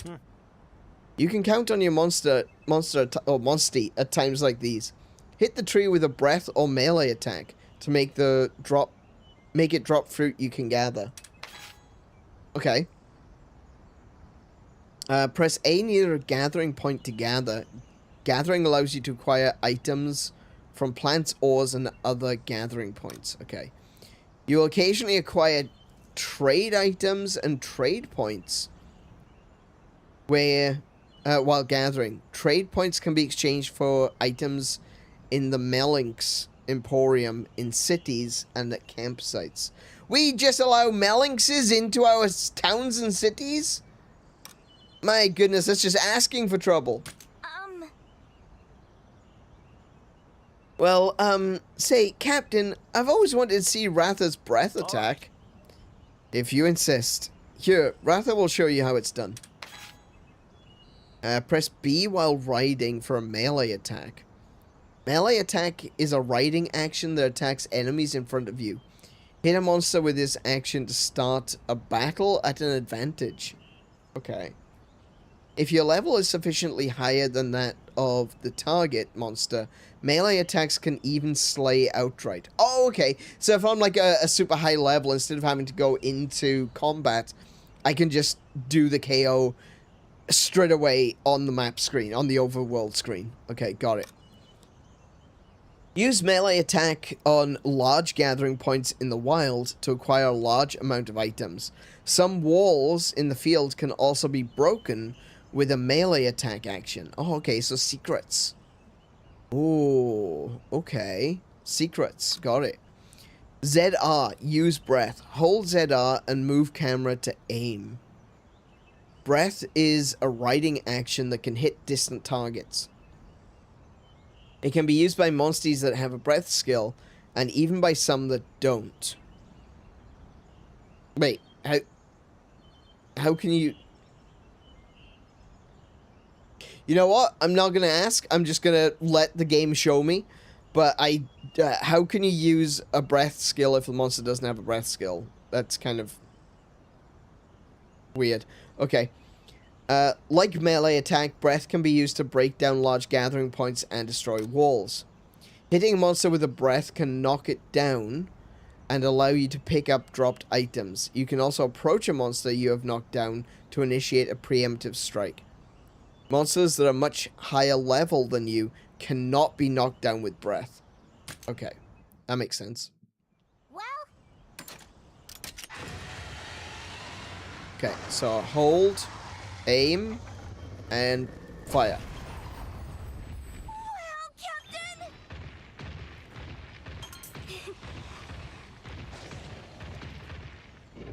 Or does it I guess it automatically picks up. B while riding for melee attack. Okay. Oh, I guess that's what these are for, eh? Ah, okay. Okay. Nice. Now, hold on a second. They said that some walls can be destroyed. Maybe I was imagining things, but, like, there's this wall over here, look, is made of rubble. Can I break that? Doesn't look like it. Maybe I was wrong. Okay, so I can't break that one. Alright. Because I thought I saw a couple of walls as we were moving around that looked like they were made of rubble. I'm guessing that it's a different kind of wall. I guess it would be more obvious. Yeah, this doesn't really look like a rubble wall when now that I take a moment to look at it. Can I run? Oh, I can.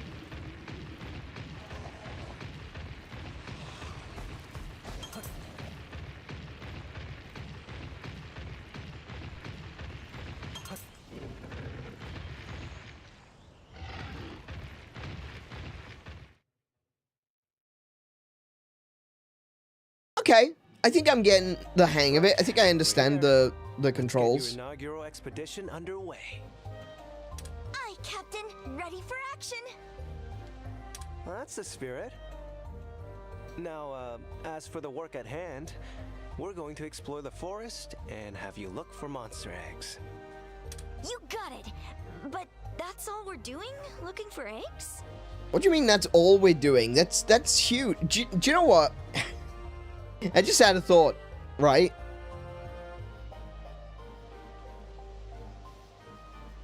Sorry, I need to sit up. Right. I just had a thought. The entire point of Monster Hunter Stories is about finding eggs and hatching eggs and getting monsties. Like that's a core principle of the game mechanic, is going out and finding eggs. Which is literally the worst possible quest in the standard Monster Hunter games. There's a reason they stopped including those as necessary quests. Because everyone hated them. But they used to be, in Monster Hunter games, you would be given a quest to deliver a wyvern egg. So you'd have to go out into a quest, into a specific area. Find the wyvern nest, grab an egg, and then carry it back to the starting location so you could put it in the box. It's how they taught you about quest items or what do they call them? Account items, you know? You can carry big account items back to your starting location, put them in the box, and acquire points for them.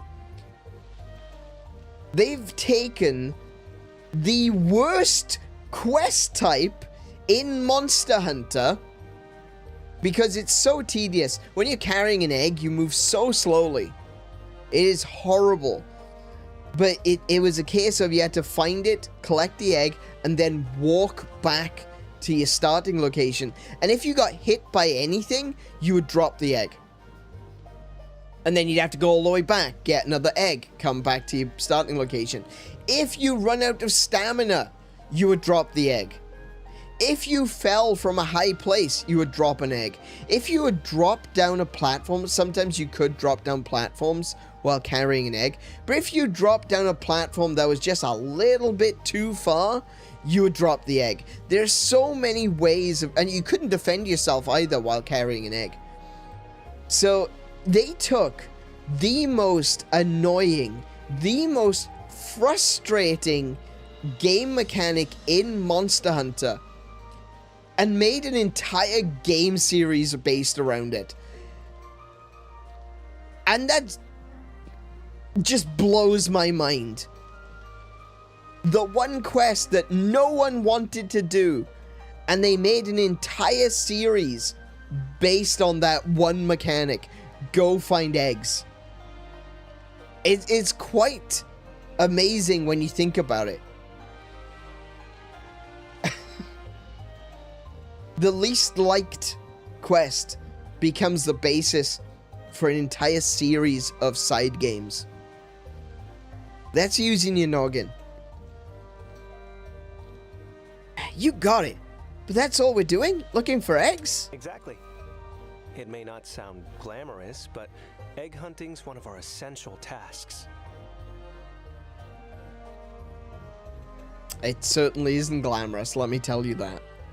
And this is how we find the monsties who become our partners, after all. But that's not all. There's another reason egg hunts are so important to we rangers. And, what reason is that? It's simple. Counterintuitive though it may seem, egg hunts are a way for us to protect endangered monster species. When we find an endangered species egg, we take it and hatch it. Then, we can return it to the wild, bolstering their population. That really does set you all apart from your average riders. What a great thing to do! By the way, do you know why more and more monsters are on the brink of extinction? I do not. Environmental changes brought on by the encroachment, maybe? Right on the money. You really do live up to your reputation. I'm still learning. That's all the more impressive. But we think there may be another factor at play. In addition to the crystal encroachment, that is. Something which I'm not too sure about, because I only played some of Monster Hunter Stories 2. I didn't play any of the first one. Is the crystal encroachment new? Is that something that is, you know, now being revealed in Monster Hunter Stories 3? Or is that something that has been brought up in previous Monster Hunter Stories games? I'm kind of curious about that one because, like, the crystal encroachment seems to be, like, a serious, very serious issue. And, I mean, if it's just kind of sprung up out of nowhere, that's really concerning. I wasn't sure, though, if it was something that was included in other Monster Hunter games, or if it's purely just in Monster Hunter Stories 3.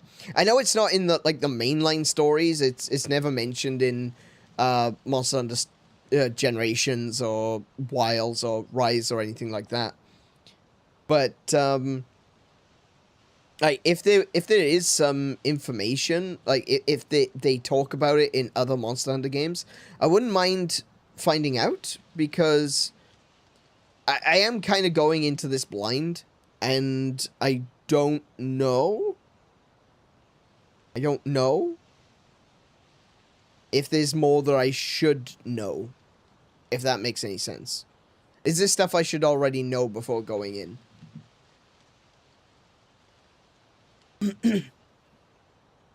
Are you familiar with feral monsters? Yes. They're non-tame aggressive monsters, if I recall. Feral monsters. Oh, yeah. They're sort of like regular monsters, but super strong and aggressive, right? Oh, okay.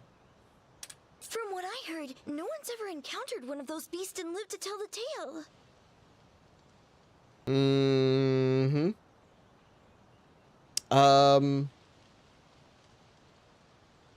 I have questions about that, but alright. Huh? Hold on a moment. That can't be right. Huh? What do you mean it can't be right? If no one survived, how would the rest It's of us exactly even know what. how Okay, strong that's exactly what I was thinking. Yeah. Oh, I never thought about that. You're sharp, little guy. Well, you've got the super strong part right, at least. Their might defies the very laws of nature. Now, Oh, imagine okay. what that That's power does to an a little bit ecosystem. more than feral, then, isn't it? If their might defies the very laws of nature, that's a little bit more. That sounds more like a hyper monster or something. I'll tell you more about feral monsters down the line. I am all ears. We should probably get going. You can give her the lesson on the move. Aye.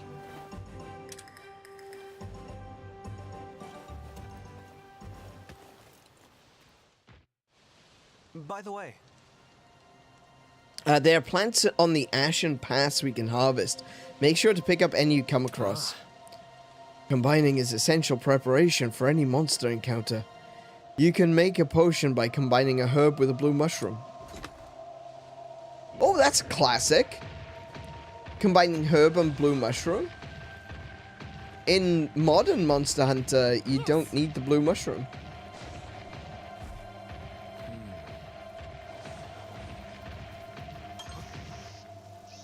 Oh.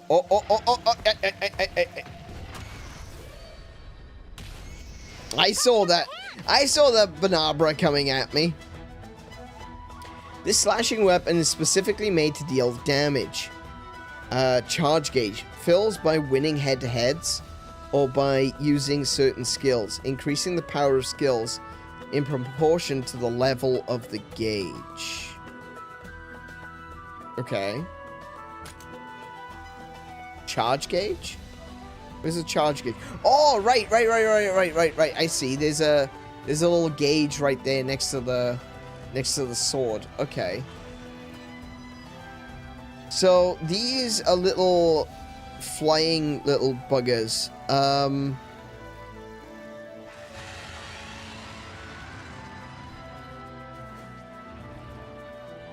What do I want? Should I just go all in and just do a strong attack?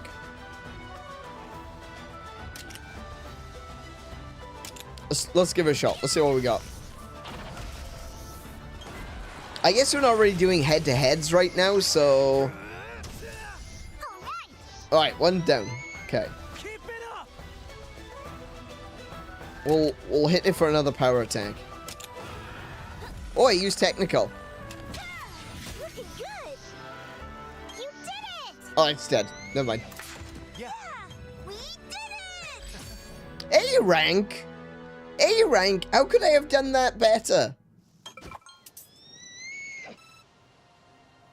We've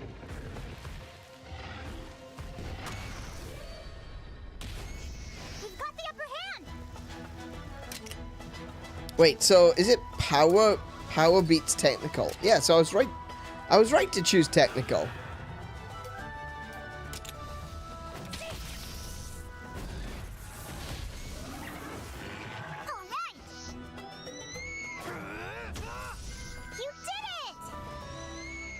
Okay, I guess that's how I could have done it better. B? How? What? How does it determine your score? What? I am so confused about the score. What? Oh, there's a chest up there. Hang on. Oh, well, them birds, too. What's this? Magia charm recipe. Okay.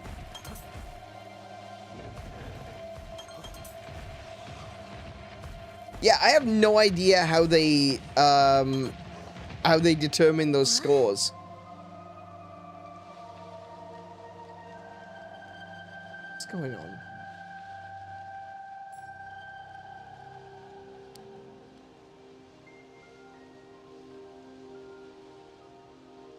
Something's not working. Hang on a minute.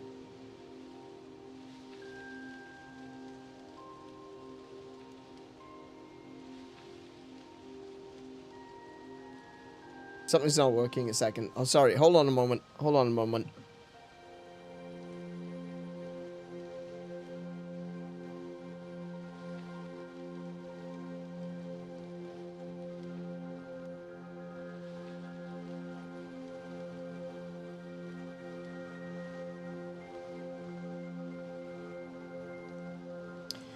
My chat was disconnected.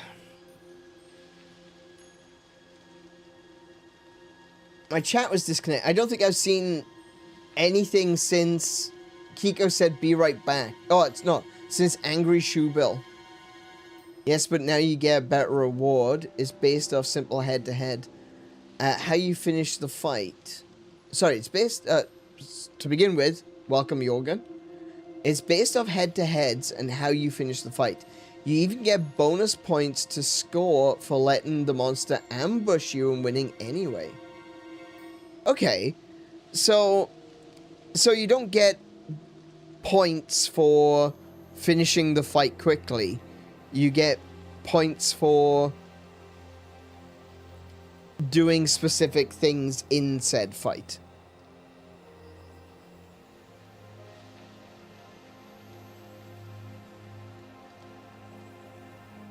Okay, interesting. That's a Poogie. What? Is that my family's Poogie? So it's in a place like this? Huh? What's a Poogie from back home doing all the way out here? Let's see. We had a heck of a storm a while back. The poor spooked Poogies all ran off together, and we've been looking for them ever since. Hey. Think we could do something about it? We're in the middle of her inaugural expedition, but surely we could rescue it. Near a Poogie. Help a Poogie. Poogies are small creatures that reside in every region. If you help a Poogie, it will give you an item as a token of appreciation. Okay. It's a bit weird, of course, if you massively over-level a monster and use Quick Finish on it, you always get an S. Oh, okay. Well, I just beat those monsters, those Banabra, in one turn, and it gave me a B. A B.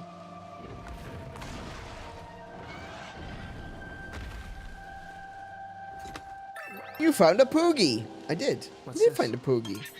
It gave me trade tickets. Very nice. Thank you.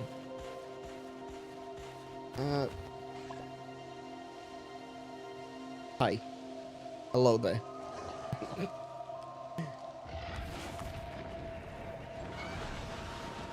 Oh, I can see a Velociprey down there.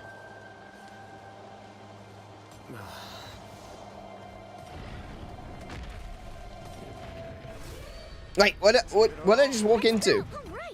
Oh, it was a Velociprey right underneath me. Okay. So Velociprey's are speedy. So I want to use technical. So let me switch. First things first, we'll switch over to.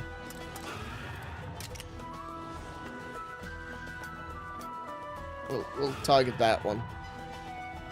Let's go.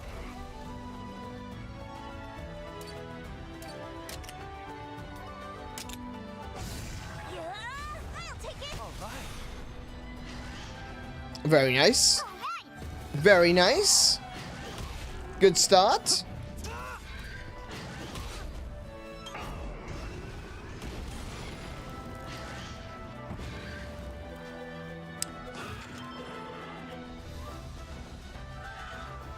I just had a thought.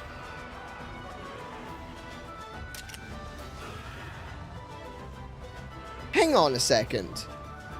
So, do I lose points? I know, okay, I'm focusing way too heavily on this score that you get at the end of a fight. I get it. It ultimately doesn't mean anything. But I just had a thought. Do I lose points if my NPC gets hit?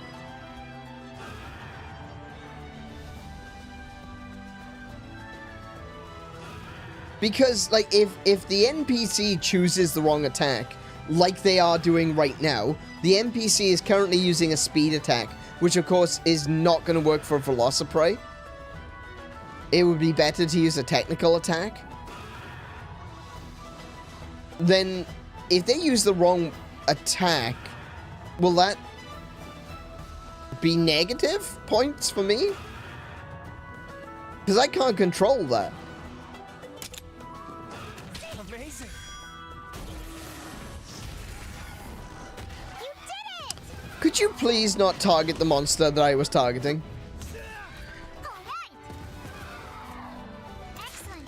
Doesn't look like the Velociprey is targeting them. No. I know they're not currently targeting them, but I'm just thinking, if they were doing a head-to-head, and they chose the wrong skill, would that reduce my points because the NPC chose the wrong thing? That seems a tad unfair.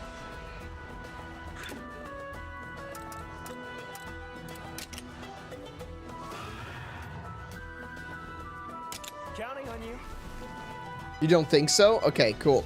So long as you don't get penalized for the NPC doing stupid things, I don't mind.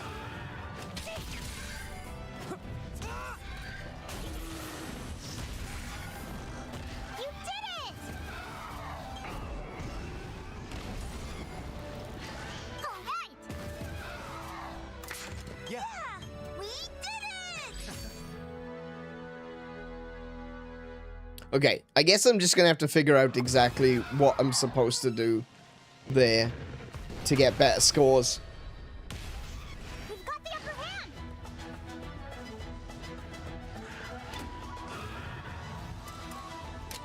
Oh, no. Oh, I wanted to use Fireball. Damn it. Whatever, technical attack. I'll do. We'll go for that one.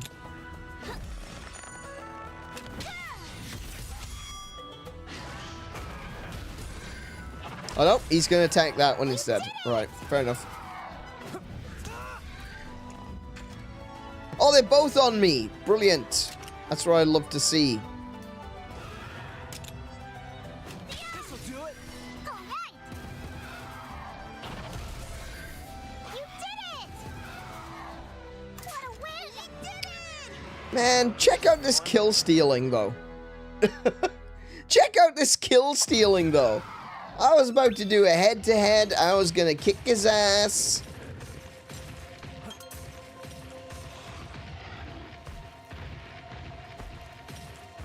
Man.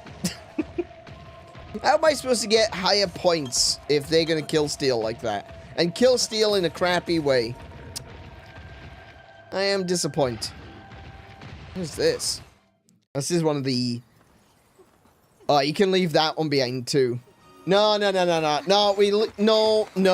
leave that one in there. That we don't need to let that one out. No. Nope. I'd heard the stories, but this is something else. It really does look like a giant egg. Well, nope. we do call Leave it egg behind. quartz Leave for it a dead. reason. Leave it extinct forever.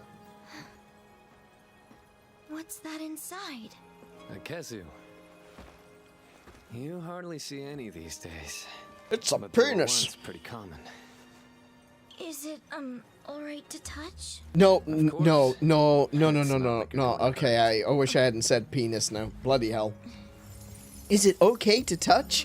No, The first stop! egg quartz was discovered around 200 years ago. After that, however, there were no other discoveries until 10 years ago, when people started finding egg quartz everywhere. I wonder what changed. Okay, so it is relatively No one new knows. then. There's no rhyme or reason to where egg quartz appears or what monsters it encases.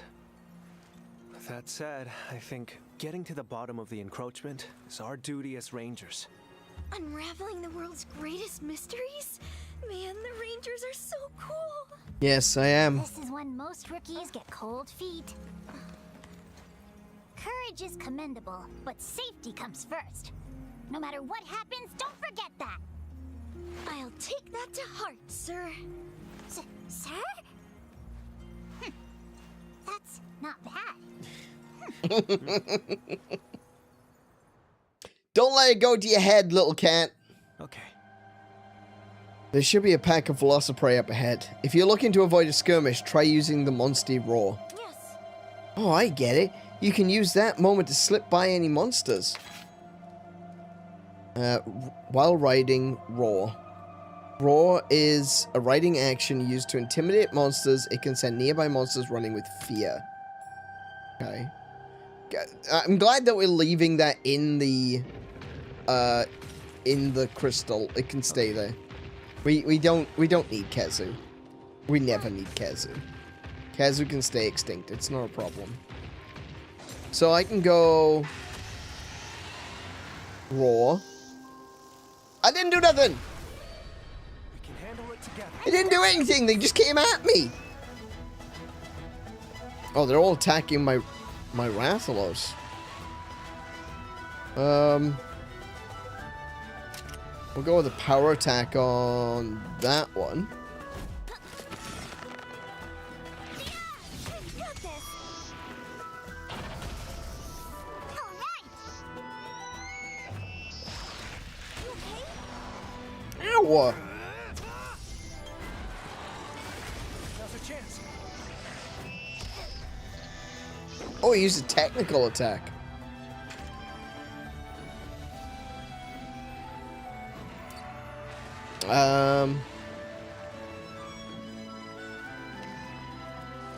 Yeah, so strong is good against tech. Yeah. Strong is good against tech. Got it. Yeah, I got it. Yes. You did it. All right. Excellent job. Good, right? Yeah, okay. Yeah. I think if I was to just go through and just absolutely massacre every single one of these Bnahabra, I don't think that would be, you know, a slight on my job as a ranger. I think people are okay with Bnahabras being absolutely decimated in population. I think that's fair. I think that's to be expected. And, it means I get more XP. You did it.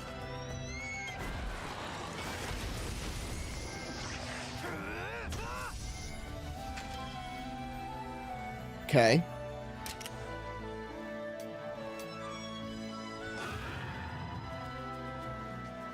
Wait. So if I power attack this one, it'll be a head-to-head, right?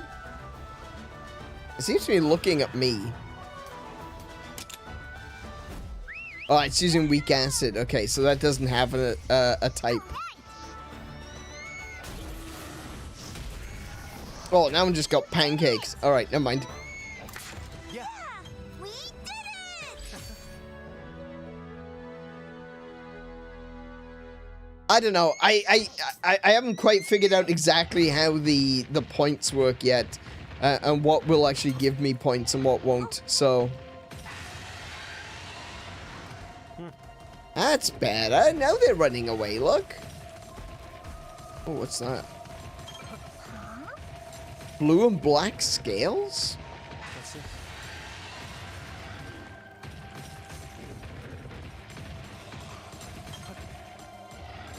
Oh, Toby.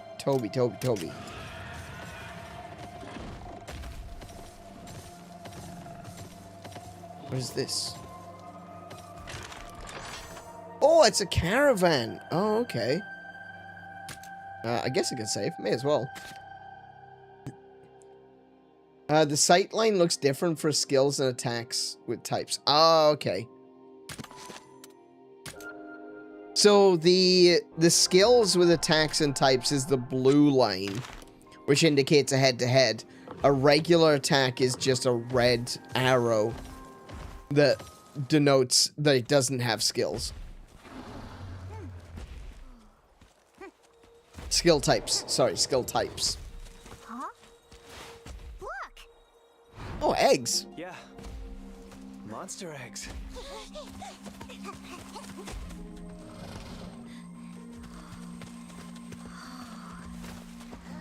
That's a they bird wyvern eggs? Hey Tira, welcome to the stream. How you doing today? Just a yellow attack? Okay, cool. Look, the calling card. I recognize that feather. Here it comes. Palumu!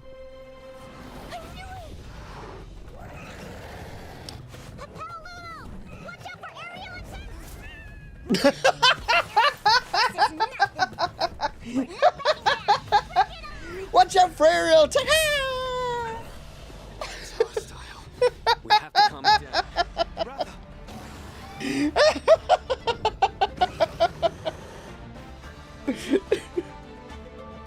Careful. Oh my goodness, that was a good one. That was a good one. Watch out for aerial attacks! Ah! Looks like Rudy's blasting off again. You're still getting used to the combat, Thea. Don't push yourself too hard. Understood? Yes. Aye, aye, Captain. Alright, so that is showing that there's a head-to-head. Okay, got it. Got it. Right, so Paolumu is gonna be, I am going to assume, technical. My understanding of Paolumu, they're not particularly fast. I'm gonna switch out Toby for Rathalos. Oh, I need to use a hammer. I don't have a hammer. I can attack the body. Counting on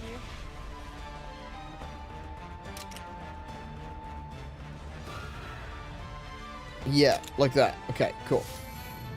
Okay, yeah, so they do use technical.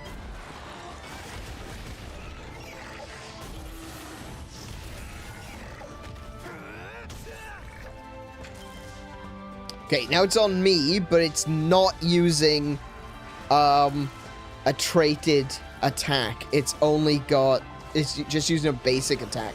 Okay, I'm getting this. I'm starting to understand. Okay, but I can use something like charge tackle. Wait, why can't I use that? I've got 58 points. Why can't I use that? Or do I need to charge it up? Okay, we'll use charge tackle.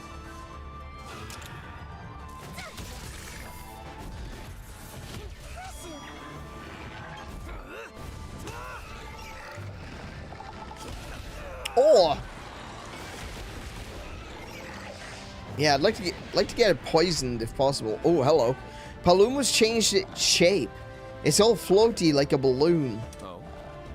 It may change up its behavior in this state, much like an enraged monster. Be careful. Okay, so that's locked onto my Rath.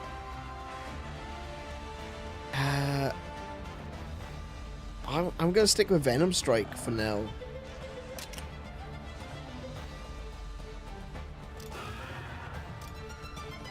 Wait.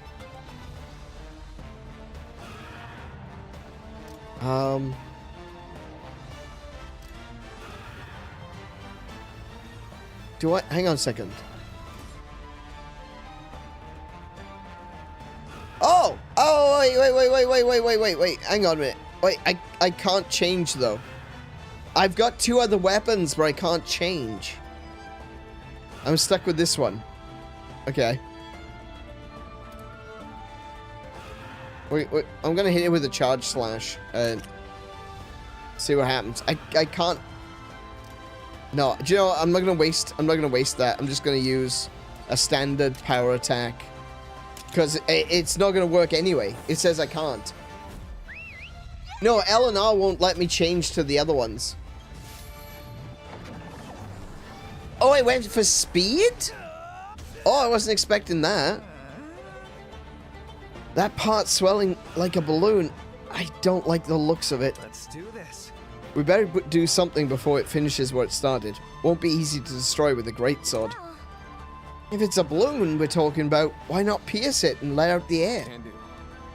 A sound observation. from skills, select your iron bow and attack. All right, they hadn't okay, I couldn't pick my bow because I hadn't done it yet. They hadn't told me I'm allowed to. I didn't get my permission from the commander to be able to use my weapons. Yeah, Mr. Tutorial didn't tell me I could yet. Right, got it. Rider weapons deal slashing, blunt, and piercing damage, and each of these types is effective against different monster parts. When you have multiple weapons equipped, you can use the switch weapon option from the skills menu to switch to the weapon you wish to use for the selected skill or attack. Cool. Now I can do it. Once you switch to the iron bow, aim for the neck pouch with a normal attack. Okay. Neck pouch. Yes. Wait, I didn't want to use power though. I wanted to use technical. All right. Good. Keep going. Destroy that neck pouch. All right, he's looking at me now. He's definitely looking at me. So I want to go technical, I think, because he does a speed. He does speed. And technical beats speed, so we'll do that one. We'll try that one. Yes, he did go for a speed.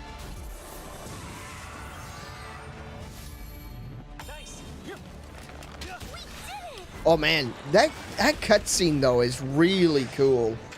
I might want to get a screenshot of that.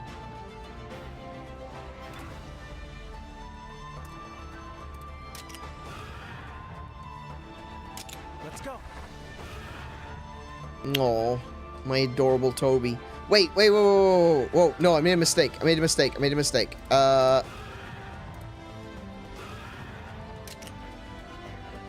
Okay, I think I just beansed this up. Hold on. I did. I've already beansed it up. Never mind. All right, never mind. Never mind. I actually wanted to switch to the 𝗦𝘄𝗶𝘁𝗰𝗵. Oh, it's staggered. Synchro. Let's do it.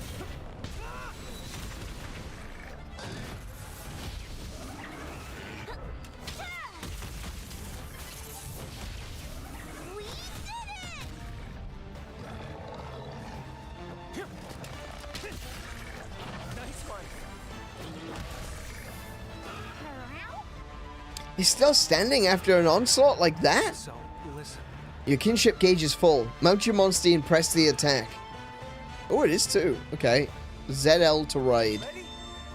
Yeah! Riding strengthens the bond between His Highness and his monster. Together, they reach new heights of power. You can ride your monster once your kinship gauge is filled. Riding will end if your HP reaches 0 or if you lose 2 head-to-heads. Powerful kinship skills can be available while riding. These skills can be used to cancel enemy actions. However, using a kinship skill will cause riding to end. Okay. Your turn to ride, Thea. Join forces and finish this. Yes. Gotcha. Preparations are complete, Your Highness. Time for you and Thea to unleash a kinship skill.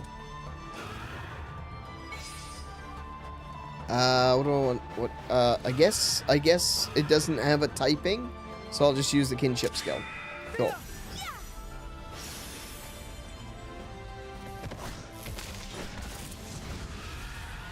Nice.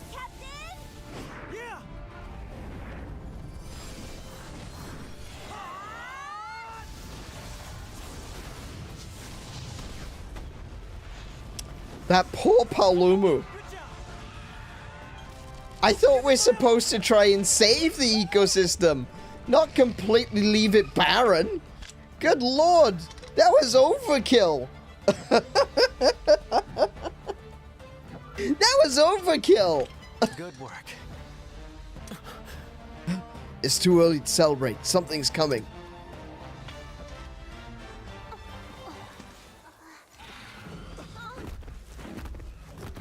Oh! Oh! It's a chatty cobra! Oh man, he's very green.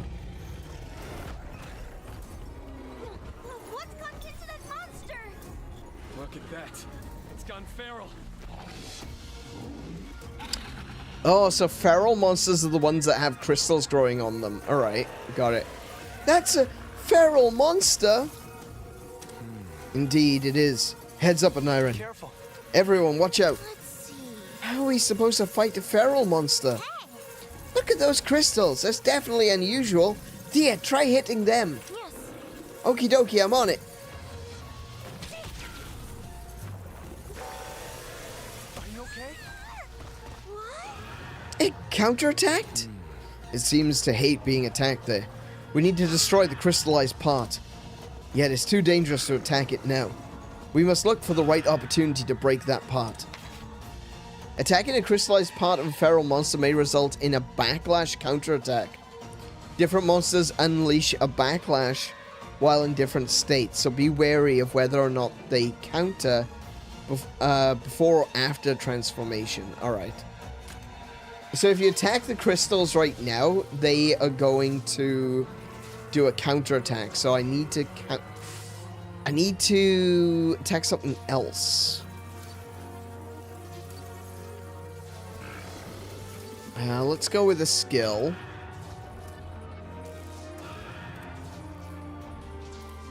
We'll go with a charge tackle on the head. Oh, what? Amazing. Don't push yourself.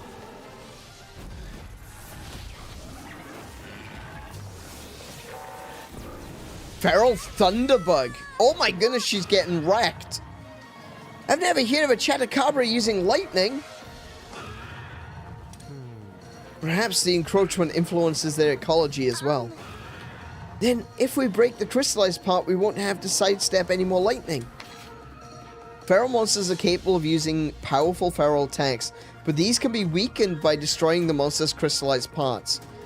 Additionally, a feral monster's Wyvern Soul gauge will be more easily depleted after it uses a feral attack. Oh, so if it uses a big attack, I can then hurt it more, essentially. Okay, I think I got that. Is it just me, or is the 𝗬𝗂𝗏𝗁 looking worn out? I see. Could be a consequence of wielding a power that isn't inherent to its species. Whatever the reason, this is our chance. I bet we could whittle off more Wyvern Soul gauge than usual. This is the ideal time to press the attack. Come on, everyone.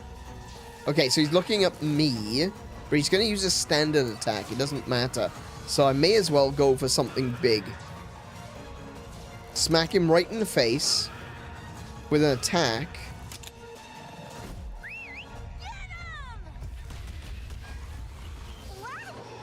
Alright. Toby, no! Don't worry, I'll smack him in the face for you. Ow! The 𝗬𝗂𝗏𝗁's coat is forelimbs with something. Those forelimbs look capable of inflicting devastating injuries. I suggest you break them at once, Your Highness. Oh. Now, just a moment. It's concentrating attention on those forelimbs. Is there less powder? Wait, powder? Powder, yeah. Is there less powder floating around now? It's possible. This may be a golden opportunity to attack the crystallized part. No. Be that as it may, surely the ore around its forelimbs is too dangerous to ignore. So either we destroy the ore to weaken the forelimbs, or break the crystallized parts to reduce its feral strength. Leave it to me. We have to prioritize one or the other. The choice is yours, Aneurin. Alright. I think break the crystals. Personally, I think break the crystals. Now, it might use a power attack, so I'm going to go with speed.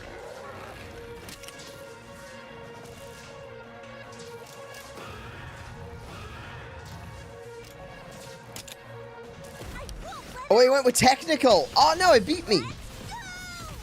Nice one. Oh, wait, no, she went with technical. Sorry, my bad.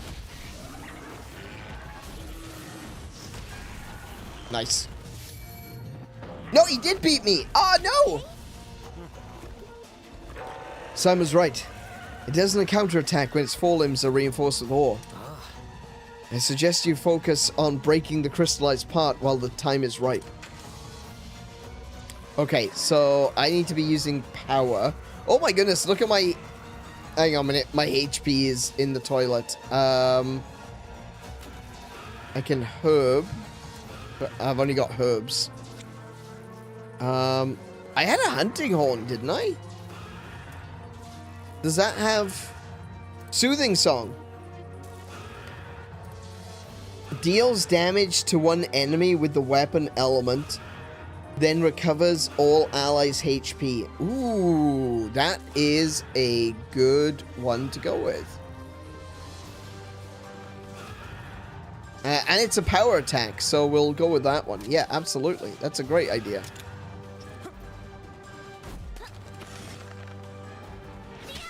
Amazing. Are you okay? Nice. Nice one. There we go. Crystals are broken. We did it. We broke the crystallized part. Right.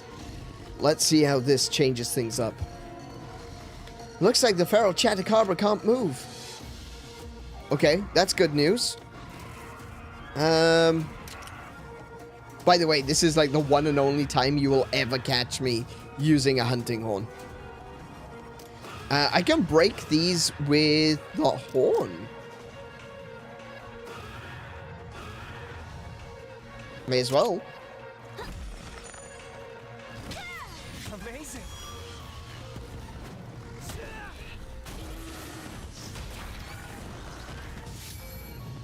Oh, it's a draw.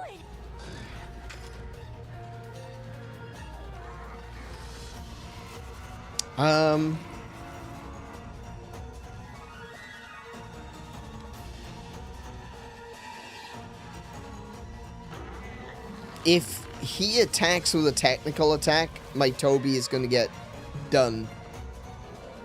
So, I need to switch Toby for...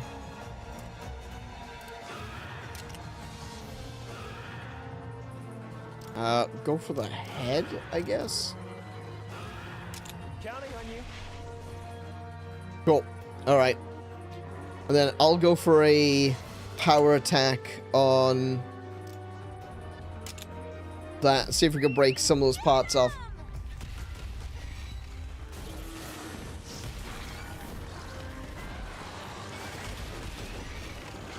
Oh, wait. It wasn't using... No, I just realized it wasn't using a traded attack. Good monsty, indeed. Always tell your monsties that they're doing good. Oh my goodness, I just realized there is actually a hunting horn thing here, look. So I've just done 3 strong attacks, but you actually use different attacks to get the songs going. Do you know what? I'm going to be happy when I can change over to a hammer. I'm not going to be able to heal with a hammer, but I at least I know what I'm doing with a hammer, okay? Even in this game, I don't know what I'm doing with hunting horns. Yeah, we're gonna smack it with a technical attack, and we'll do that extra one down the bottom there. I don't know what that actually does, but we'll take a look. We'll find out.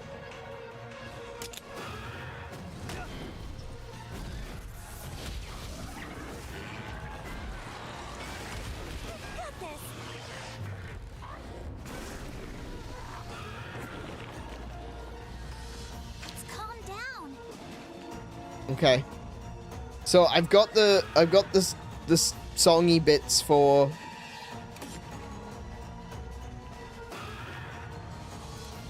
I don't know how this works. I don't know how this works. It's glowing. I can see that they're glowing. There's actually a skill for playing this. Okay. Is it this one? Because it... I'm just going to use this one anyway because I want to heal myself. Where is it? Soothing song. That one. We'll just do that. Whatever. I don't know. I don't know hunting horns. Okay.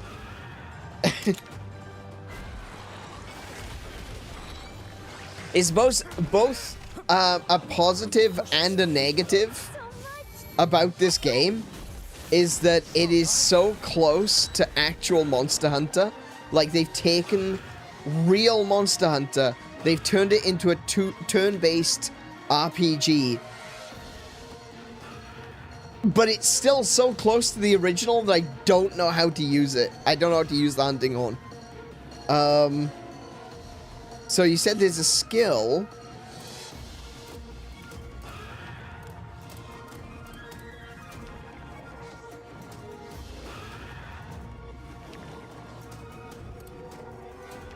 Oh, I see. Yeah, it's these two. Activated by performing Magnificent Trio when 2 notes are on the musical staff. Well, I've got the notes on the staff, but it's not letting me do it. Oh, wait. Oh, by Magnificent Trio. Oh, okay. Consumes melodies to deal the weapon's elemental damage to 1 enemy based on the number of melodies consumed. In addition, all allies are granted corresponding melody effects. Oh, okay. I get it. I think I get it. I think I understand. The melody effect is this here. So if I've got the right melodies, I can activate them. Alright, got it. Magnificent Trio. We're gonna hit it right square on the noggin.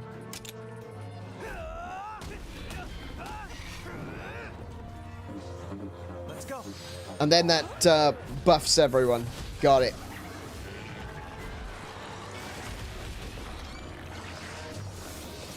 Ah, he's doing a thing again. How can it still use lightning after we broke that part? But it isn't as strong as it was before. If we keep pushing, we'll win this. Oh, actually, I can just ride. Let's ride. Let's ride. Heck yeah.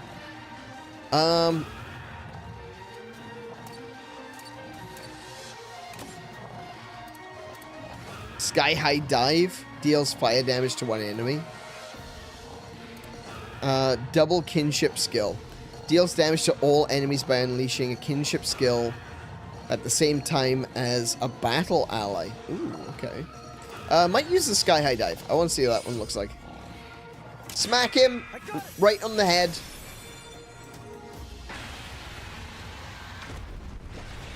Oh, he is going. He is going. My boy is going.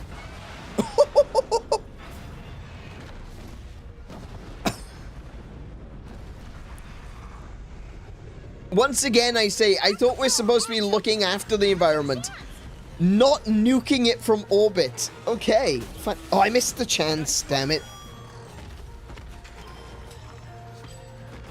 I didn't realize it was like literally a limited time thing. Got it, okay. Alright, fair enough, fair enough, fair enough. I understand now. Let's go. Back. Charge tackle. Smack him. Kadachi's Fury? Okay, we might not need to.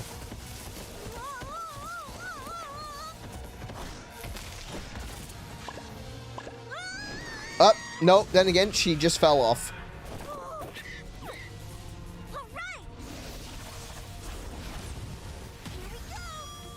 Oh yeah, no, that's it. That's it. Yeah. We did it! Oh man, S rank. Cool. Oh, we beat it somehow. Feral monsters. What formidable opponents. You alright? Yeah, I'm fine. Thanks to all of you. You pulled your weight too, Thea. Oh, yeah, thanks to all of you, Rudy and Simon, who weren't actually in the battle. Oh yeah, and you too, Thea, was actually in the battle. Thank you, Captain, but all I really did was try to survive. But what was a monster doing here of all places? I mean, is there a particular reason why it shouldn't be? That was really terrifying. Now I understand how one of them could destroy an entire ecosystem. Yeah.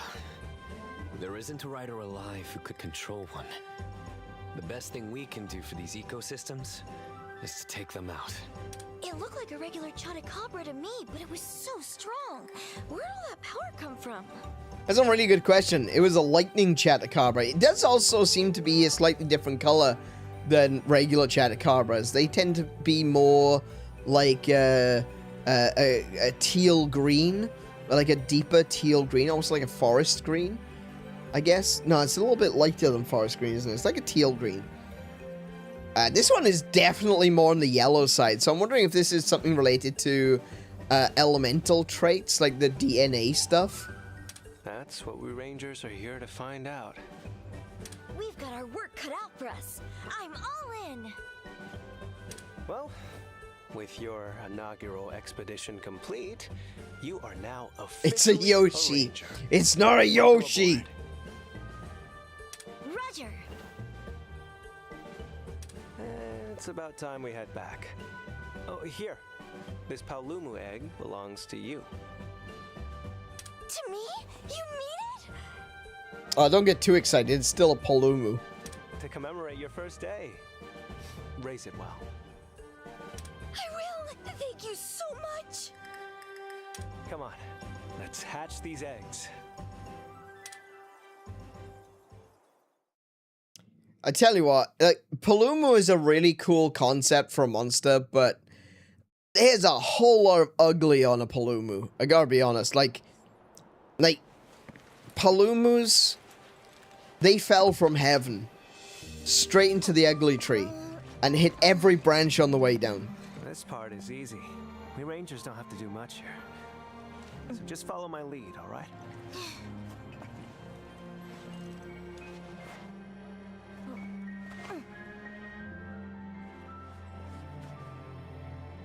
Going formal, huh? It's her first ritual as a ranger. Gotta give her all the bells and whistles. Ah, I see. That's our prince for you. O sacred stone. Now pray for the monster to awaken. Join rider and spirit in unfailing kinship.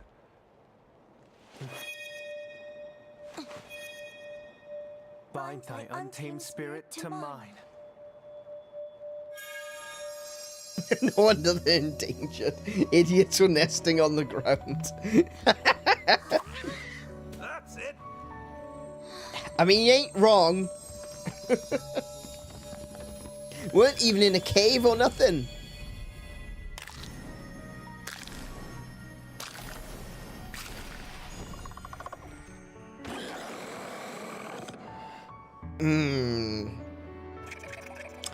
See what I mean? That's a whole lot of ugly right there. Good grief.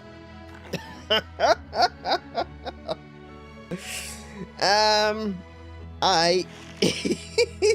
got a 𝗬𝗁𝗵 now. Hooray. Better than a 𝗬𝗁𝗄? That is true. That is true. If the option was between 𝗬𝗁𝗄 and 𝗬𝗁𝗵, I would definitely take 𝗬𝗁𝗵. Same body type as a 𝗬𝗁𝗄, though.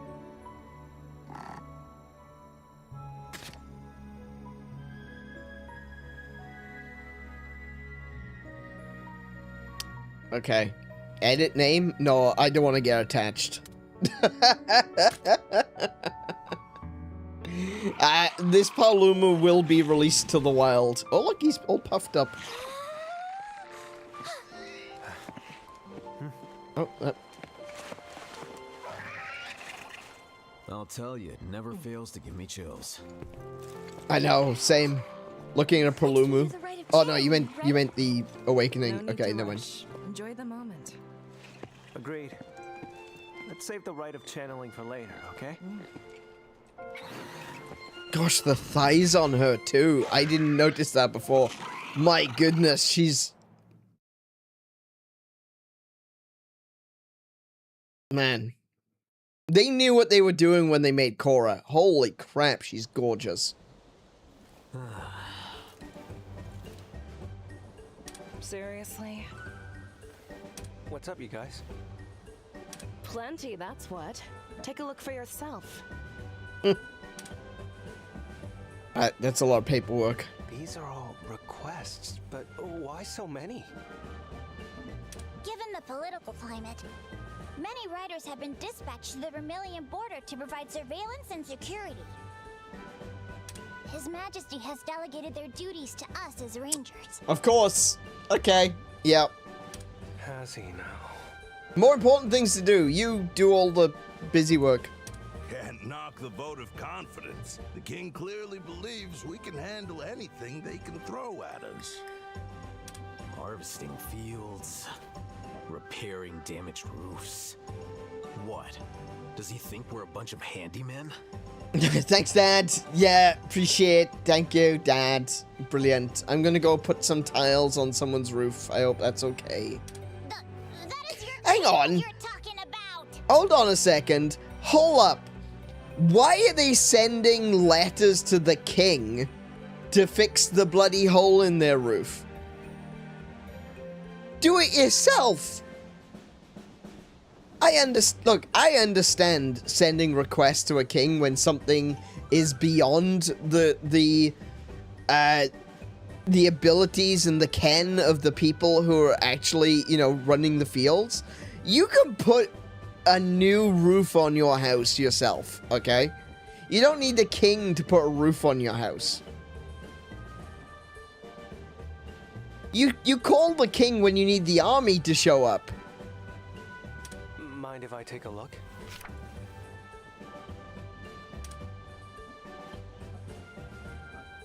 I have a sneaking suspicion about these requests.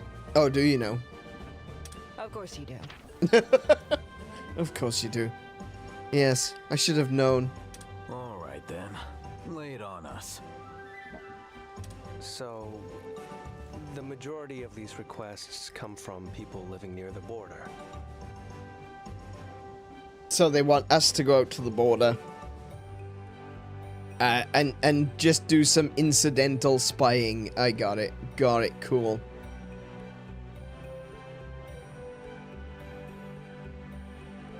What if the men of the family are riders sent to the border and you only have a wife and daughter left at home with a hole in the roof?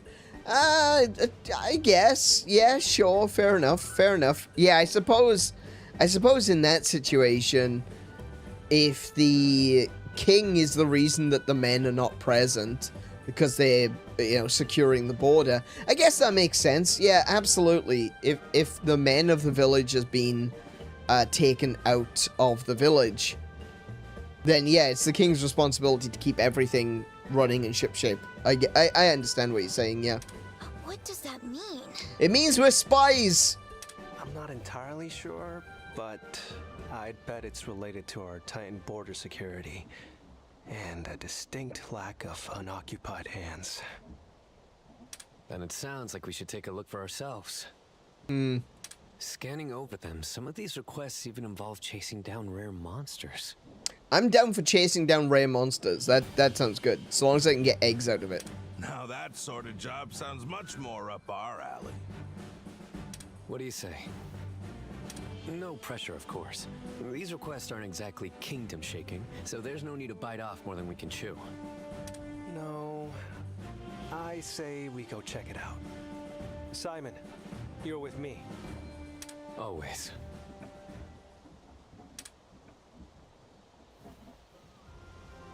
Oh, I can see a shiny... I'm sorry, me. I don't care what you're saying. There's a shiny thing over there, and I need it. Before we head for the border, let's stop by the stables and see how our monsties are doing. I want the shiny thing. No, I don't care. Shiny thing. I wonder how the Paolumu we hatched is doing. I'm sure it's fine. I don't care. I gotta be honest. I'm not a fan of Paolumu. I think it's got a cool idea, but you know, I'm just not a fan. I don't like it. They could have given us literally anything at the beginning. It was a bloody Palumu. I'd have taken an Aptonoth. Oh, he's sleepy. Oh, sleepy Rathian. Very cute. Oh, we go. Can I have this Legiana, please? It currently doesn't have a rider, so I am going to go out on a limb and say I can now be its rider. Please. Please. Can I have a Legiana? I love Legiana. Gorgeous design. Alright, let's talk to this cat with the double Triforce on his head. Sure, we don't have to worry about that at all. Alright, so I can edit parties. Monsters in the stable can be added to your party from the Assemble Party menu. The party can have up to 6 monsters. Here you can see all the riding actions available to your monsters. The more riding actions your party can use, the easier it is to explore the wilds. The monsters that are currently assembled in your party can be registered as a party set. After registering a set, you can switch to that party at any time. Okay. Cool. So... Oh, I see. So, I've got... So, this shows me all of the actions that my entire party can do. Not just based on which monster I'm covering. It's every skill that my party has. That's really good. That's really easy to see what I'm missing. Well, it doesn't look like Paolumu really gives me anything extra.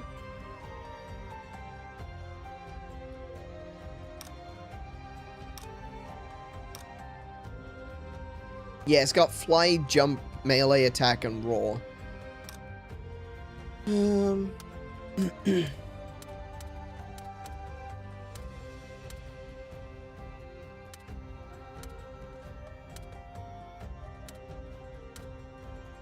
Oh, wow.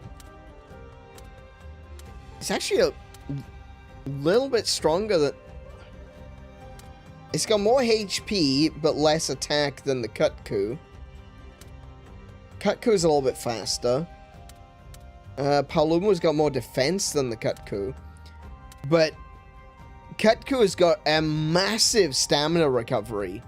But its starting stamina is limited. So basically, Yan Kutku has got low stamina, but it's got excellent stamina recovery, which means low stamina isn't an issue. Paolumu has low stamina recovery, but it's got a huge starting stamina, which means that, you know, I can do a bunch of big attacks, but recovery might be an issue. I gotta be honest, I don't really want the Paolumu. I don't want to use the Paolumu for now. Might find a reason for it later. We'll leave it in the following actions are available via Manage Monsters. View monster details, change names, release monsters, set favorites. Okay, cool. Here you can view details about monsters in the stables and rename them if you wish. Monsters can be released from the stables, but released monsters will never return. Some monsters cannot be released, such as monsters in your current party or those registered to a party set. L-stick, or L3, in the Manage Monster menu, set monster as a favorite. Assigned monsters will appear in the Favorites tab once a monster has been set to a favorite. Some functions, such as releasing it, cannot be performed. Okay, that's good. Okay, we will favorite those two, because I love those two. Those two are some of them. Obviously, Ratha. Ratha is the main character. I love 𝗬𝗶𝘁𝗰𝗵. I adore this monster. Just woke up from an accidental nap. I think I'm going to drag my sorry ass to bed. No worries. Sleep well. Have a good one. We'll catch you next time. What have we got here? Tell you what, he's ugly bugger, but I do have some respect for the 𝗂𝗂𝗄𝗁. I never used to like 𝗂𝗂𝗂𝗁, but I think since they were recently added to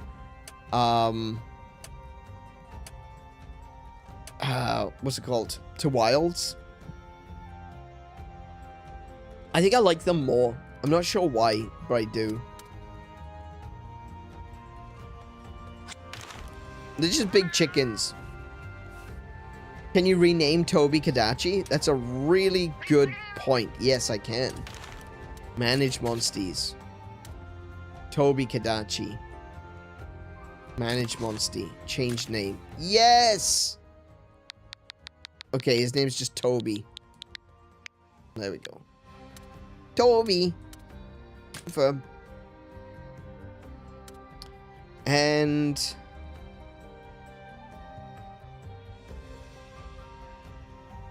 I don't know.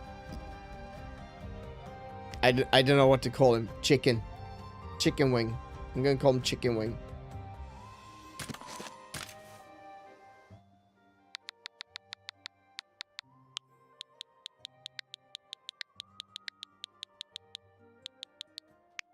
Chicken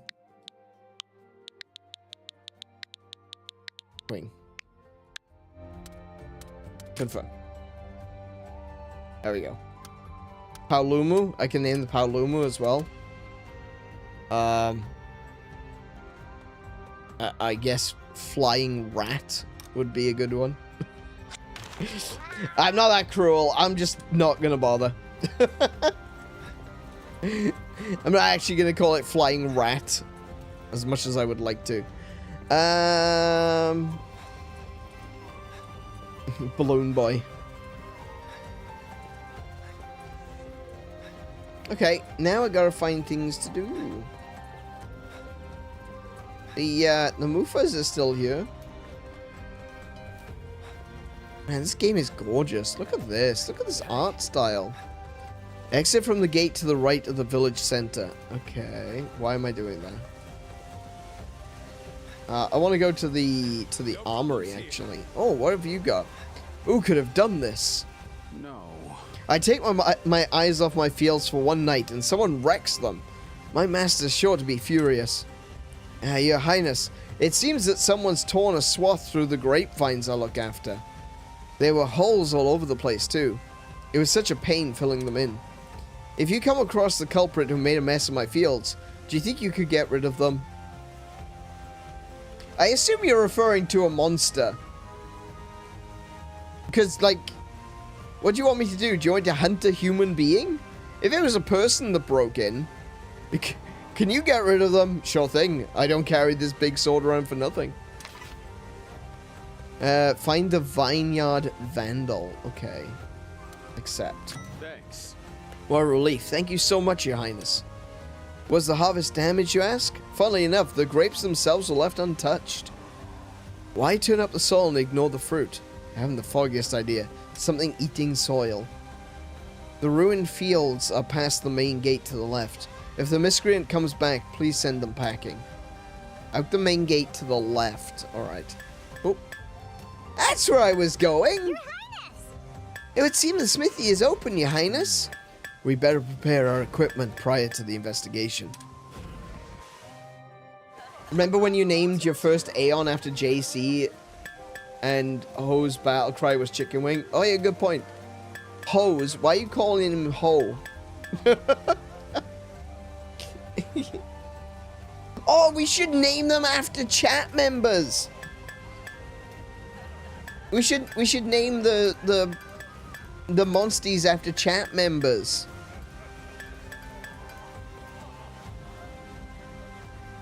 JC, she's calling you a hoe, man. Welcome. We've got a great selection. Take your time. Check out what we got in stock. Armor upgrades. Hello. You can forge and upgrade equipment at the smithy. Upgrading weapons and armor to max level will grant you decorations related to that equipment. Instructions. Specify the forge / upgrade level. Provide the materials. Layered armor only changes the outward appearance of armor. You will receive it when forging armor, and it can be equipped at the chest in any base. Okay. So this is the basic ranger armor. Okay. And I can level that up to level 2, it seems. I can make 𝗶𝗁𝗵 armor. 𝗬𝗶𝘁𝗁𝗵 armor. Yes. Nice. Wait, that's dragon? It's got elemental resistance to dragon. Okay. I also got 𝗦𝘄𝗶𝘁𝗰𝗵.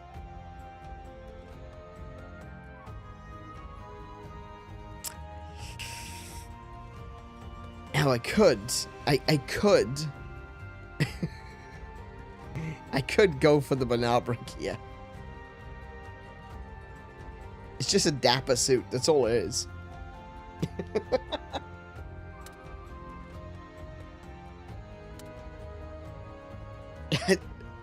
That looks like... Wait, is that the 𝗶𝗁𝗵 gear? Because that reminds me more of the 𝗦𝘄𝗶𝘁𝗰𝗵 gear. Oh, I suppose it's got the 𝗶𝗁𝗵 colors on the knees and on the cuffs. What does the 𝗦𝘄𝗶𝗁𝗵 gear look like? Oh, that's like a big long fur coat, isn't it? Right, okay. Alright, so we could probably bump up... Do I have the necessary equipment? Oh, I don't! I've only got 9 points, so I can't actually level it up right now.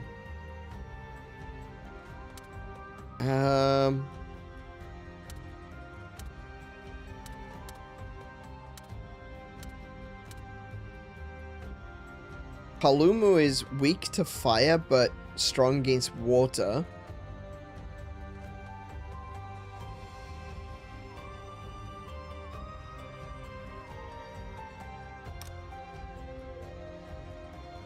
Ooh, Divine Blessing and Stamina Surge.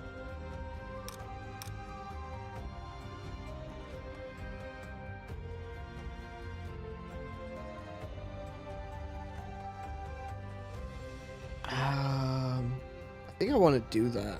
Yeah, let's see if we can make this one.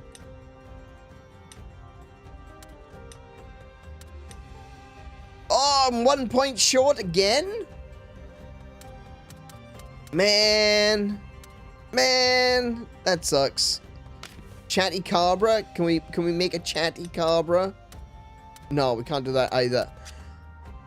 Man, what about weapons? Can I make my weapons better? Can I have good weapons? Can I not have great swords?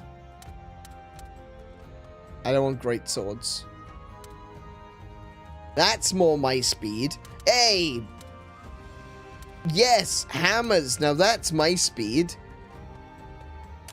Hang on. I don't want those. I want katanas. I want hammers. And I can get gun lances? Is gun lance piercing? Oh, it is piercing. Oh, sick. Alright, alright. Hang on. Can I make a bone katana? Surely I've got the points to do this. I need 10 points of 𝗦𝘄𝗶𝘁𝗰𝗵. That's pretty much all of my 𝗦𝘄𝗶𝘁𝗁 scales. I've only got 4 left. I need 8 points of bone? I don't have that. I don't have that. What about iron katana? Can I have an iron katana?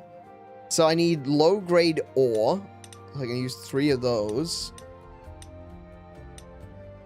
Take that. There we go. And 10... I can't make anything! Hang on. Hammer. Can I hammer? Can I please hammer? I cannot. I can't do anything right now. Can I make this one? Banabra gun lance? Hang on.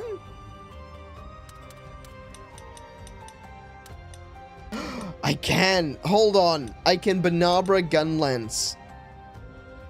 Okay. Now, hold on a second. Let me just take a look at what I can do with that.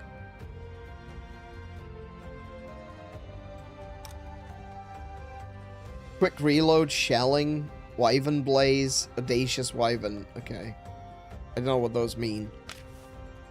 Quick reload, loads 3 shells. Wyvern blaze deals damage to all enemies with the weapon element at the end of turn. Guaranteed to hit, greatly reduces defenses while preparing. The user is then inflicted with overheat for 10 turns? Oh man, okay. Consumes 2 shells to damage 1 enemy with the weapon element. Then grant guard to user. Okay. Okay, so this one reduces defense. That one increases defense. Okay. Slightly increases damage dealt when the wyverns fire a wyvern blaze, but also increases damage taken. Ooh, okay. Alright, so... interesting how they'd only have 6 weapon types. I honestly thought that they would have all 9 weapon types in the game. And maybe they do.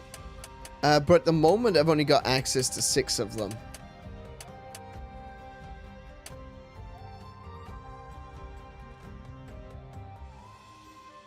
Your Highness, you are broke. Yeah, I've noticed that. Yeah, I did make an observation of my lack of literally anything. Wait, do I have an iron katana? All right, hang on a minute. Hang on a minute. Might already have an iron katana. I need to go to the chest though.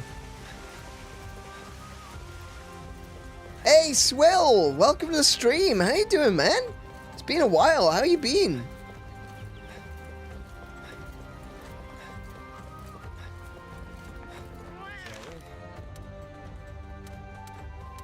Change appearance, change clothes?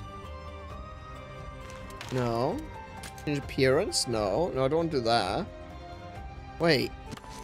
No. No. Confirm. Leave. Hang on. Where's my... Be careful. How do I set up my armor? What? Clothes. Gallery. Do I... Wait, do I do it in my... Oh, change equipment. Oh, it's just in the menu. Oh, okay.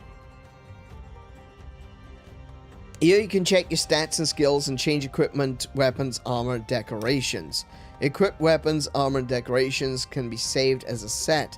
Registering a set allows you to change into that equipment at any time. Okay, cool. Yeah, I understand that. So I can switch out my iron sword. I've got an iron katana. Heck yeah. Alright, iron katana. Now we're talking. Bone hammer, yes. I might stick with the bow for now. I would like to use the gun lance, but the gun lance has got more risk-reward aspects that I think I want to learn about before using. I'm going to just stick with the longsword. I'm going to stick with... I'm going to take a hammer, because I know what to do with hammer. I know how to use hammer. You hold down the R button, you walk up to the monster, and then you let go of the R button. That's how you play with hammer in Monster Hunter, right? I understand it. It's very simple. It's a very straightforward weapon. It's the kind of weapon that anyone can pick up and learn.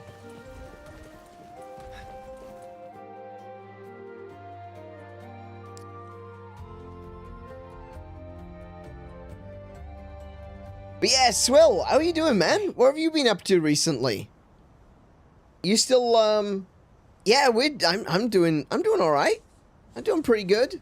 How have you been doing? I know you've been over on doing streaming on TikTok.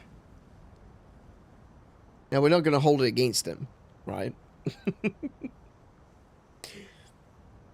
How's the streaming been going, man? We may be in the middle of a survey, but we should procure some eggs as well. You see that monster den over there? Oh yeah, there is a monster den. I guess that's a monster den. It's a little cave, look. Okay. I guess that's a den. So I guess this game kind of works like Pokemon? You know, where you go into the dens and you get the super Pokemon that you have to fight as a team? I guess it works kind of like that. Hatching eggs you collect in dens will add to the number of monsters you can count on. A fine plan indeed. Okay. Having a Leviathan monster will let you swim, expanding your available search area. If you find an egg, be sure to secure it. Or are you telling me that there's going to be a Leviathan in there? I may have to do this immediately. Caves you find in the wild are entrances to monster dens where you can obtain monster eggs. Collecting these eggs and then hatching them at the stables will earn you new monster allies.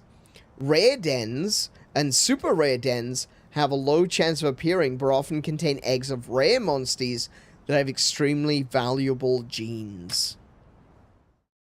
Like Levi's. Right. Levi's are extremely valuable genes. Have you seen how much they are? Have you been to just a gene shop recently?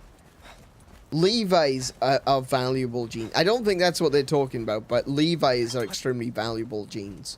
This is true. Can I attack? No, I can't attack. Okay. Monster, thank you.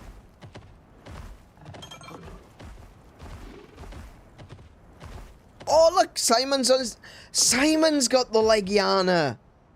Ah. I saw you. I saw you. Don't you even dare.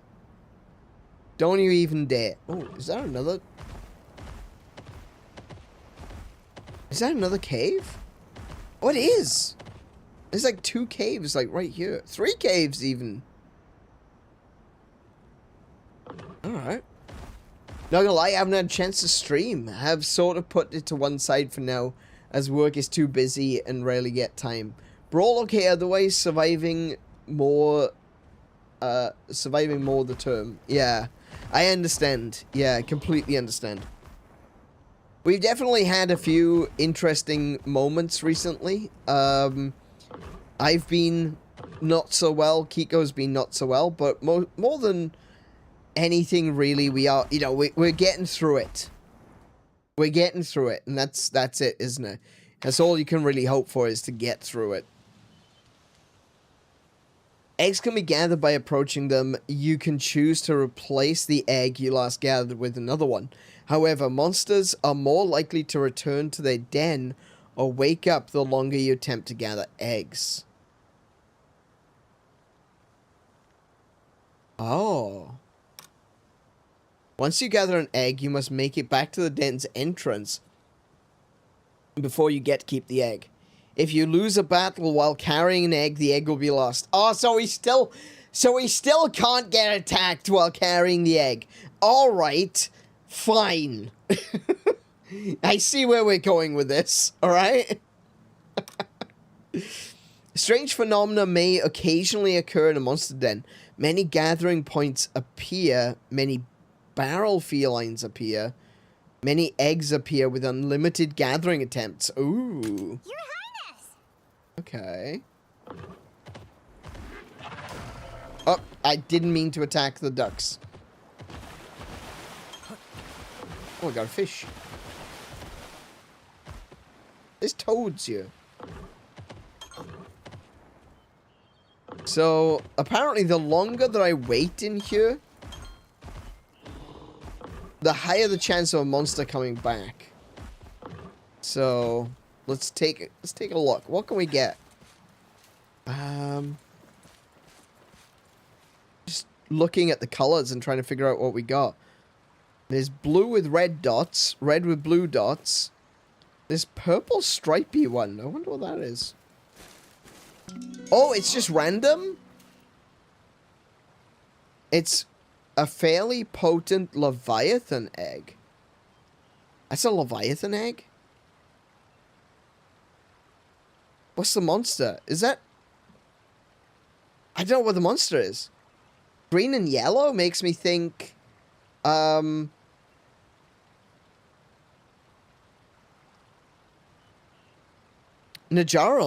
But I doubt it's a Najarala. Hey Sora, welcome to the stream. How you doing today? Okay. Are you sure you want this egg? It can be hard to decide. God, doing enough to keep us on our toes, it feels. Yeah, almost always. Well, actually off my toes as it was, because my problem was I've hurt my heel. I can't put weight on my heel. I have no idea why.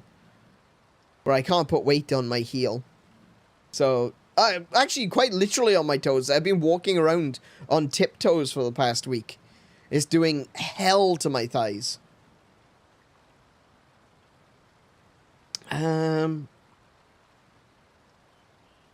It could be a Slagtoth. No, a Slagtoth isn't a Leviathan. I don't know what this egg is. All right, we'll take it. We'll take it. Can I get to ride or do I have to walk? I guess I have to walk. Move to the exit. All right. Nice. Let's go then. I'm doing alright, Sora. How are you doing? Just getting into Monster Hunter Stories 3. Kind of just learning how the game plays at the moment. But yeah, having a good time. Really enjoying this. I mean, I love this, right? I love being able to ride the monsters. I love that the monsters are companions. This is probably my Pokemon, to be fair. That sounds healy painful. Oh, look at Swill. Look at him, he's a jokester. Oh, he's a funny guy. Doesn't need a day job because he's a comedian.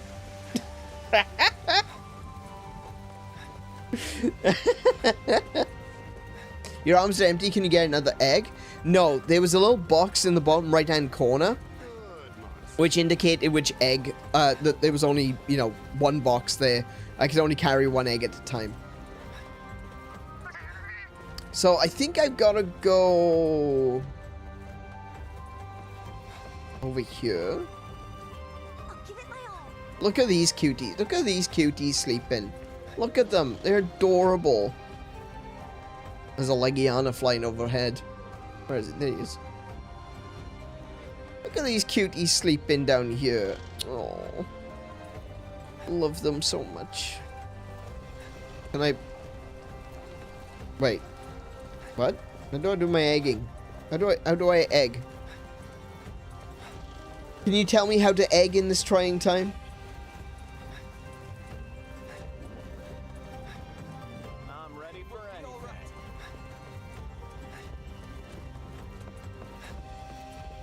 Excuse me, El Cato. Eggs. There we go. Okay. Okay, so I can actually get multiple eggs at once, but only one at a time per monster hideout. So if I wanted to hatch, I can hatch 12 eggs at once. Okay, cool. Got it. There's a stable? Okay. Yeah, I think this is where I'm supposed to go. Alright, so let's hatch this one to see what we've got.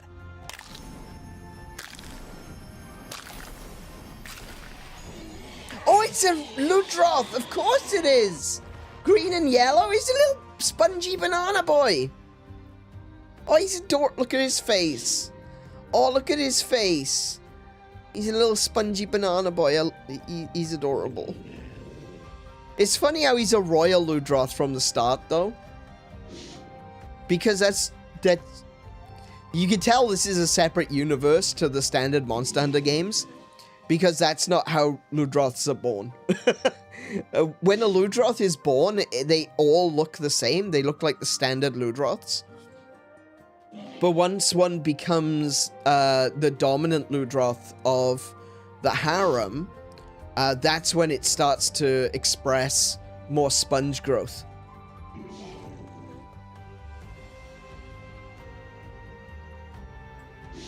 Very cute. Oh, he's got such a cute little stubby face. That's more like, there he goes. Look, he's already fully grown. Amazing. What are we going to call him? What should we call him? We're going to call him Swill. We got Swill. We got Swill. There we go. We're going to go get some more. And we came up with this idea like ages ago when we were playing different games. But what we're going to do is we're going to name monsties after members of chat. So we're calling this one Swill.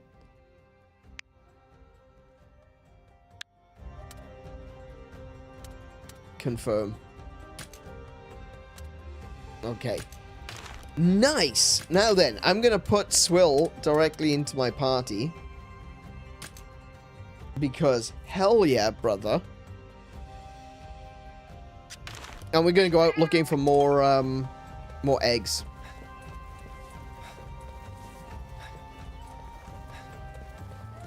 Yeah, I think probably the only, like... You could rename Chicken Wing to JC. True. True, we will do that, actually. JC was here earlier. I'll likely be cannon fodder for the next battle. Nah. Nah, this game, there's no such thing as cannon fodder. The way that it's designed, it's not like Pokemon where there are, like... I mean, there are some objectively better monsters to have. But it's not like Pokemon in that if you don't evolve them, they become worthless. You can just keep leveling them up, and they, even very early on game monsters, you can rise up to be a really good monster. So, yeah. And I do like Ludroth. I don't know if he will stay on my party the entire time, but yeah. So Chicken Wing, we're going to change his name to JC.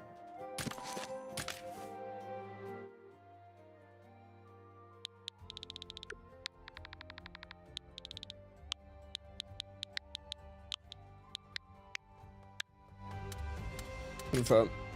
What we got? We got Toby. We will call... Who else has been in chat today? I'm going to scroll back to the top.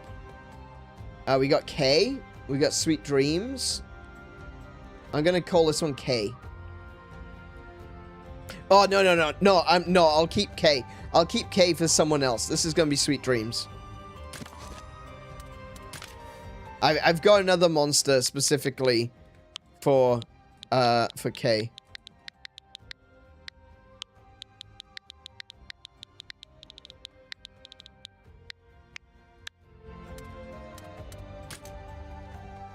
Okay, we got Sweet Dreams, we got JC, we got Swill,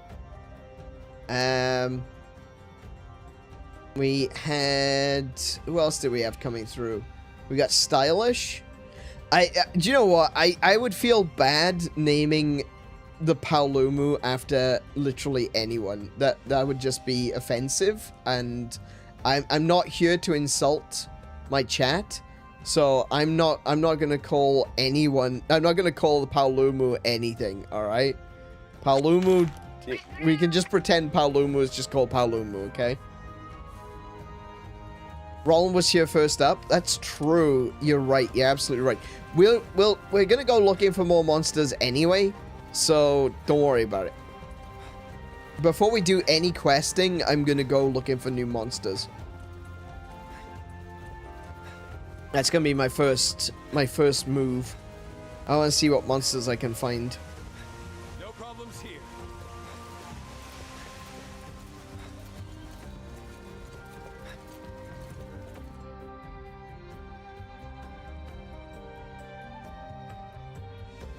There's two monsters I probably will not name. One of them is Paulumu. The other one is, Kazu.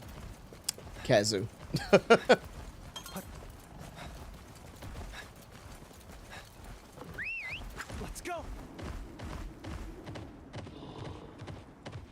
Now, they said that there's a rare chance of getting a rare cave. A low chance of getting a rare cave. Or something like that. There were definitely words that was like chance and cave and rare. Okay. Well, I know those words were used in the sentence, at very least. A track obtained. Okay. So I want to see if we can find a rare cave. I know it's probably a bit early to be thinking about getting rare caves. Oh, look, see, Swell, you're leveling up already.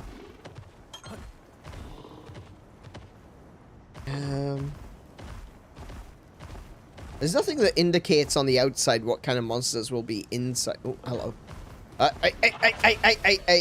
I saw you. I saw you. No problem. Using a quick finish. If your level is much higher than that of the monster you are fighting, and you have slain it before, you can use a quick finish. This option is not available for some monsters such as quest targets. Quick finish. Instantly slays the monster and grants XP and materials. Okay. Longsword. This slashing weapon can be used in different ways depending upon the situation. While in the draw weapon state, the spirit gauge charges. During special sheath, the spirit gauge is consumed to execute the follow-up attack. Oh, nice. Draw weapon charges spirit gauge by winning head-to-heads or using specific skills. Increases attack power and crit rate according to the color of the gauge. Enables use of stance skills once the gauge is charged. Transitions into special sheath after a stance skill is used. Okay. Special sheath. Enhances normal attacks. Performs follow-up attacks according to the stance skill used. Number of turns special sheath is active is determined by the gauge color. Enables use of spirit release slash. Okay. So there's a lot to learn about all of these weapons. None of them are just like press button attack. There's skill involved.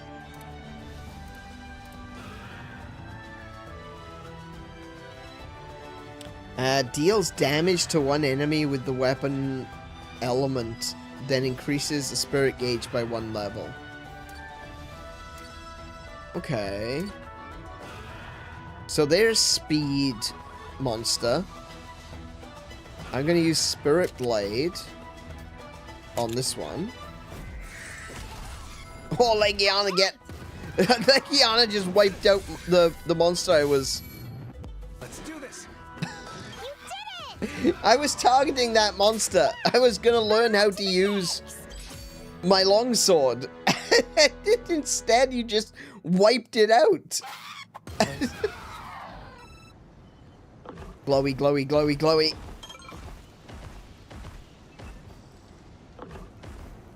How am I supposed to learn how to... Oh, there's a Poogie there.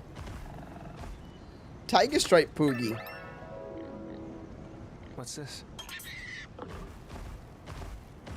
Alright, let's have a look. Let's see what's in here.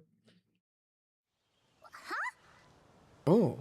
This is rare. It's got 2 spots to take eggs from.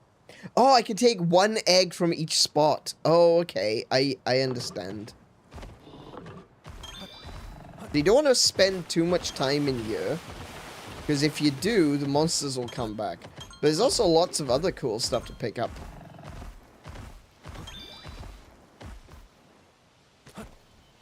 Let's have a look what we got.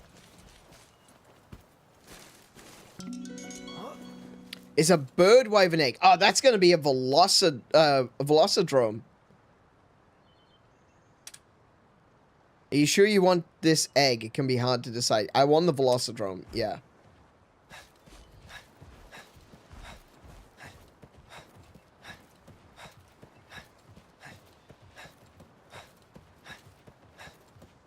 So if I go here, I should... There we go. Cool, we got one. And we go to the other nest.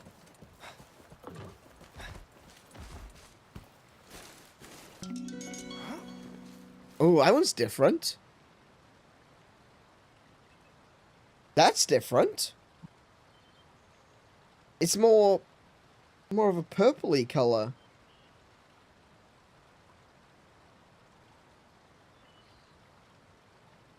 I don't know what that... It's a bird wyvern, though. I don't know what's that... What's that color? Yeah, I'll take it for now. Like, at the moment, I'm looking to, like, fill out my squad, to be fair. So, we'll see what we can get. We'll see what we can get to begin with. And, you know, if we end up choosing different monsters, if we go with something else in the future, that's fine too. I think what we need to do is we need to, like, make decisions on which monsters we're going to name and which ones we aren't, so that we don't end up, you know, naming a monster. Oh, sorry. Didn't mean to do that. And then not using it again, you know?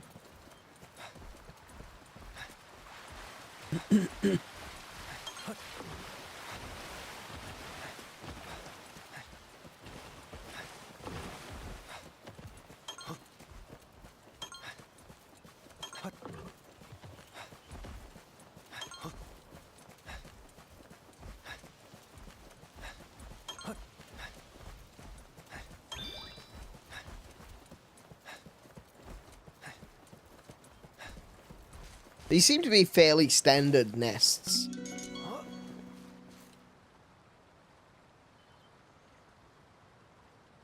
𝗦𝘄𝗶𝘁𝗰𝗵? Hang on a minute. What's the 𝗦𝘄𝗶𝘁𝗰𝗵? Is that bugs? Hang on. 𝗦𝘄𝗶𝘁𝗰𝗵.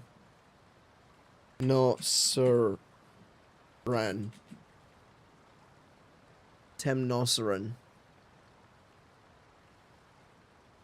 Oh, this could be a 𝗦𝘄𝗶𝘁𝗰. All right, okay. 𝗦𝘄𝗶𝘁𝗰s are the spiders. Hang on a second. Yeah, it's a spider egg. Just collect everything, release it later. Essentially, yeah. So this could be a 𝗦𝘄𝗶𝘁𝗰. So if I select, I want... Oh, hello. So if I select, I want to search again. That's a Royal Ludroth egg.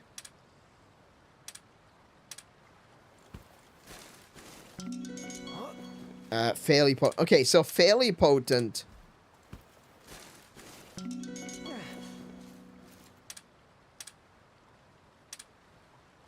It's too dangerous to stay any longer? No, it's fine.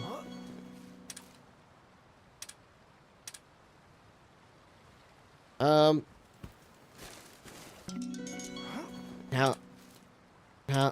Monster spotted us, that's fine. Okay. I'm out of eggs. Can I just put this down? Like, okay, never mind. He snuck up on us. Oh, he did get behind me. Alright, there goes my egg. Oh well, that's fine. I should have just gone with the one that I had. I was hoping to find out if I was gonna, like, because it said fairly potent. So I was thinking, can you get stronger eggs? Is that a thing? I could have kept the first egg. Yeah, I could have kept the 𝗦𝘄𝗶𝘁𝗰. That's true. Right, so this is a speed monster. So, what have we got? Speed. We'll switch over to... Counting on you. There we go. And I will go with... Spirit Blade. Deals damage to one enemy with the weapon element, then increases spirit gauge by 1 level. cool. We'll do that. Let's do this. Thank you. Oh yeah, I needed to heal. That would have been a good idea.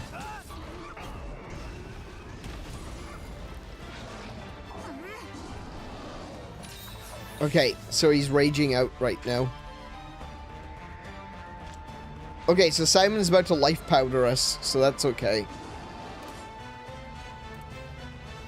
Deals damage to one enemy with the weapon element, then assumes the lunge stance, which launches follow-up attacks after allies attack. Requires spirit gauge 1 or higher. We're going to try that. We're going to find out what it's like. Find out what it does. That's how we learn. Don't overdo it. Thanks.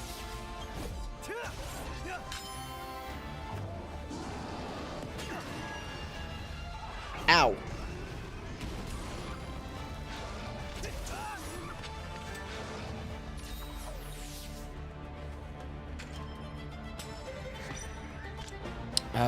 So I'm gonna switch over to I'm gonna switch over to let's have a look what we got. Let's go.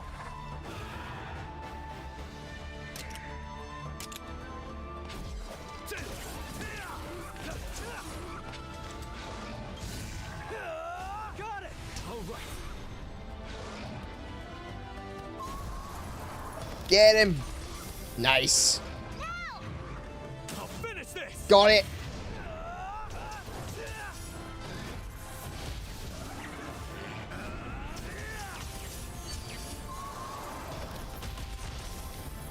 Leave it to me. Watch out! Oh, it didn't do as much damage as I thought it was going to. Alright. Man, this one's actually kind of strong.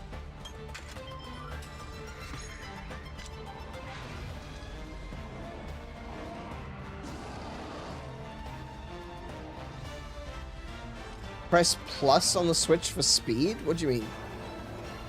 Oh, no, I'm not speeding it up.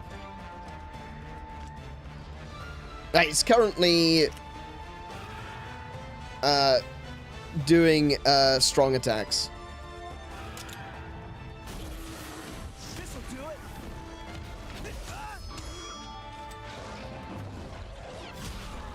Oof. Okay.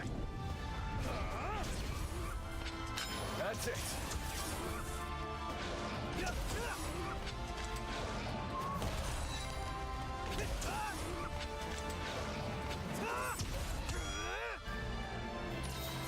Nice. I like the way that I really like the way that the longsword works. It's basically a case of you set one attack, and then everything else is automated. That's like, yeah, okay, I like that. Alright, he doesn't seem like he's raging out as much anymore, but he is looking at me. Which means he's going to be a speed. I'm going to switch over to technical. Actually, I want to go with that. Oh, he's paralyzed. He can't attack me. Okay.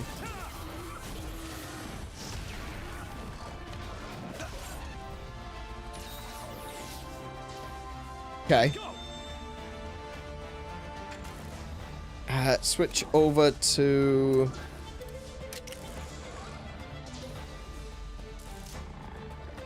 Counting on you.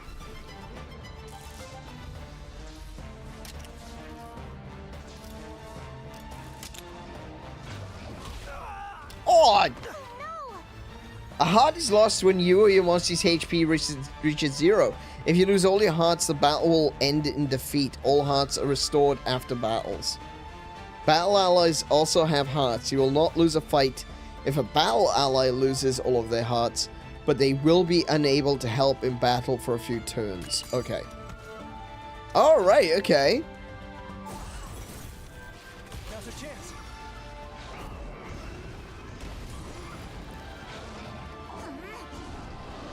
Oh, he's raging out again, so he's going to use strong attacks. He's not looking at me specifically.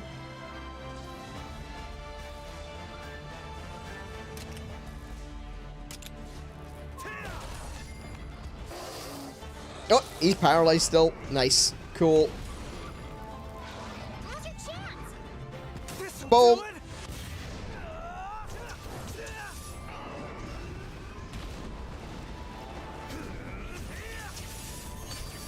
Why can't I do that one? Huh?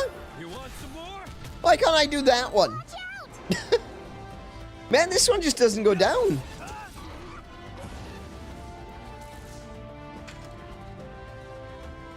Is this like a high-level Velocidrome or something?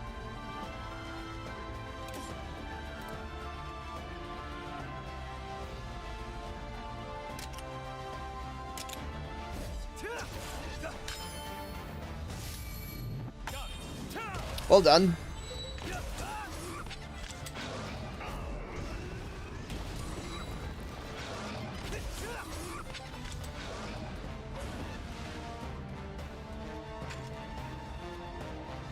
It's powered by parental fury. That's a good point.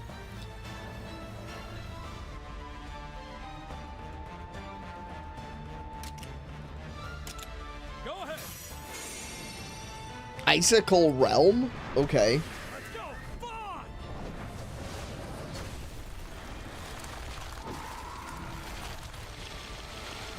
Oh, wow. That'll do it. That is so cool. Oh my goodness, that is so cool. Keep pushing.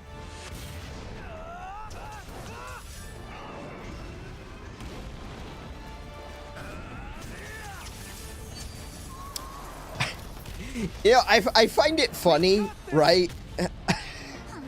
I find it funny. Like, we're attacking. I'm attacking with my longsword. I'm doing like 6 damage.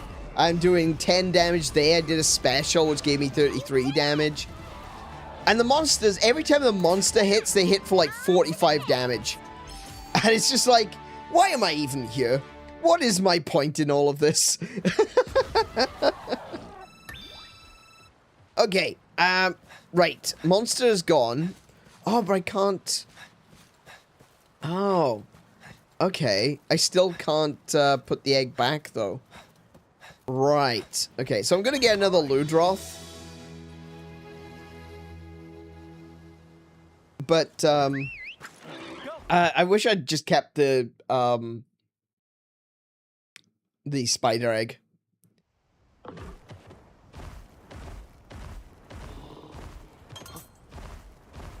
There's some 𝗏𝗄𝗁 wandering around. That doesn't seem safe. Wait, hold on a second.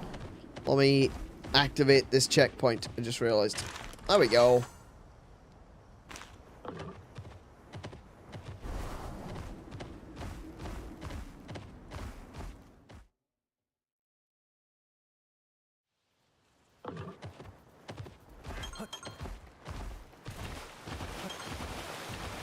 So the dens aren't, like, different from what I've seen so far. They're not, like, mini dungeons or anything. They're more like, just a place to pick up resources and a place to find eggs. A fairly potent bird wyvern? No. Okay, no. See if we can get that 𝗏𝘄𝗶𝘁𝗰𝗵 egg again. Oh! Oh! It's a very potent 𝗦𝘄𝗶𝘁𝗰𝗵 egg. Oh, we might have a better JC on our hands. Let's keep that one. I'm getting a bad feeling we may want to hurry things up a bit. Yeah, we'd take it. Oh. Run. Run, run, run, run, run, run. Running! Running! Running! Okay. See, that's what I was looking for.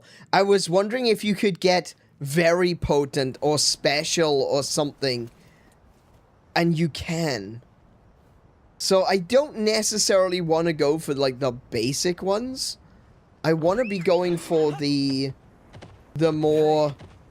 shinier ones. The strong one. Oh, look, there's an 𝗏𝘄𝗶𝘁𝗁 over there.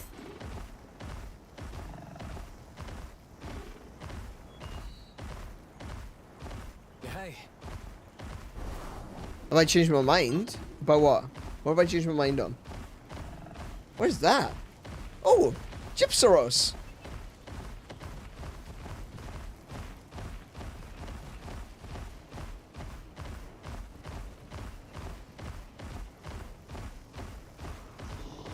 We've got some Scylla, look. Oh, that one's a strong one. Hang on, I can't fight that. Oh, I might be able to fight it. It would be kind of strong though. Oh, it do be chasing. It do be coming straight at me. Hey.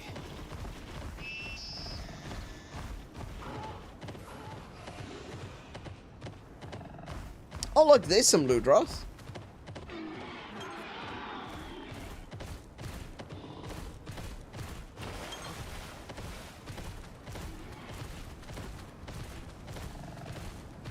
Okay. Let's have a look. What we got? Switch over to Swill. He's a bit slower on land, though. There we go. Oh, look! Oh, look at that! Look what I see.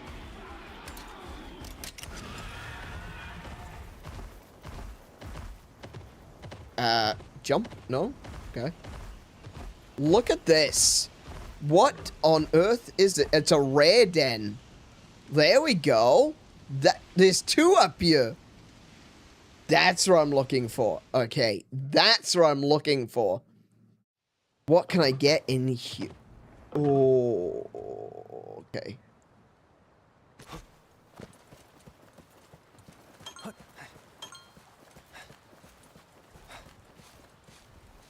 Okay. That one's strong. A brute wyvern egg.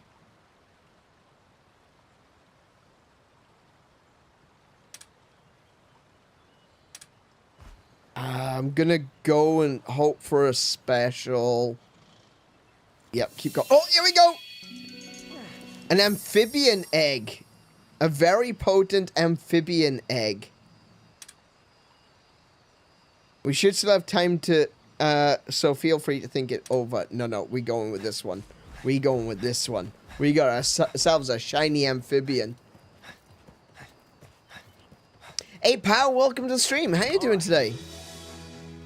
Can we go back and get more egg? No, we can't, can we? Alright. Hang on, if we go out here, there's another rare den. This game is about having monsties as your allies. So you do still hunt, you still go after monsters, but you mostly like it's like a JRPG. You go around doing like mini dungeons and doing quests and stuff like that. Right now we're egg collecting because I want to get some really cool monsters to put in my party. I mean, I've already got Toby, where I'm super happy with Toby. Do we see a monster here? There's no monster sleeping here.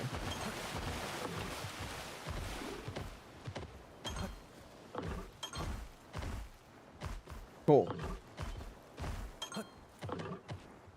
Okay. See what we can find.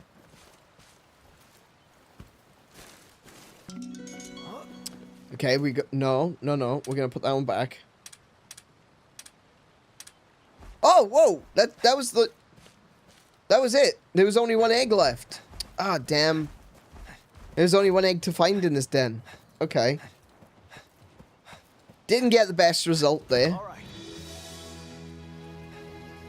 Let's see if we can find another rare den somewhere.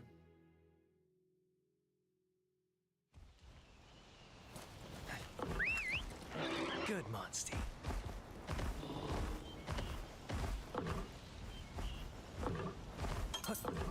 What's a Poogie? What's this?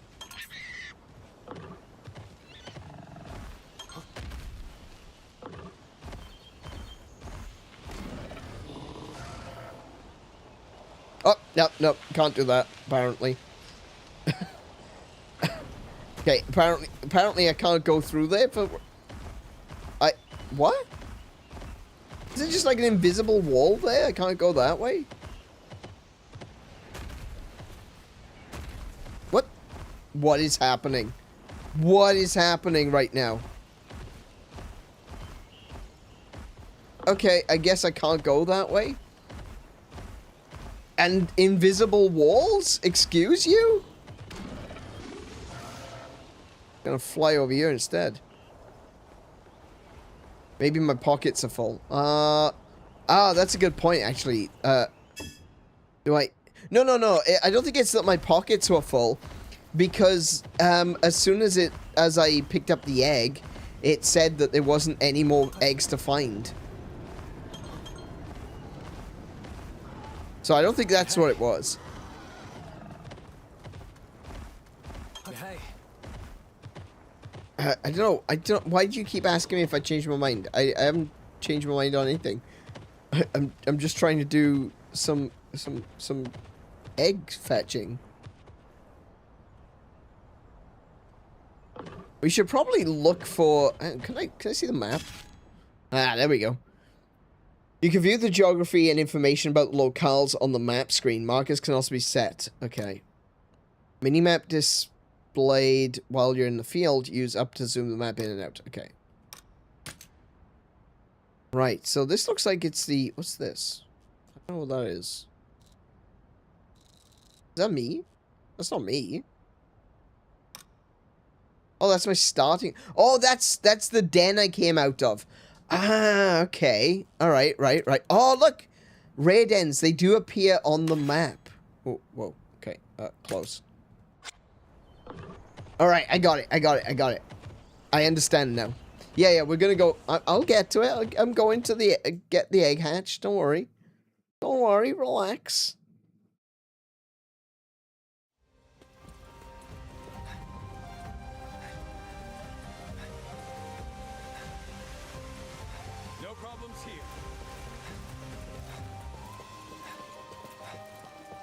Alright, I think one of those eggs I'm probably gonna let a couple of them go.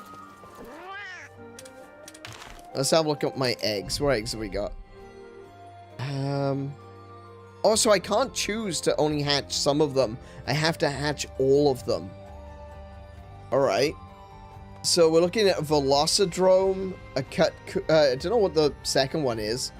A Ludroth, a 𝗏𝗏, and then 2 amphibians. I'm not even sure what amphibians they are. But I guess we'll find out. We got Velocidrome. He's got a giant head. It's adorable. Cool. We won't name him yet. Oh, it's a 𝗏𝗄𝗄𝗏. Of course it's a 𝗏𝗄𝗏𝗏. It's red and blue bristoled colors. Of course it's 𝗏𝗄𝗏𝗏. Okay, cool. Nice. Alright. 𝗏𝗄𝗏𝗏. Nice. Another Ludroth. Cool. 𝗦𝗏𝗏𝗁𝗏. Okay, so the next one is going to be... Oh, this was the very potent 𝗦𝗏𝗏𝗁𝗏. Okay. Alright. Oh, it's a 𝗤𝗏𝗏𝗁! Of course, we've already fought a 𝗤𝗏𝗏𝗁 in this game. Of course there's a 𝗤𝗏𝗏𝗁, baby. So that was the very potent 𝗤𝗏𝗏𝗁. And then we got the regular 𝗤𝗏𝗏𝗁. Cool. Fairly potent. Alright. So what we're going to do is... We're going to send the... Oh.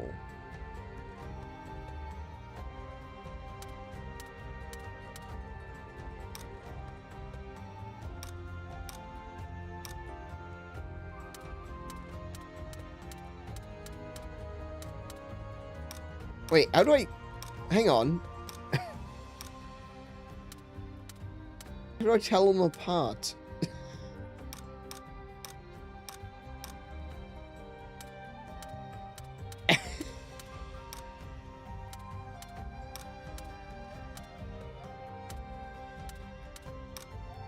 I'm confused. There's no difference between them. What? Oh, there is a slight difference.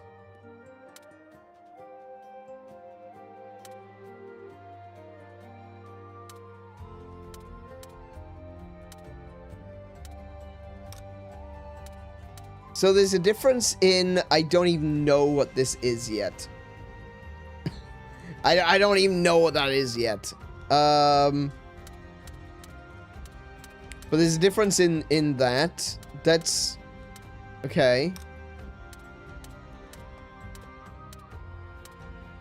But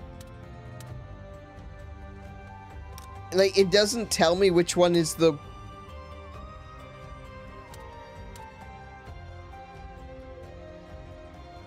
It doesn't tell me which one is the one that came from a special egg.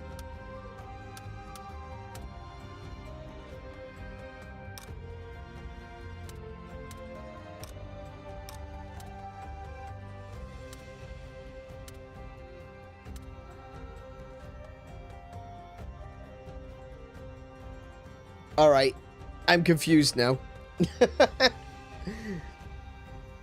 Oh my goodness. I am confused now. Because, like, this is supposed to be a...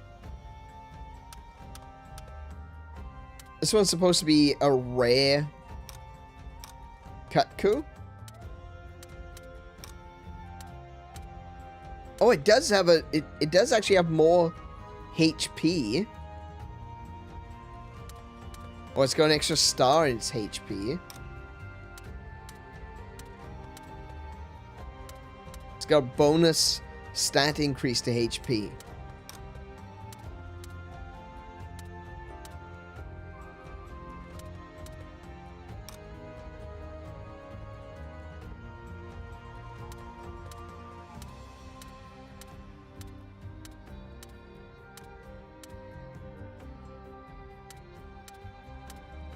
And obviously this one is stronger because it's level 10, this one's level 1.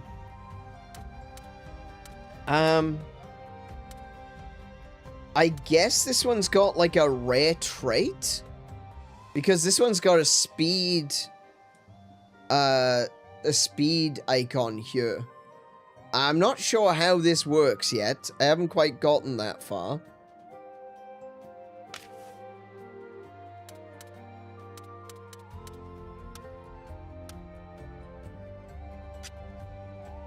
But I'm not seeing an immediate...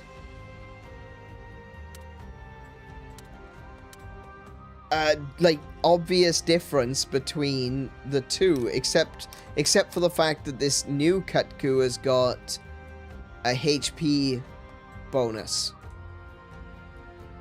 But if I go... Hang on, if I go back to the 𝗬𝗶𝗁𝗵s, though... See, this one's got a rainbow thing in there. I don't even know what that means. I have no idea what that means. If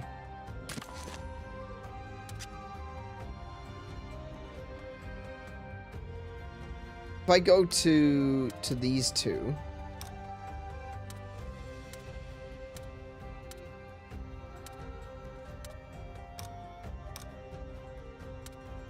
They don't have any different riding actions. They both have the same HP bonus.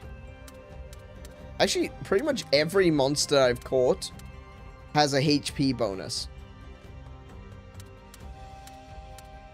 So, I guess there's that.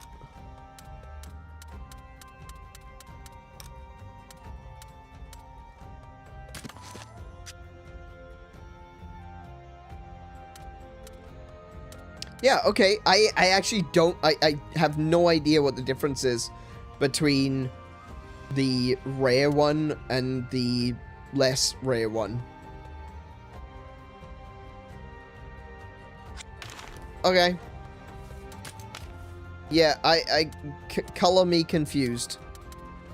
We're gonna chuck in the Velocidrome, and we're gonna chuck in... Oh, I don't want to take the Paolumu.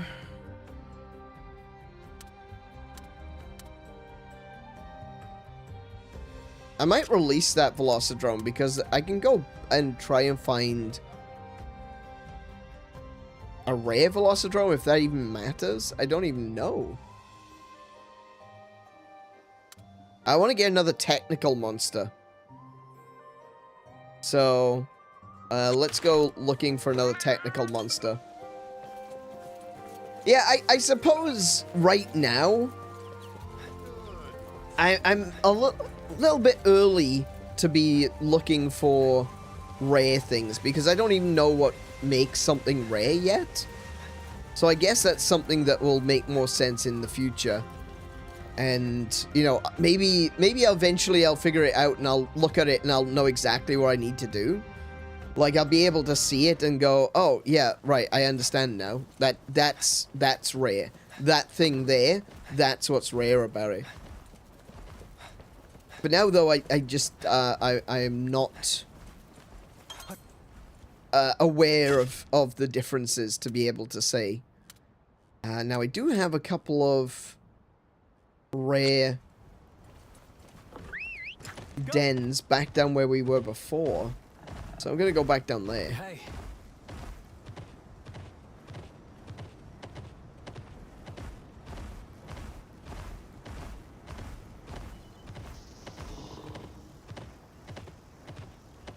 Oh, honey.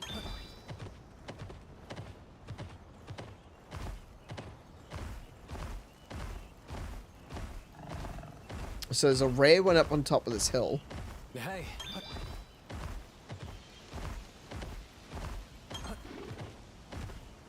I think I can climb this. There we go. Right, rare den. Okay, let's see what we find. I'd like to get a technical monster. That's my goal. I would like a technical monster. Okay, so there's no monster around at the moment, so there's nothing I can wake up. Cool.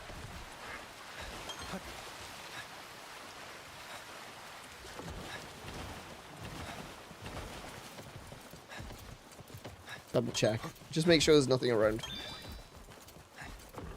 I do like that the monsters are leveling up passively. That's actually kind of oh, I thought you scared me then. I thought that was a monster jumping out at me. What have we got? I'm going... I wish I'd accepted the brute, honestly. Oh, hello. I got a very potent brute wyvern egg. Okay, we are leaving with this one. I have no idea what it is.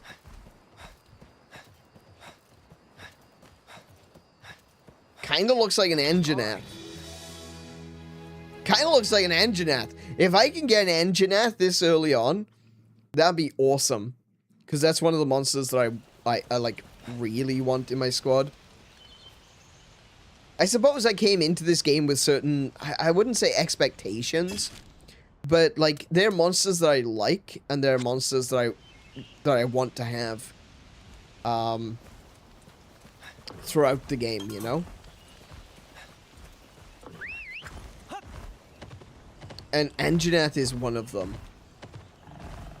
Oh, hello. There's a 𝗬𝗏𝗁 up there. Hello, 𝗬𝗏𝗁.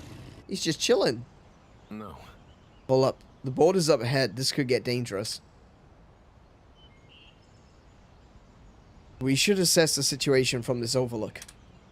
Oh, okay. I'm supposed to be following him to do a thing. Alright. Wait. Hang on. Did you just pull me... You pulled me off the mountain. The 𝗬𝗏𝗁 is getting away. Hang on. Hang on. The rare is over here somewhere. Hey. No, I haven't changed... Oh, okay. You know what? Yeah, I changed my mind. Sure. Sure thing. I've changed my mind. Oh, there's two over here. I suppose that they don't spawn in the same place every time. But, I'll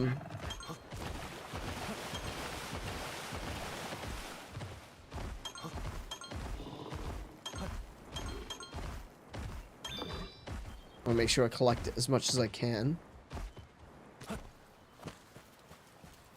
So what we can get from you? Oh, we got another rare. Another rare 𝗬𝗏𝗄𝗏. Okay, well, we'll take that with us.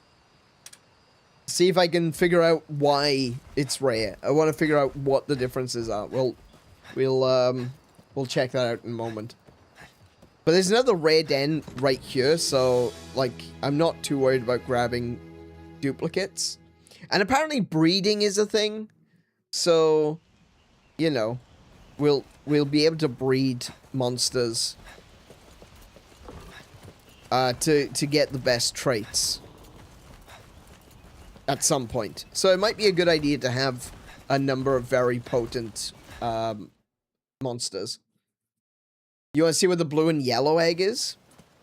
Oh, right, yeah. Of course you do. Of course you do. I think that's probably an Azuros. Well, that is going to be a 𝗬𝗶𝗁𝗵. No doubt in my mind that it's a 𝗬𝗶𝗁𝗵, but I want to search for a rare.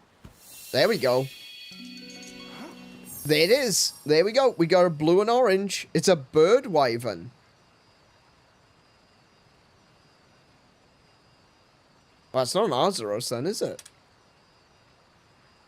Oh, no, we'll take that. Oh, no. No.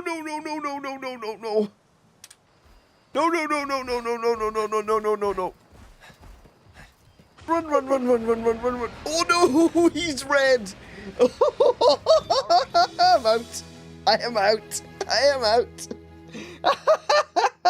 Well, we know there are Anjanath in the area now. Oh, boy. Now we know. Okay.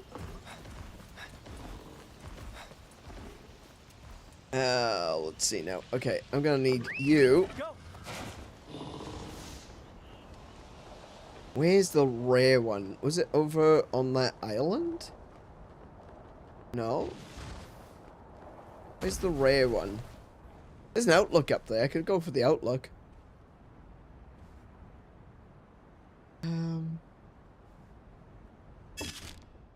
Oh, there's another island. There's another island way out where. Okay. So I'll switch over to Swell. And we can swim over. Oh, I think I can see, you know what I was saying about rubble that you can break? That looks like rubble you can break. Let's see what we can do with Ladroth.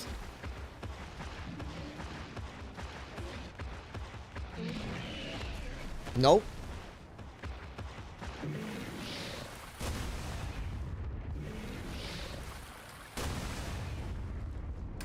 Let's try a different monster. Nope, maybe not. Okay. I imagine I will need then a specific kind of monster for breaking stuff like that. Whee!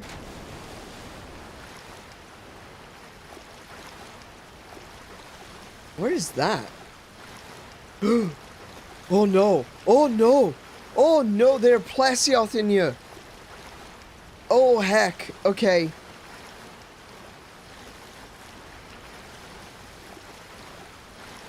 Oh, they're all huge! Oh my goodness, they're all red!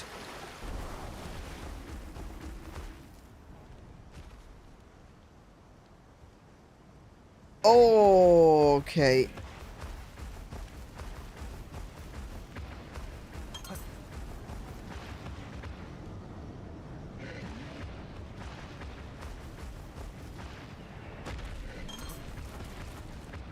Oh, I am not gonna get to that rare den.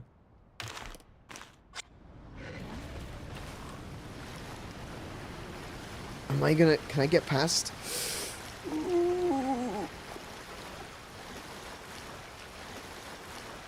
Deterrence from exploring too far? Possibly. Maybe just to make it more difficult. Wait, I don't think I can get up here. I'm gonna need a monster that can swim and can climb.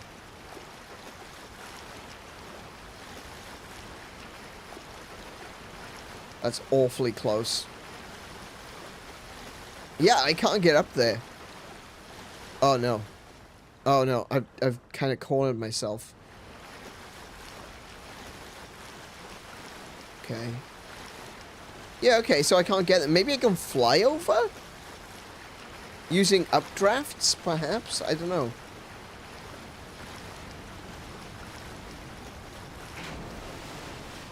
Look at these little dudes. What are these?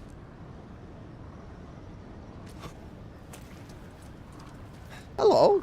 Where are you? Look at these. Look at these fish. They got legs and everything. Stay in the water, it's better that way. Let me tell you. Nothing good comes from being up on land. Go back to the ocean.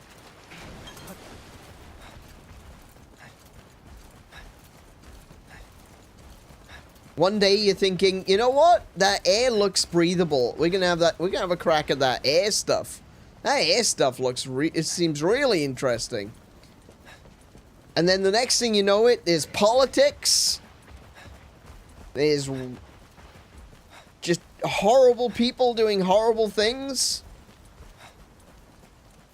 There's taxes. Just go back to the ocean. There's no taxes in the ocean. Go back to the ocean. You don't want to be out here. It's not that great, honestly. Right. Come here. Now, I don't know if I can use this updraft. Oh, I might be able to get across there. Oh, maybe. I am a little bit concerned about what's going to happen, though, if Rathalos lands in the water.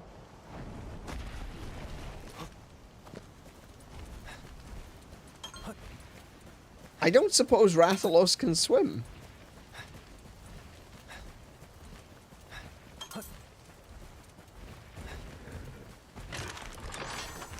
Nice. Hey, Play Doc, welcome to the stream. How you doing? Reject human, reject monk, return to fish. Indeed. We must return to fish. There's no taxes in the ocean. Yeah, you can ride, so you can ride on Leviathans in the water, but you can't, I don't think Rathalos can go in the water. I think Rathalos would be very upset if I tried to make him swim.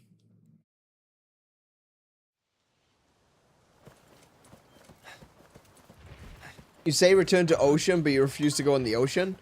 It would be different if I was actually designed to go in the ocean. I'm not some aquatic ape. There's no such thing as aquatic ape. I don't care what anyone says.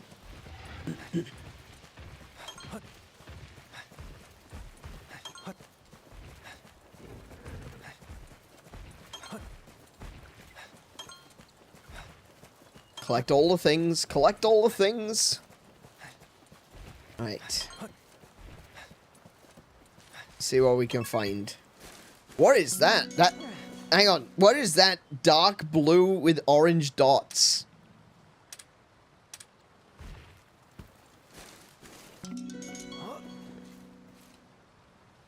A Piscine wyvern egg. Is that a Plesioth? Do I have a Plesioth? Do I take it or do I go for the other one?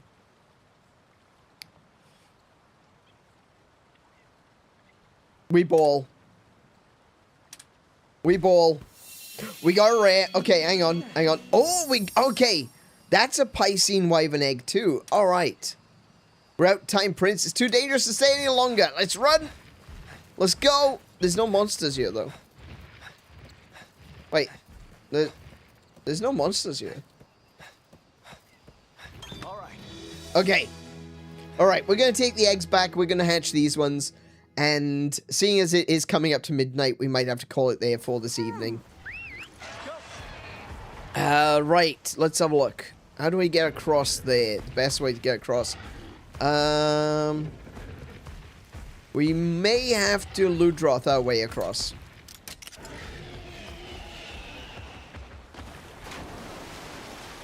There we go. There we go. That is a lot. That is a lot of Plasioth. Oh my goodness. Okay, we have to navigate between the dangers.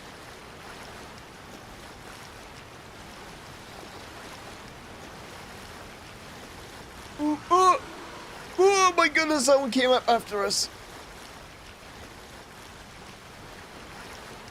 Watch that one. Watching that one right there. Okay. Cool. Nice one. Switch to Velocidrome for speed. Let's go.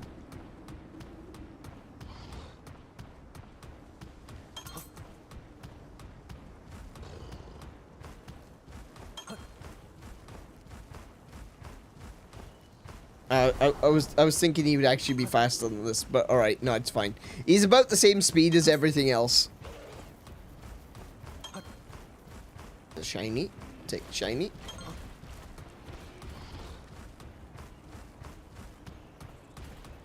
No, bones. Bones. We need bones.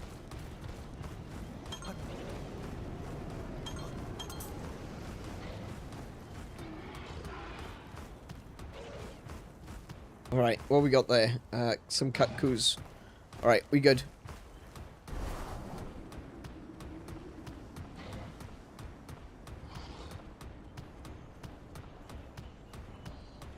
If it does, he definitely feels speedier. Whether he actually is speedy or not is another thing entirely, but he feels speedier. So let's go hatch these eggs. No problems here.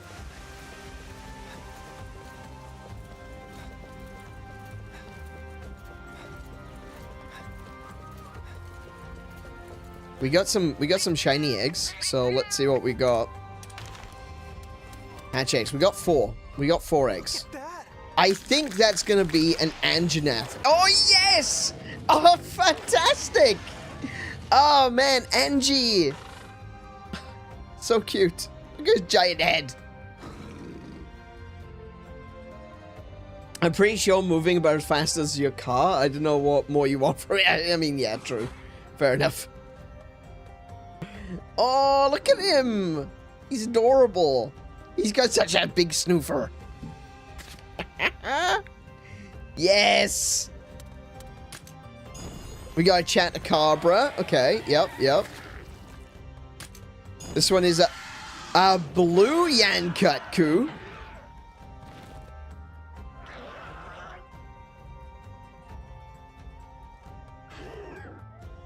Okay. Hang on. Hang on. Blue Yankutku.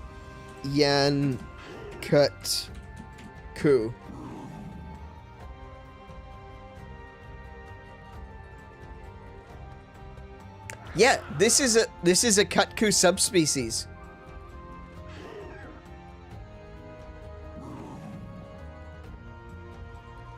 Oh, why are they so cute when they Angie? I know, it's adorable. Welcome to the stream, Paul. How you doing? I got a subspecies already. I barely started playing the game and I got myself a subspecies. That's awesome. I don't know if they're particularly rare, but I don't care. I've got a blue Yankutku. That's all I care about. And he's mine now. It was a Plasioth. Oh, wow. Okay. So, I don't know if this one will still have it, but I believe this one's gonna attack. Oh, no, it doesn't. Oh. So, the Plasioths used to have an attack in previous Monster Hunter Stories games called transdimensional hip check. It's because their hip check attack or the hip smash attack from the actual game would hit you. It doesn't matter where you were. The hitbox for the hip check was so big, they would just hit you from miles away. And so they actually included that in the stories games by giving it an attack called the interdimensional or transdimensional hip check. But no, this one doesn't appear to have the hip check, sadly. Maybe it does, maybe it's something I need to unlock, but at the moment it doesn't appear to have hip check. Still, we got ourselves a Plasioth. So we now got 15 monsties on our team. I did say I wanted another technical. And I mean, technically I do have another technically I do have another technical. Fantastic. And it's this 𝗏𝗁𝗁, this rank 3 blue Yan 𝗏𝗁𝗁.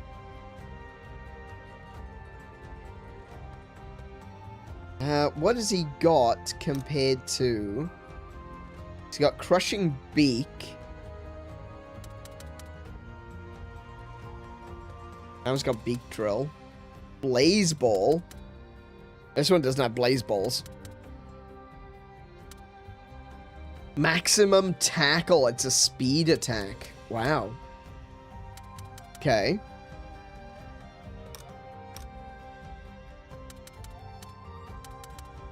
So he doesn't have any other bonus field actions.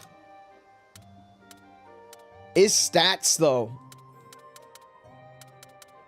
He's actually a little bit weaker on stamina recovery. But it compensates. He's got extra starting stamina. His defense is lower. But he's got more HP and he's got more attack. Ooh, okay. I want to level him up. This one's going in my squad so I can level them up.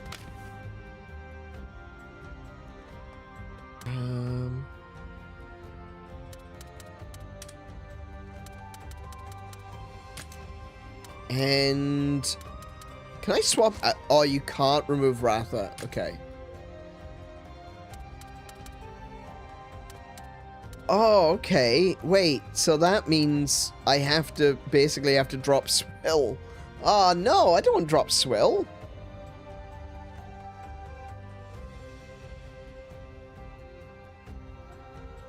I like Gludroth.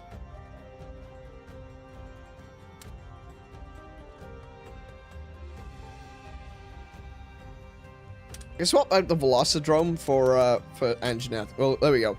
We're a little bit over encumbered on reds, but whatever. I've got an Anjanath now. I don't care. I am done caring. I have an Anjanath. I'm just gonna go and sit on my Anjanath for a moment, and then we can we'll end the stream for this evening. Don't go away yet, though.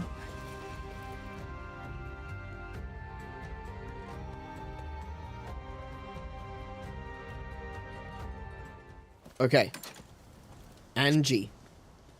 Come here. I've got an Anjanath. Pink T-Rex for the win.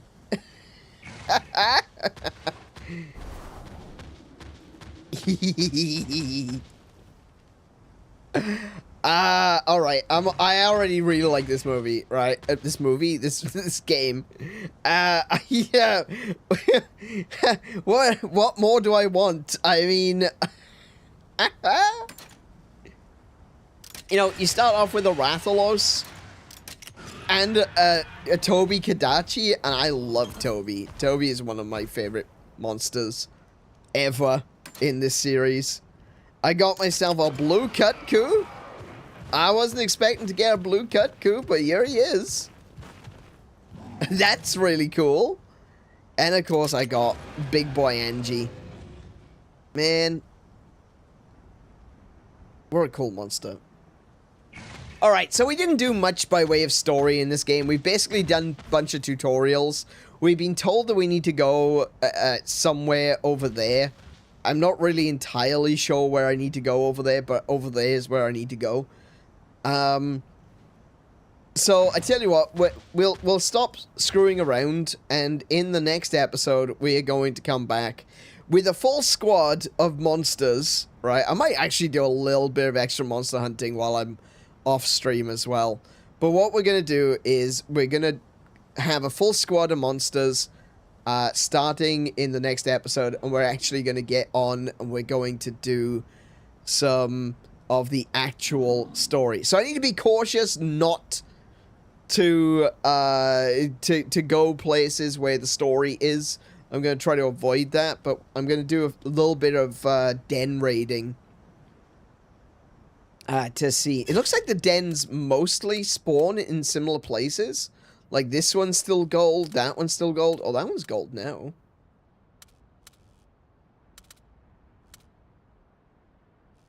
I guess it is kind of random. Okay. I thought that some of them were, you know, particular places were more rare than others. But with the ability to see the rare dens on the map, it does make it a bit easier to go looking for stuff. So that's what I'm going to be doing. I'm going to do that between streams. And I'm going to take us over to the chatting screen right now. Hold on 1 second. Please don't go away. Hello. Alrighty. Before we finish for this evening. Yeah, let me shut down some things. I got a bunch of stuff open, which I need to close. There we go. Cool. Right. Schedule. So, I'm going to be back tomorrow with Resident Evil Requiem.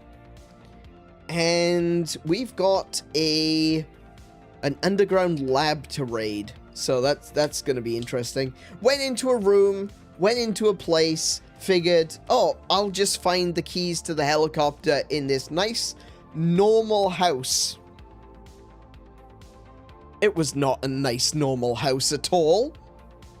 I was lied to. I was bamboozled. I was flim-flammed. One might even say I was taken for a ride. But I went into the room thinking, oh, I'm going to open up a safe. I just need to put this thing into that thing and it'll open up a safe. No. The entire house turned into an elevator. It went down into the ground, into a lab. Can't say I'm impressed with that turn of events. But we are now currently in an underground lab. And I believe we're going to have a stealthy section with Grace. And then we're going to have a scary section with Leon. And I'm hoping, honestly, I'm kind of hoping that the Grace section, the stealthy section with Grace down in the lab, is going to last the entirety of this next episode. Because next week, Kiko is going to be playing Resident Evil for me. Because we're going to have a scary Leon section where everything is spiders. Everything ever is spiders. And I can't deal with that. I've already tried. I have looked at the pictures. I have turned the pictures off. I have watched other people playing the game. And, yeah. Nah, that's fine. Thank you very much. The spiders are very realistic. Except for one thing in particular. You know, they're big, they're 8-legged, they're hairy in all the wrong ways. And except for one thing. There's one thing about these spiders which is uniquely horrific to me. And that is the sheer number of eyes they have. I don't know why. I don't know why that was the thing that Capcom were like, you know what? Let's mutate these spiders a little bit, shall we? Let's make these spiders even scarier for Aneuryn in particular. Because I can't deal with spiders. I don't like spiders. As soon as I see a spider, I start to have a panic attack. And one of the things that bothers me more than anything is a close-up on spiders' eyes. I don't like them. I immediately just want to neck myself so that I don't have to be around them. And my body goes into a state of attempting to control Alt-Delete because I stop breathing and have panic attacks. And Capcom were like, you know what? Spiders need more eyes. Thank you, Capcom. You absolute legends. You definitely made the game worse for me. So Kiko will be playing the spider section, the horrible, horrible spider section, because I want to survive playing Resident Evil. So tomorrow, we will be playing some Resident Evil as Grace as we go through the underground lab. Makes me wonder if the underground lab that we're going into is actually directly connected to Raccoon City. Because that's where we're going next. And that's when Kiko will be playing. Raccoon City, more like Spider City. Screw that. But that is going to be all from me for this evening. I hope you've enjoyed tonight's stream. It's been a bit slow. It's been a bit slow. I know, I'm still learning how to play the game. So it has been a little bit slower. I'm gonna go away. I'm gonna learn how to play a little bit more. I'm going to do a bit of farming, see if I can get some more monsties that I want. And like I said, we'll be back next Tuesday with more Monster Hunter Stories 3 Twisted Reflection. But I tell you this, and I tell you this now as I tell you to tell every single time. If this is a game that you think that you would enjoy, if you're watching this and you think, man, this looks like a really fun game, I want you to stop watching. Don't watch what I'm doing. Go play it for yourself and enjoy it that way. I mean it. I'm not going to be offended if someone decides, you know what, I'm going to turn this off, I'm going to go play it for myself. I want you to do that. I want you to discover your next favorite video game. So please, like I said, if you're enjoying the streams, I am very grateful. Thank you so much for being here. It means a lot. But if you want to play this for yourself, please play it for yourself. Games are meant to be played, not watched. So hopefully, like I said, if you are enjoying this, maybe you'll come back for more, but otherwise, maybe you'll play it for yourself. And hopefully you'll find your next favorite video game. But that is going to be it from me for tonight. Big thank you to everyone for joining me. If you've enjoyed tonight's stream, please do hit the thumbs up button to let YouTube know that you liked it. And if you really enjoyed it, hit the subscribe button to know when I'm going live next, and hit the bell to be notified of that fact, because apparently subscribing isn't enough. If you would like to follow me on something other than YouTube, there are links in the description for my social media accounts and for our Discord.